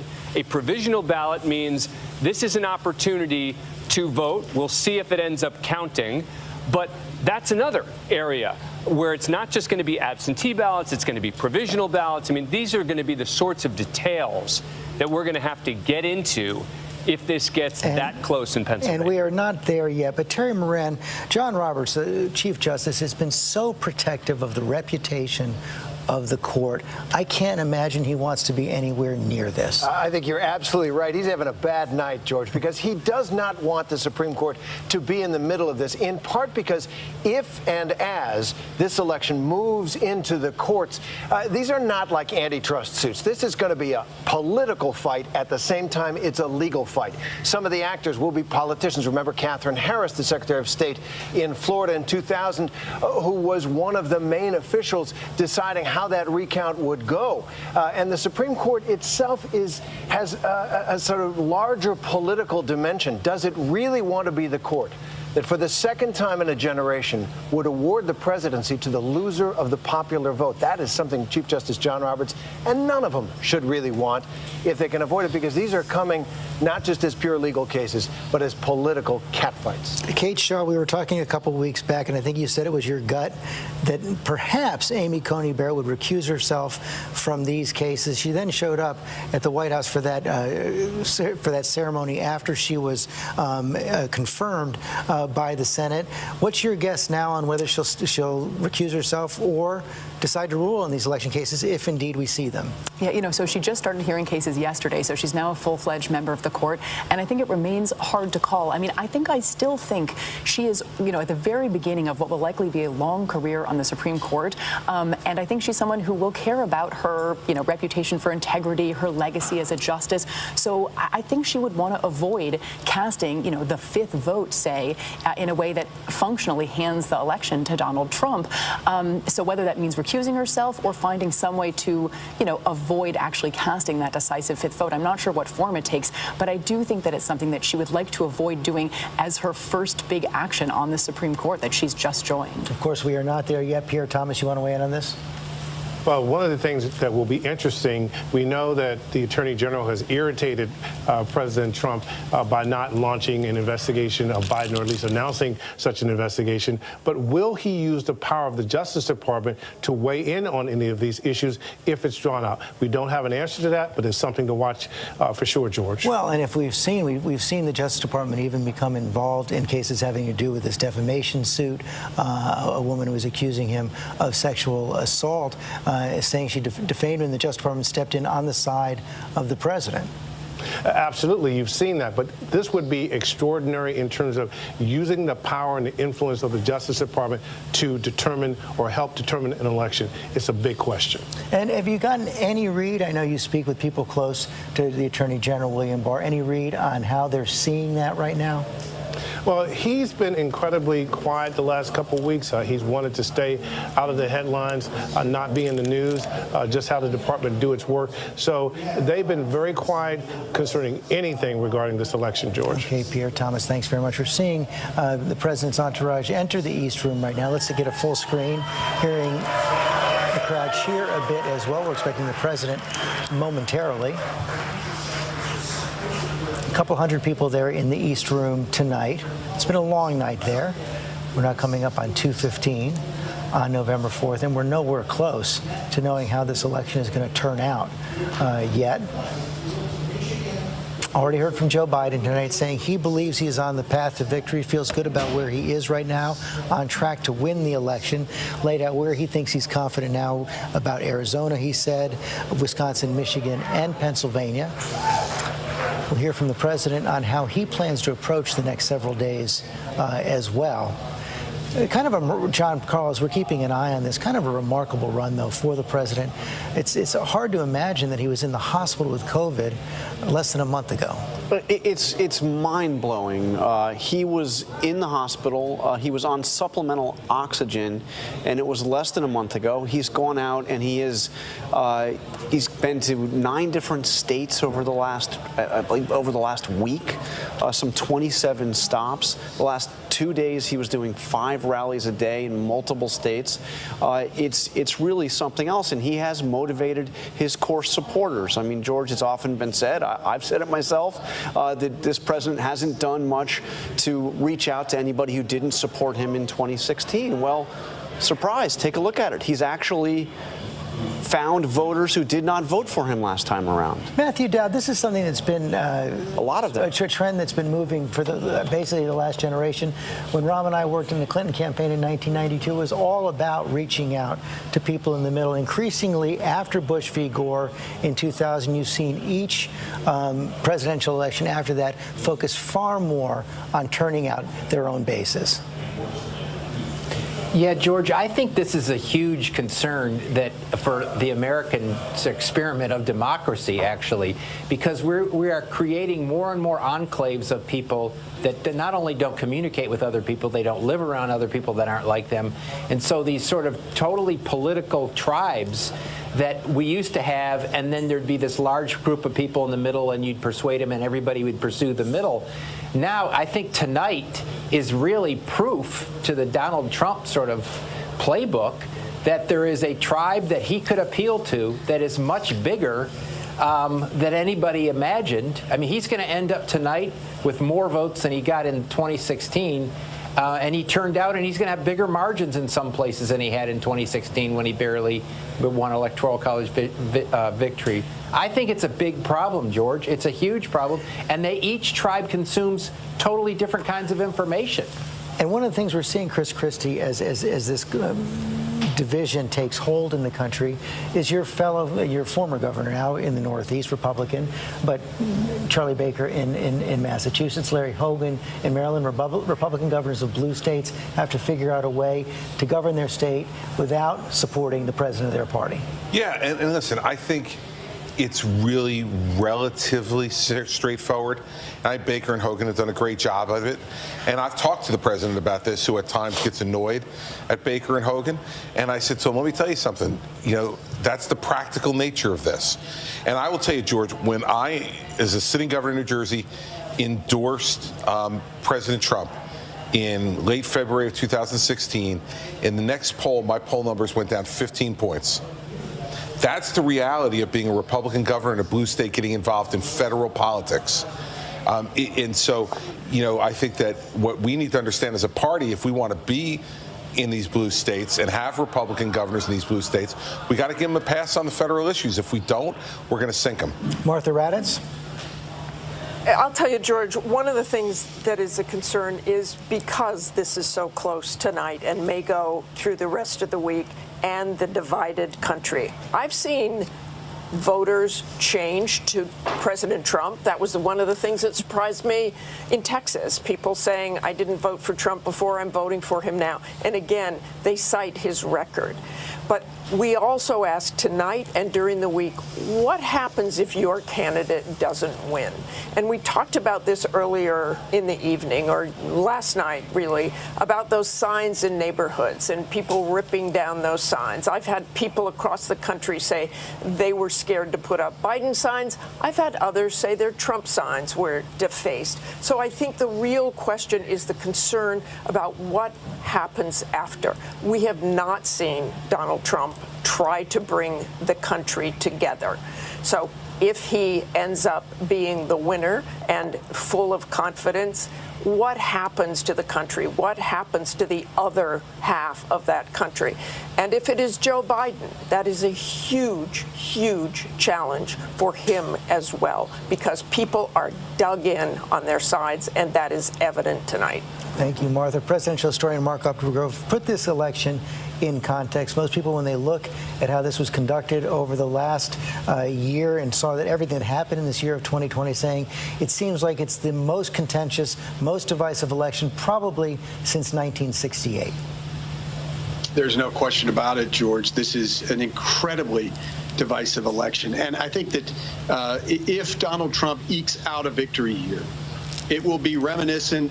John Carl talked about the sheer stamina that we've seen from Donald Trump in this campaign, despite getting COVID. And it's reminiscent of Harry Truman in 1948, when it was assumed that Thomas Dewey was going to win the election. And we know that famous picture of Truman with the newspaper over his head, Dewey defeats Truman, the erroneous headline. And somehow Truman eked it out because of his pure stamina. He did a whistle-stop tour across the country, and just through sheer grit earned back the presidency. And that's what we might see here. But the division is what's different here. Even in 1968, you didn't see quite the contentiousness between the two candidates, Hubert Humphrey and Richard Nixon. Okay, Mark Updegrove, thanks very much. Lindsay Davis? You know, I think what's interesting is if we look at what could have been, and so much of this has been talking about the racial reckoning. I've always called it the so-called racial reckoning, because in the end, what has it gotten us? I mean, if we just do like a quick history minute here, in this country's 244-year history, we've only had 10 black senators. Tonight, and two of them, by the way, were during Reconstruction, so that was 150 years ago. Tonight, you had at least 309 people of color on the ballot running for various positions in Congress, 7 of them black candidates who are running for the Senate, 5 of them in the South. Prior to tonight, and still at this moment as we stand, Georgia, we kind of have to put a pin in that because that'll go to the runoff. But at this point, kind of goose eggs straight across. And so while there's been so much that's been said, you know, for those candidates who are running in the South, they were really leaning into race, which is kind of unusual in the South. Quite often when you're trying to convince these white voters to vote for you, it was like something they would stay away from. But they were telling them, the message was, it's time to meet the moment. And yet we don't know that. I think there's still one potentially competitive race in Michigan, John James running for Senate there. And so we'll see what happens. But in the bigger picture, it looks like at this point anyway, as things stand, that the Senate would still stay in control of the Republicans. And what does that mean now for a COVID relief bill? And David Muir, one of the few things we can say about the outcome of this election right now is that we came into this election divided by race, by region, by party.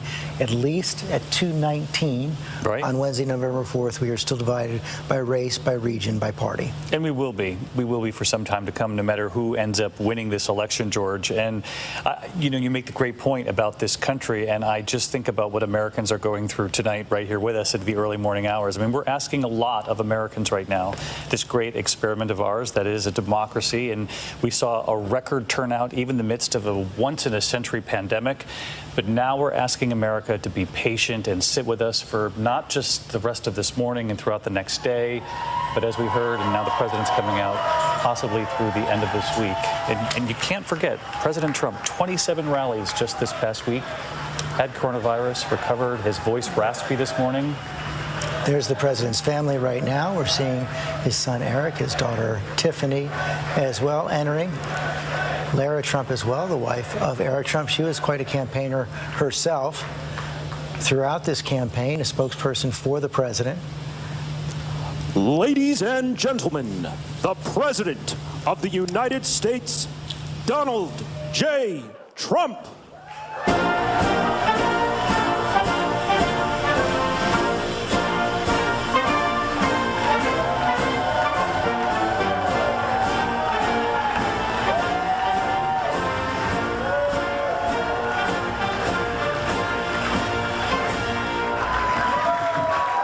Thank you very much.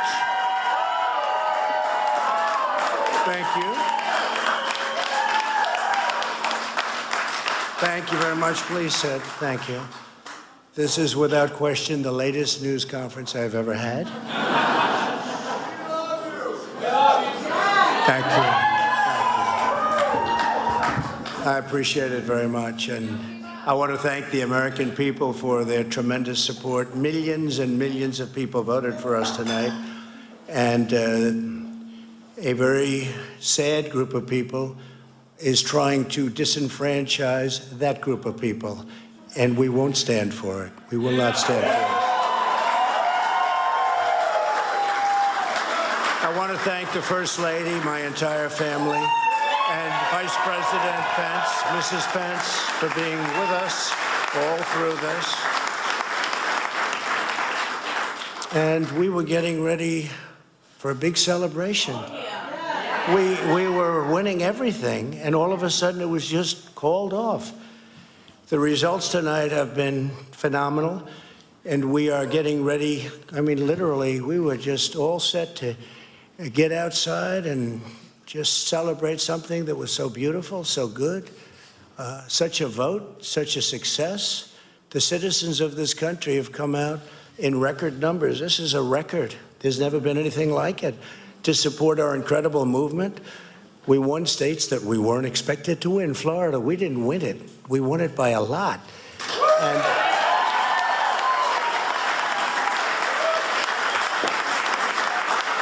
we won the great state of Ohio. We won Texas. We won Texas. We won Texas by 700,000 votes, and they don't even include it in the tabulations. It's also clear that we have won Georgia.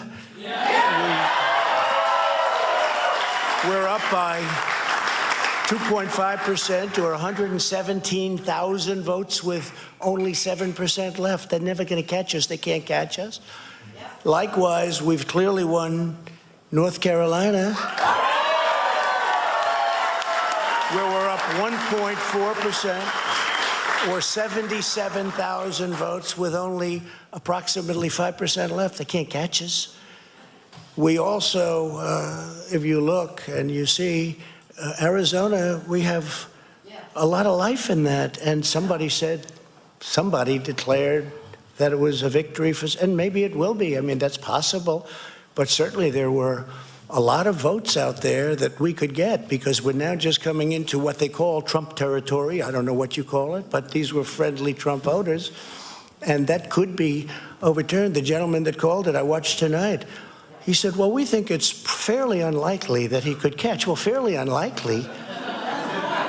And we don't even need it. We don't need that. That was just a state that if we would have gotten it, it would have been nice, Arizona. But there's a possibility, maybe even a good possibility. In fact, since I saw that originally, it's been changed and the numbers have substantially come down just in a small amount of votes. So we want that obviously to stay in play. But most importantly, we're winning Pennsylvania by a tremendous amount of votes.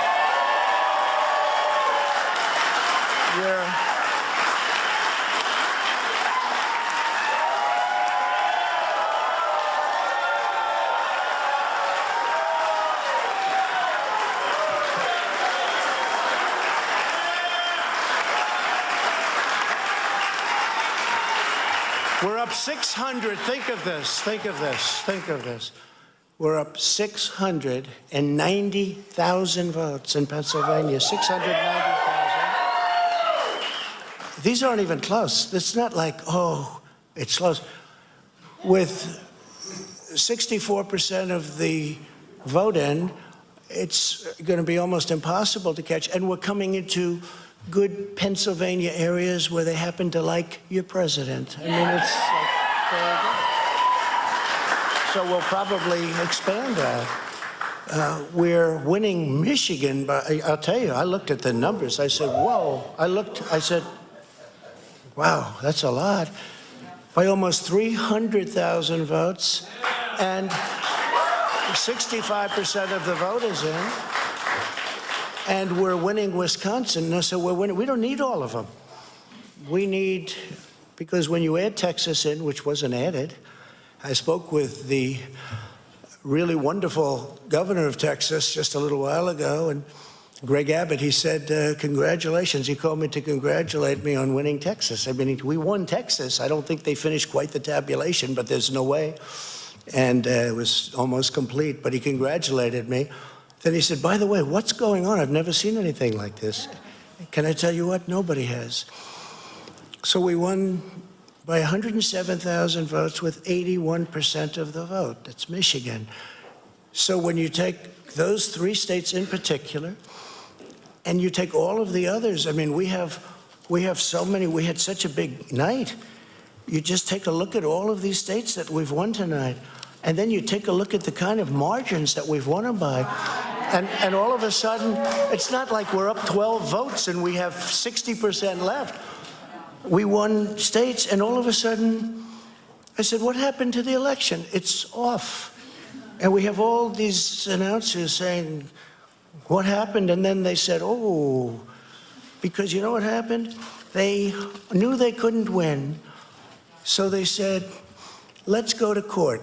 And did I predict this, Newt? Did I say this? I've been saying this from the day I heard they were going to send out tens of millions of ballots. I said exactly, because either they were going to win, or if they didn't win, they'll take us to court. So Florida was a tremendous victory, 377,000. Texas, as we said. Ohio, think of this. Ohio, a tremendous state, a big state. I love Ohio. We won by 8.1%, 461,000. Think of it. Almost 500,000 votes. North Carolina, big victory with North Carolina. And so we won there. We lead by 76,000 votes with almost nothing left. And all of a sudden, everything just stopped. This is a fraud on the American public. This is an embarrassment to our country. We were getting ready to win this election. Frankly, we did win this election. We did win this election. So our goal now is to ensure the integrity for the good of this nation. This is a very big moment. This is a major fraud in our nation. We want the law to be used in a proper manner. So we'll be going to the U.S. Supreme Court. We want all voting to stop. We don't want them to find any ballots at 4 o'clock in the morning and add them to the list. Okay? It's a very sad. It's a very sad moment. To me, this is a very sad moment, and we will win this. And as far as I'm concerned, we already have won it.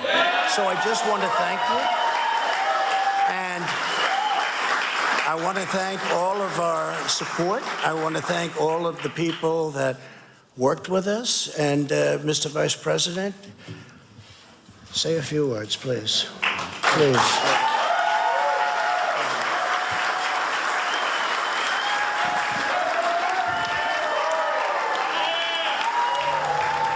Let's try to unpack now some of what we saw from the president right there as Vice President Pence starts to talk.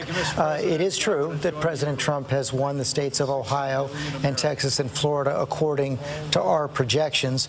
But it's a matter of fact right now that at this hour, at least, Joe Biden has 221 electoral votes to the 213 electoral votes of Donald Trump. And in the popular vote right now, Joe Biden is also leading the popular vote right now. It's close, but over 65,634,000 votes plus for Joe Biden, and 63,952,000 for Donald Trump. So what we're seeing right there is Donald Trump is losing right now in both the popular vote and the electoral vote, and there are many states left to be called. We have not yet projected the state of Nevada, the state of Arizona, the state of Alaska, Georgia, North Carolina, Pennsylvania, Michigan, and Wisconsin, and Maine, still yet to be called. An awful lot of votes yet to be counted.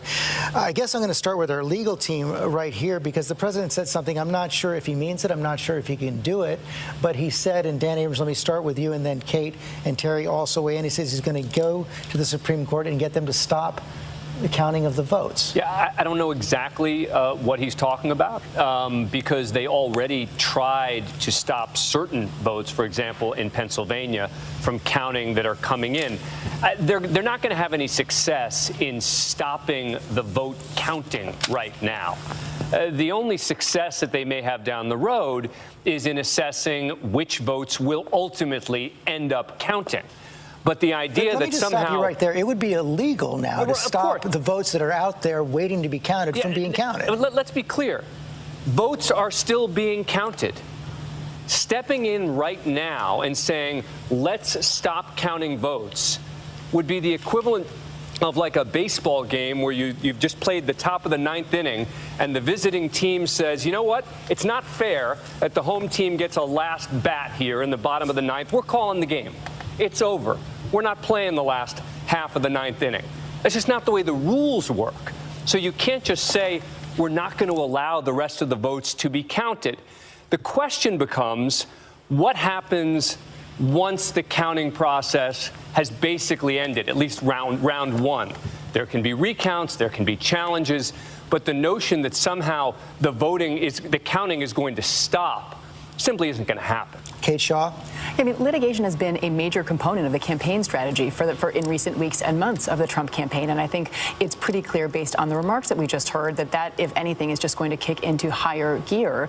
But I do think it's important to make clear there is no basis in law for a claim that counting must stop simply because it sounds like the president likes how the numbers look in some states, although he also said he, of course, wanted counting to continue in Arizona, where he believes he can make up ground. But there's no legal significance to any of the claims, I don't think, about stopping counting, nor is there a route to actually seek that redress in court in a broad sense. But I do think he has very clearly signaled an intention to really double down on this litigation component of the campaign strategy. Clearly, Terry Moranti says a major fraud has been perpetrated on the American people, and there's a sad group who are trying to disenfranchise his voters. Well, this isn't law, George. This isn't politics. This is theater. And let's be blunt. It's the theater of authoritarianism. What is happening right now. Every American knows that when you cast a vote validly, it should be counted. The President of the United States, no matter what he says, is trying to stop the counting of valid votes, the ordinary, everyday counting of valid votes. There will be fights about some votes, but he's trying to stop the counting, except in Arizona, where he's behind. He wants his votes counted. We should be blunt about this. This is not law. This is not politics. This is an attempt to end the election illegitimately so that he can maintain power. and we should be blunt about that. Cecilia Vega, it's also not a surprise. The president has been signaling this for months and months and months. I literally just wrote down not a surprise as a point I wanted to tell you about because he has been ramping this up. It has been a steady drumbeat. We had been told by sources leading into today that behind the scenes, privately, the president had been talking about this conspiracy theory of fraud and a stolen election more and more and more. And we should say, when the president says this is a fraud, George, this is not a fraud. This is the American democratic system in action, working exactly as it should be working. I also want to point out that the president said that he's going to take this to the Supreme Court. We saw this coming, too, because before the appointment of Judge Amy Coney Barrett to the Supreme Court, he had said that he wanted her appointed in this expeditious manner, the fastest we had ever seen a Supreme Court nominee approved this close to an election day, because he said that he knew this case over the election would come before the Supreme Court, and that gets right at the heart of the controversy over how quickly and close to the election that she was approved. This is exactly what Democrats had been fearful of and warning about heading into this election, George. John Carl. George, we should also be clear, though, that the president can say whatever he wants to say at his party in the East Room.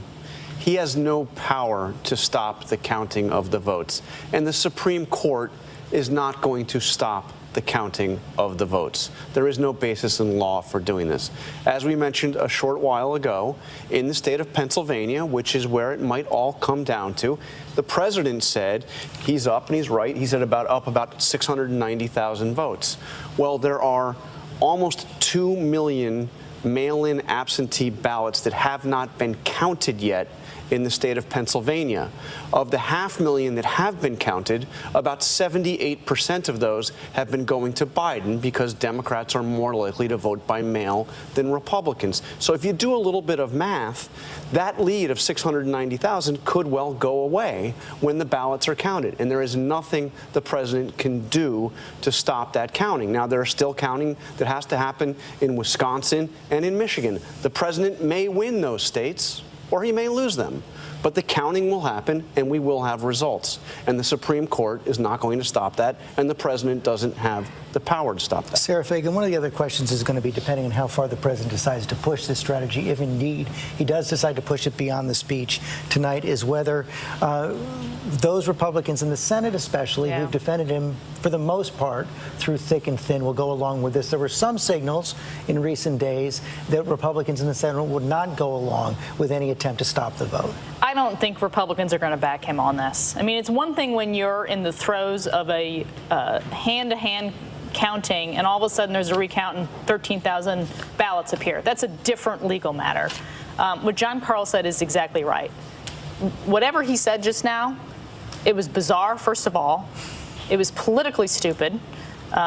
He was having a good night tonight. Yeah, don't hold back now. Keep going on the other side. No, he was having a good night tonight, and frankly, a better night than most people thought he would have. And he just stepped on his message for the next 3 days. And Martha Raddatz, the other question is what other institutions will go along with this if indeed the president pushes it? Yeah, and if he pushes it, and it's exactly right. He doesn't have the power to do this. But what we saw tonight is what Donald Trump, if Donald Trump loses, that's how he's going to lose. He's going to be a sore loser. He's going to help divide the country even further. And other institutions going along with him, we'll have to wait and see. In terms of voters, in terms of those who back him, I think this is even a step too far for many of them, calling this a fraud before it's even over.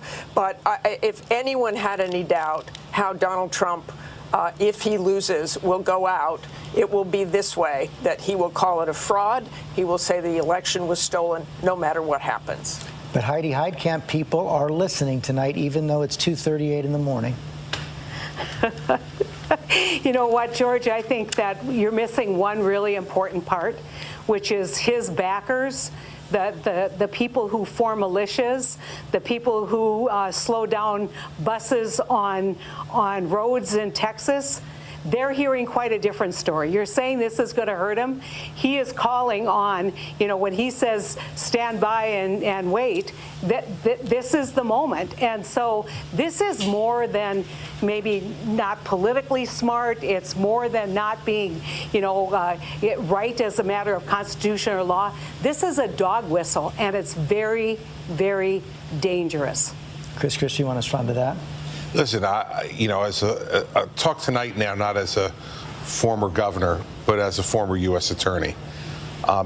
There's just no basis to make that argument tonight. There just isn't. All of these votes have to be counted that are in now. In Pennsylvania, the argument won't even start in Pennsylvania until tomorrow or Thursday or Friday, because the Pennsylvania Supreme Court extended for 3 days when you could accept ballots. Now, I understand there could be an argument on that based upon Pennsylvania law, but that argument's for later. Tonight, this was not the time to make this argument. And it's not about law, it's about politics, right? He's preparing the battlefield. Well, listen, it is, but it's got to be bigger than that. And I disagree with what he did tonight.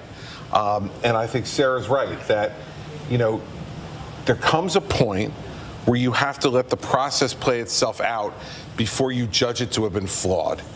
And I think by prematurely doing this, if there is a flaw in it later, he has undercut his own credibility in calling attention to that flaw. So I think it's a bad strategic decision. It's a bad political decision. And it's not the kind of decision you would expect someone to make tonight who holds the position he holds. Rahm Emanuel. This is Donald Trump. If he's going to lose, I actually think he indicated that he's going to lose, and he's going to be the victim of unfair play. That is always how it happens for him. This is actually in his wheelhouse. He either is a victim of something unfair. Now, we can say all about the legal. This has nothing to do with the law. I appreciate the legal team we've assembled. This is all about politics, and he is now going to be the victim of unfair play, and he is now casting a delegitimacy to Biden in the way that he think he was done on the Russia investigation. That's what he's doing. Take a break. You get the last word. I think the fact that he used the word disenfranchised is disrespectful, because if anything, the voters that have been disenfranchised have been the Democratic voters who have, waited for decisions, have waited in line, the post office has been compromised. If anybody's stealing an election, if anybody's compromising an election, it's been his side. So I think it's deeply disrespectful for him to use those words. I do agree with Heidi that I think the signaling to the folks who are standing back and standing by to redeem him if this election is quote unquote stolen from him, I think that rhetoric needs to be completely squashed and brought down. There are a lot of people who are afraid of that. And I think really when I look at that red map, all of these red states that have voted for this guy, this is your guy. This is a guy who is not respecting the foundation of our very democracy, and I think it's a shame. Have to take a break.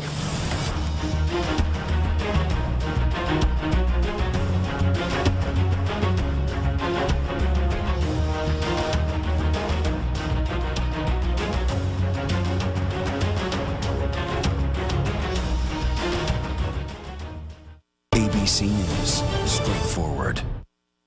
Tonight, get ready for a con so big, so outrageous, never seen anything like it before. Meet the Prince, pretending to be part of one of the world's richest royal families. Living large. But holy cow, who is this person? He stole approximately $8.1 million. Where was all this money coming from? Buckle up. Just the tip of the iceberg. I'm Whoopi Goldberg. This is The Con. All new and royally good. Tonight on ABC. Good Morning America this morning.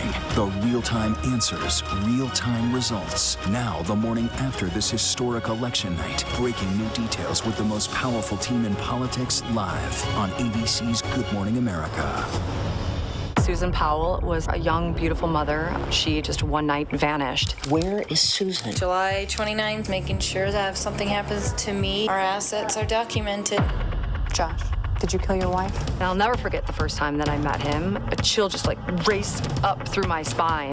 I just shook the hand of a killer. Now, new details, stunning new interviews. He ends up revealing the biggest bombshell. What will happen next? The new 2020 event, Friday night on ABC. Now, when it matters most, the straightforward facts. ABC News is America's #1 news. #1 in the morning, #1 in the evening, and the #1 show on all of television. #1 in late night versus the competition. #1 in politics versus the competition. The #1 daytime talk show. And #1 in streaming news. Most trusted, most watched. ABC News is America's #1 news.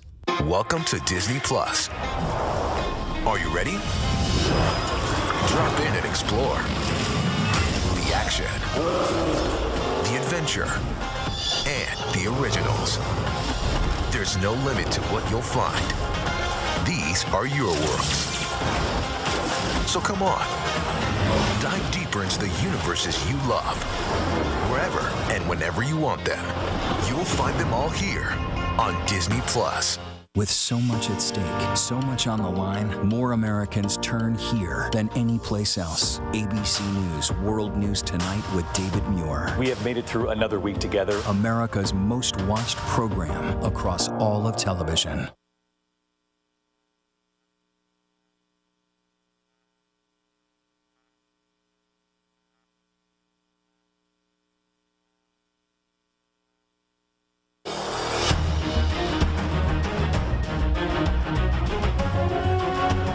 And we are back at ABC News Election Headquarters, 2:45 on November 4th. Right now, Joe Biden has 221 electoral votes. Donald Trump has 213. But let's take a deeper dive now at the remaining states that still have not been projected by ABC News, starting with the state of Arizona. 82% of the expected vote is in right now.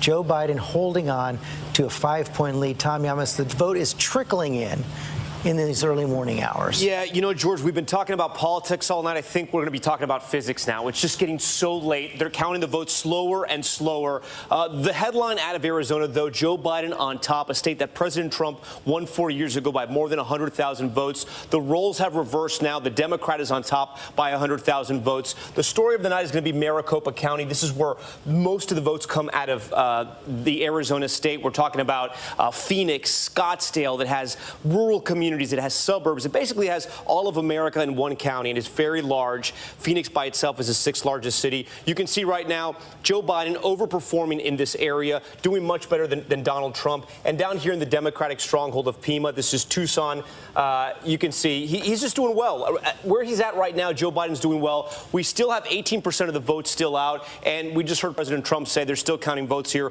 We're going to have to wait and see. But the trend so far has been good for Joe Biden in Arizona. The next door neighbor, Nevada, 78% of the expected vote is in. Yeah, you know, we've been watching this one. This one's been coming in a little bit slower. We're going to talk about Clark County. 3/4 of the vote is going to come from Las Vegas. It's a 10-point spread right now as we look at this. And you can see Joe Biden slightly performing better than Hillary Clinton. But when we look at Nevada, we really want to look at Reno and Washoe County because President Trump has to keep it close here. And where he's at right now, it's not great news for him. It's sort of where he was last year. It wasn't enough to win. He has to get a little closer in Reno. It doesn't look like that's happening, but again, we still have 20% of the vote out. What's that big hole in the center of the state? This is a whole. It's a county that we don't have any information yet. And so large in area, but low in population. Yeah. This is a rural. Look, like I said, you're gonna have about 70% of the vote out of Las Vegas. You're gonna have Reno, which is the second biggest city. In the middle, you have a lot of the rural vote. But this is the area where Donald Trump has to run up the vote. He has to offset his losses in Las Vegas and Reno. Okay, let's quickly take a look at Georgia and North Carolina as well. Let's pick those up as well, see what's happening in those states right now. Georgia, 91% of the expected vote in. Donald Trump holding on to the lead. Yeah, so, George, here's the story here. We were talking about a 300,000 vote spread, then it turned into a 200,000 vote spread. Now we're at about a 100,000 vote spread. So Joe Biden is catching up little by little. But we heard T.J. Holmes reporting earlier about some of these counties. Cobb County, 90% of the vote essentially in, and he's doing well. He's overperforming there. But some of these other counties, like DeKalb County, we're still waiting on 20% of the vote. Joe Biden's doing really well. If he can expand his voter base in Atlanta and the metro area, he's going to win Georgia. But it is so close close right now, and several counties, we're still waiting for the vote to come in. 95% in Gwinnett, but that extra 5%, those likely are going to be Democratic votes, most likely, because you can see the pace that they're going at here, and that's why Joe Biden needs those votes to come in, and that's why we haven't called this state yet. It's just too close. Quick look at North Carolina.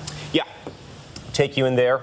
And we've been holding, like George, I said, we're up against physics here. Let me bring this up for you. We've been at 95%, I think, for the last 2 hours or so. The spread, I haven't seen in a while, so let me see. Let me do some quick math. We're about 100,000 in the spread, a little under 100,000 in the spread, about 80,000 votes right there. This was a vote, this was a state that President Trump won by +3 points 4 years ago, so this is not a position he wants to be in right now. We've been looking at the cities, Wake County, Raleigh, Joe Biden overperforming there. In Charlotte, Mecklenburg, this is the biggest county right there, and you can see he's overperforming. But George, I was telling you this just a couple hours ago. Donald Trump's keeping up, and that's because people are coming out in the rural areas, some of these country towns out here. He's driven up the vote. They could be new voters. They could have been Trump voters the entire time, but he's keeping pace with the gains Democrats are making in the cities. A lot of big states are out there. We'll be right back.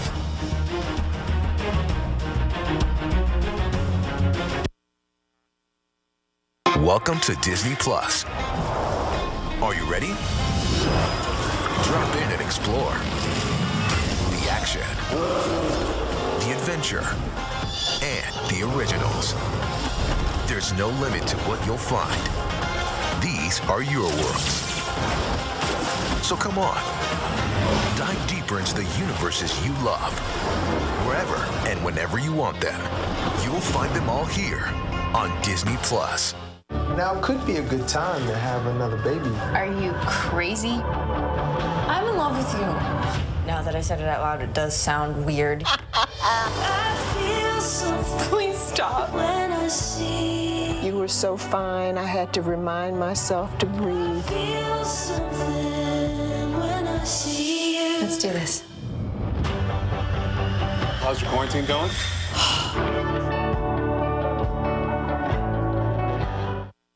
Good Morning America this morning. The real-time answers, real-time results. Now, the morning after this historic election night. Breaking new details with the most powerful team in politics live on ABC's Good Morning America.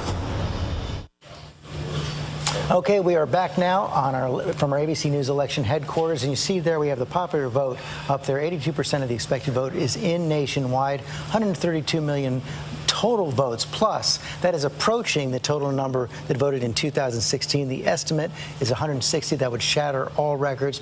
Rick Klein, our political director, this helps underscore how much outstanding vote there still is left to be counted. Yeah, we're talking about hundreds of thousands of votes in a series of states, including Georgia, including Pennsylvania, including Wisconsin, including Michigan. And in so many of these states, George, it's important to underscore, we always knew that these votes would not be counted on election night. In fact, election officials have been telling us that for months. And in fact, in many of the states, the reason that they aren't being counted right now is because Republicans at the state level blocked efforts to get those ballots processed earlier. So we have been talking about this and being told about this possibility for weeks now. And despite what the president says, there is nothing nefarious going on in the fact that there are many ballots that have not been processed in these key states. And the votes will continue to be counted. We have to take another quick break, but we'll be right back. Razor Crest, stand down.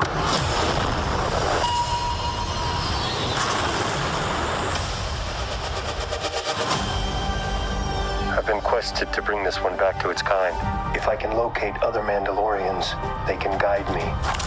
This is no place for a child. Wherever I go, he goes.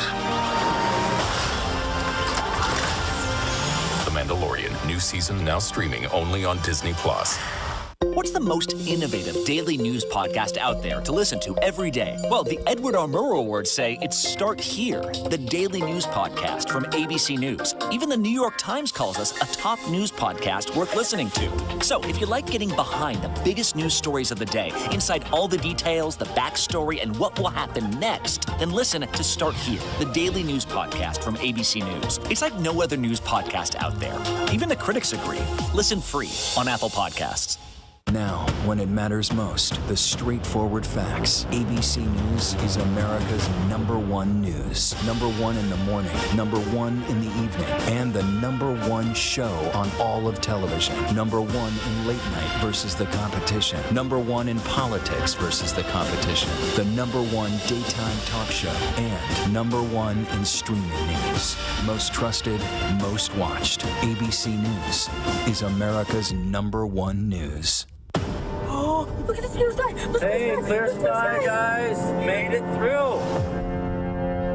Change is difficult, but this is my home. This is where I want to be. I love that town. I'm not going to bail on it.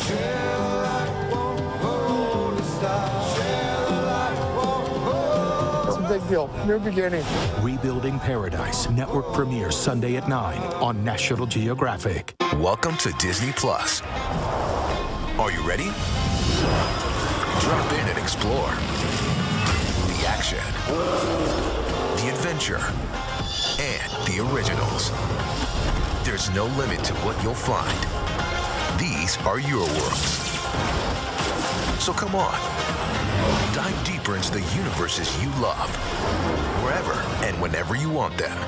You'll find them all here on Disney Plus. Good Morning America this morning. The real-time answers, real-time results. Now, the morning after this historic election night. Breaking new details with the most powerful team in politics live on ABC's Good Morning America.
Welcome to Disney Plus. Are you ready? Drop in and explore. The action, the adventure, and the originals. There's no limit to what you'll find.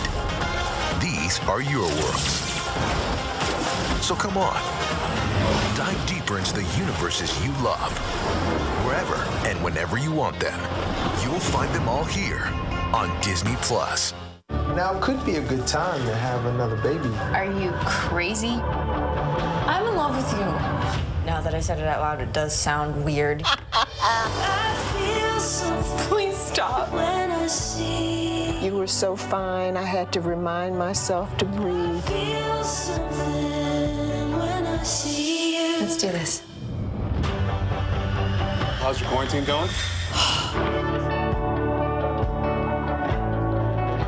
Susan Powell was a young, beautiful mother. She just one night vanished. Where is Susan? July 29th, making sure that if something happens to me, our assets are documented. Josh, did you kill your wife? And I'll never forget the first time that I met him. A chill just raced up through my spine. I just shook the hand of a killer. Now, new details, stunning new interviews. He ends up revealing the biggest bombshell. What will happen next? The new 2020 event, Friday night on ABC. Good Morning America this morning. The real-time answers, real-time results. Now, the morning after this historic election night. Breaking new details with the most powerful team in politics live on ABC's Good Morning America. With so much at stake, so much on the line, more Americans turn here than any place else. ABC News World News Tonight with David Muir. We have made it through another week together. America's most watched program across all of television.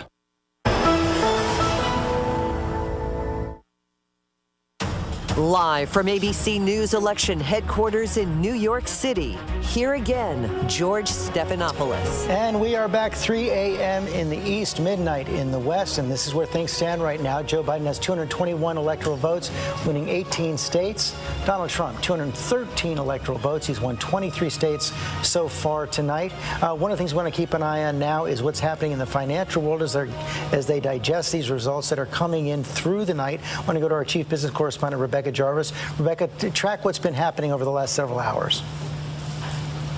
Well, and George, stock futures, which are an indicator of where the market might trade when it opens tomorrow, had been bouncing around throughout the night. They were up a little bit. They were flat going into President Trump's speech. Now they are down more than 400 points. And what Wall Street was looking for tonight was this decisive victory, some sort of closure. And many veterans on Wall Street told me they weren't even necessarily concerned with who would be the winner, but that there was a decisive victory. But this closure that we clearly are not going to have for an extended period of time now, that is the uncertainty that weighs on the market. We've seen it weigh on the market for political reasons, because of the pandemic, because of the economy. And without having closure here, it's not just a matter of what may happen inside America as we wait for these results, but also what happens to businesses. Businesses make plans. They adapt to whomever is in office, and they make choices about how they're going to hire, where they're going to spend money. And what I've been hearing from a number of CEOs and founders of companies, including small businesses, is that without a sense of who is going to be in that office, they have to delay big decision making. And the longer they delay that decision making, especially in an economy like this one, where unemployment is 7.9%, 12.6 million Americans are out of work, 22.7 million Americans are on some form of unemployment benefits, and almost 8 million people have slipped into poverty in the last handful of months. These are really significant. That time delay, it becomes a more significant and pressing issue. Not to say that they're looking for an answer without having something out there, having something to hang their hat on, but Wall Street wants that decisive victory that they know that they can trust. Yeah, we did 4 years ago. Once it became clear that President Trump would get elected, we saw for a moment the markets dive, and then they had recovered pretty much by the end of the day or within days right now. But what you're saying now is that they're likely to be volatile until we have some sense of who the next president is going to be.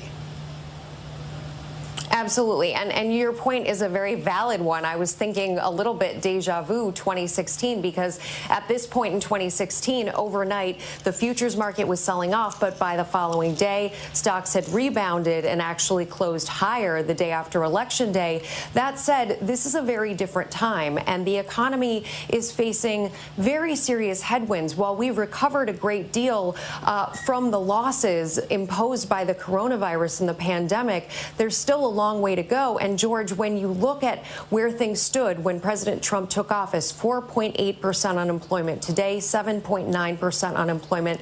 That is the highest unemployment rate a president facing re-election has had going into an election. And you have so many small businesses that are also really concerned right now. Over 100,000 of them have permanently closed as a result. And there is a question to be had about where the onus lies, where small businesses, I speak to small businesses on a regular basis, and for some, they look at their local government, and that's where they keep the responsibility. That's where they believe the responsibility lies. But for many, they also look to their national federal government and say, where is the leadership right now? Rebecca Jarvis, thanks very much. Let's take a look at some of the sources of that uncertainty right now. Those 3 states that made up the blue wall for the Democrats before 2016, Wisconsin, Michigan, and Pennsylvania. You still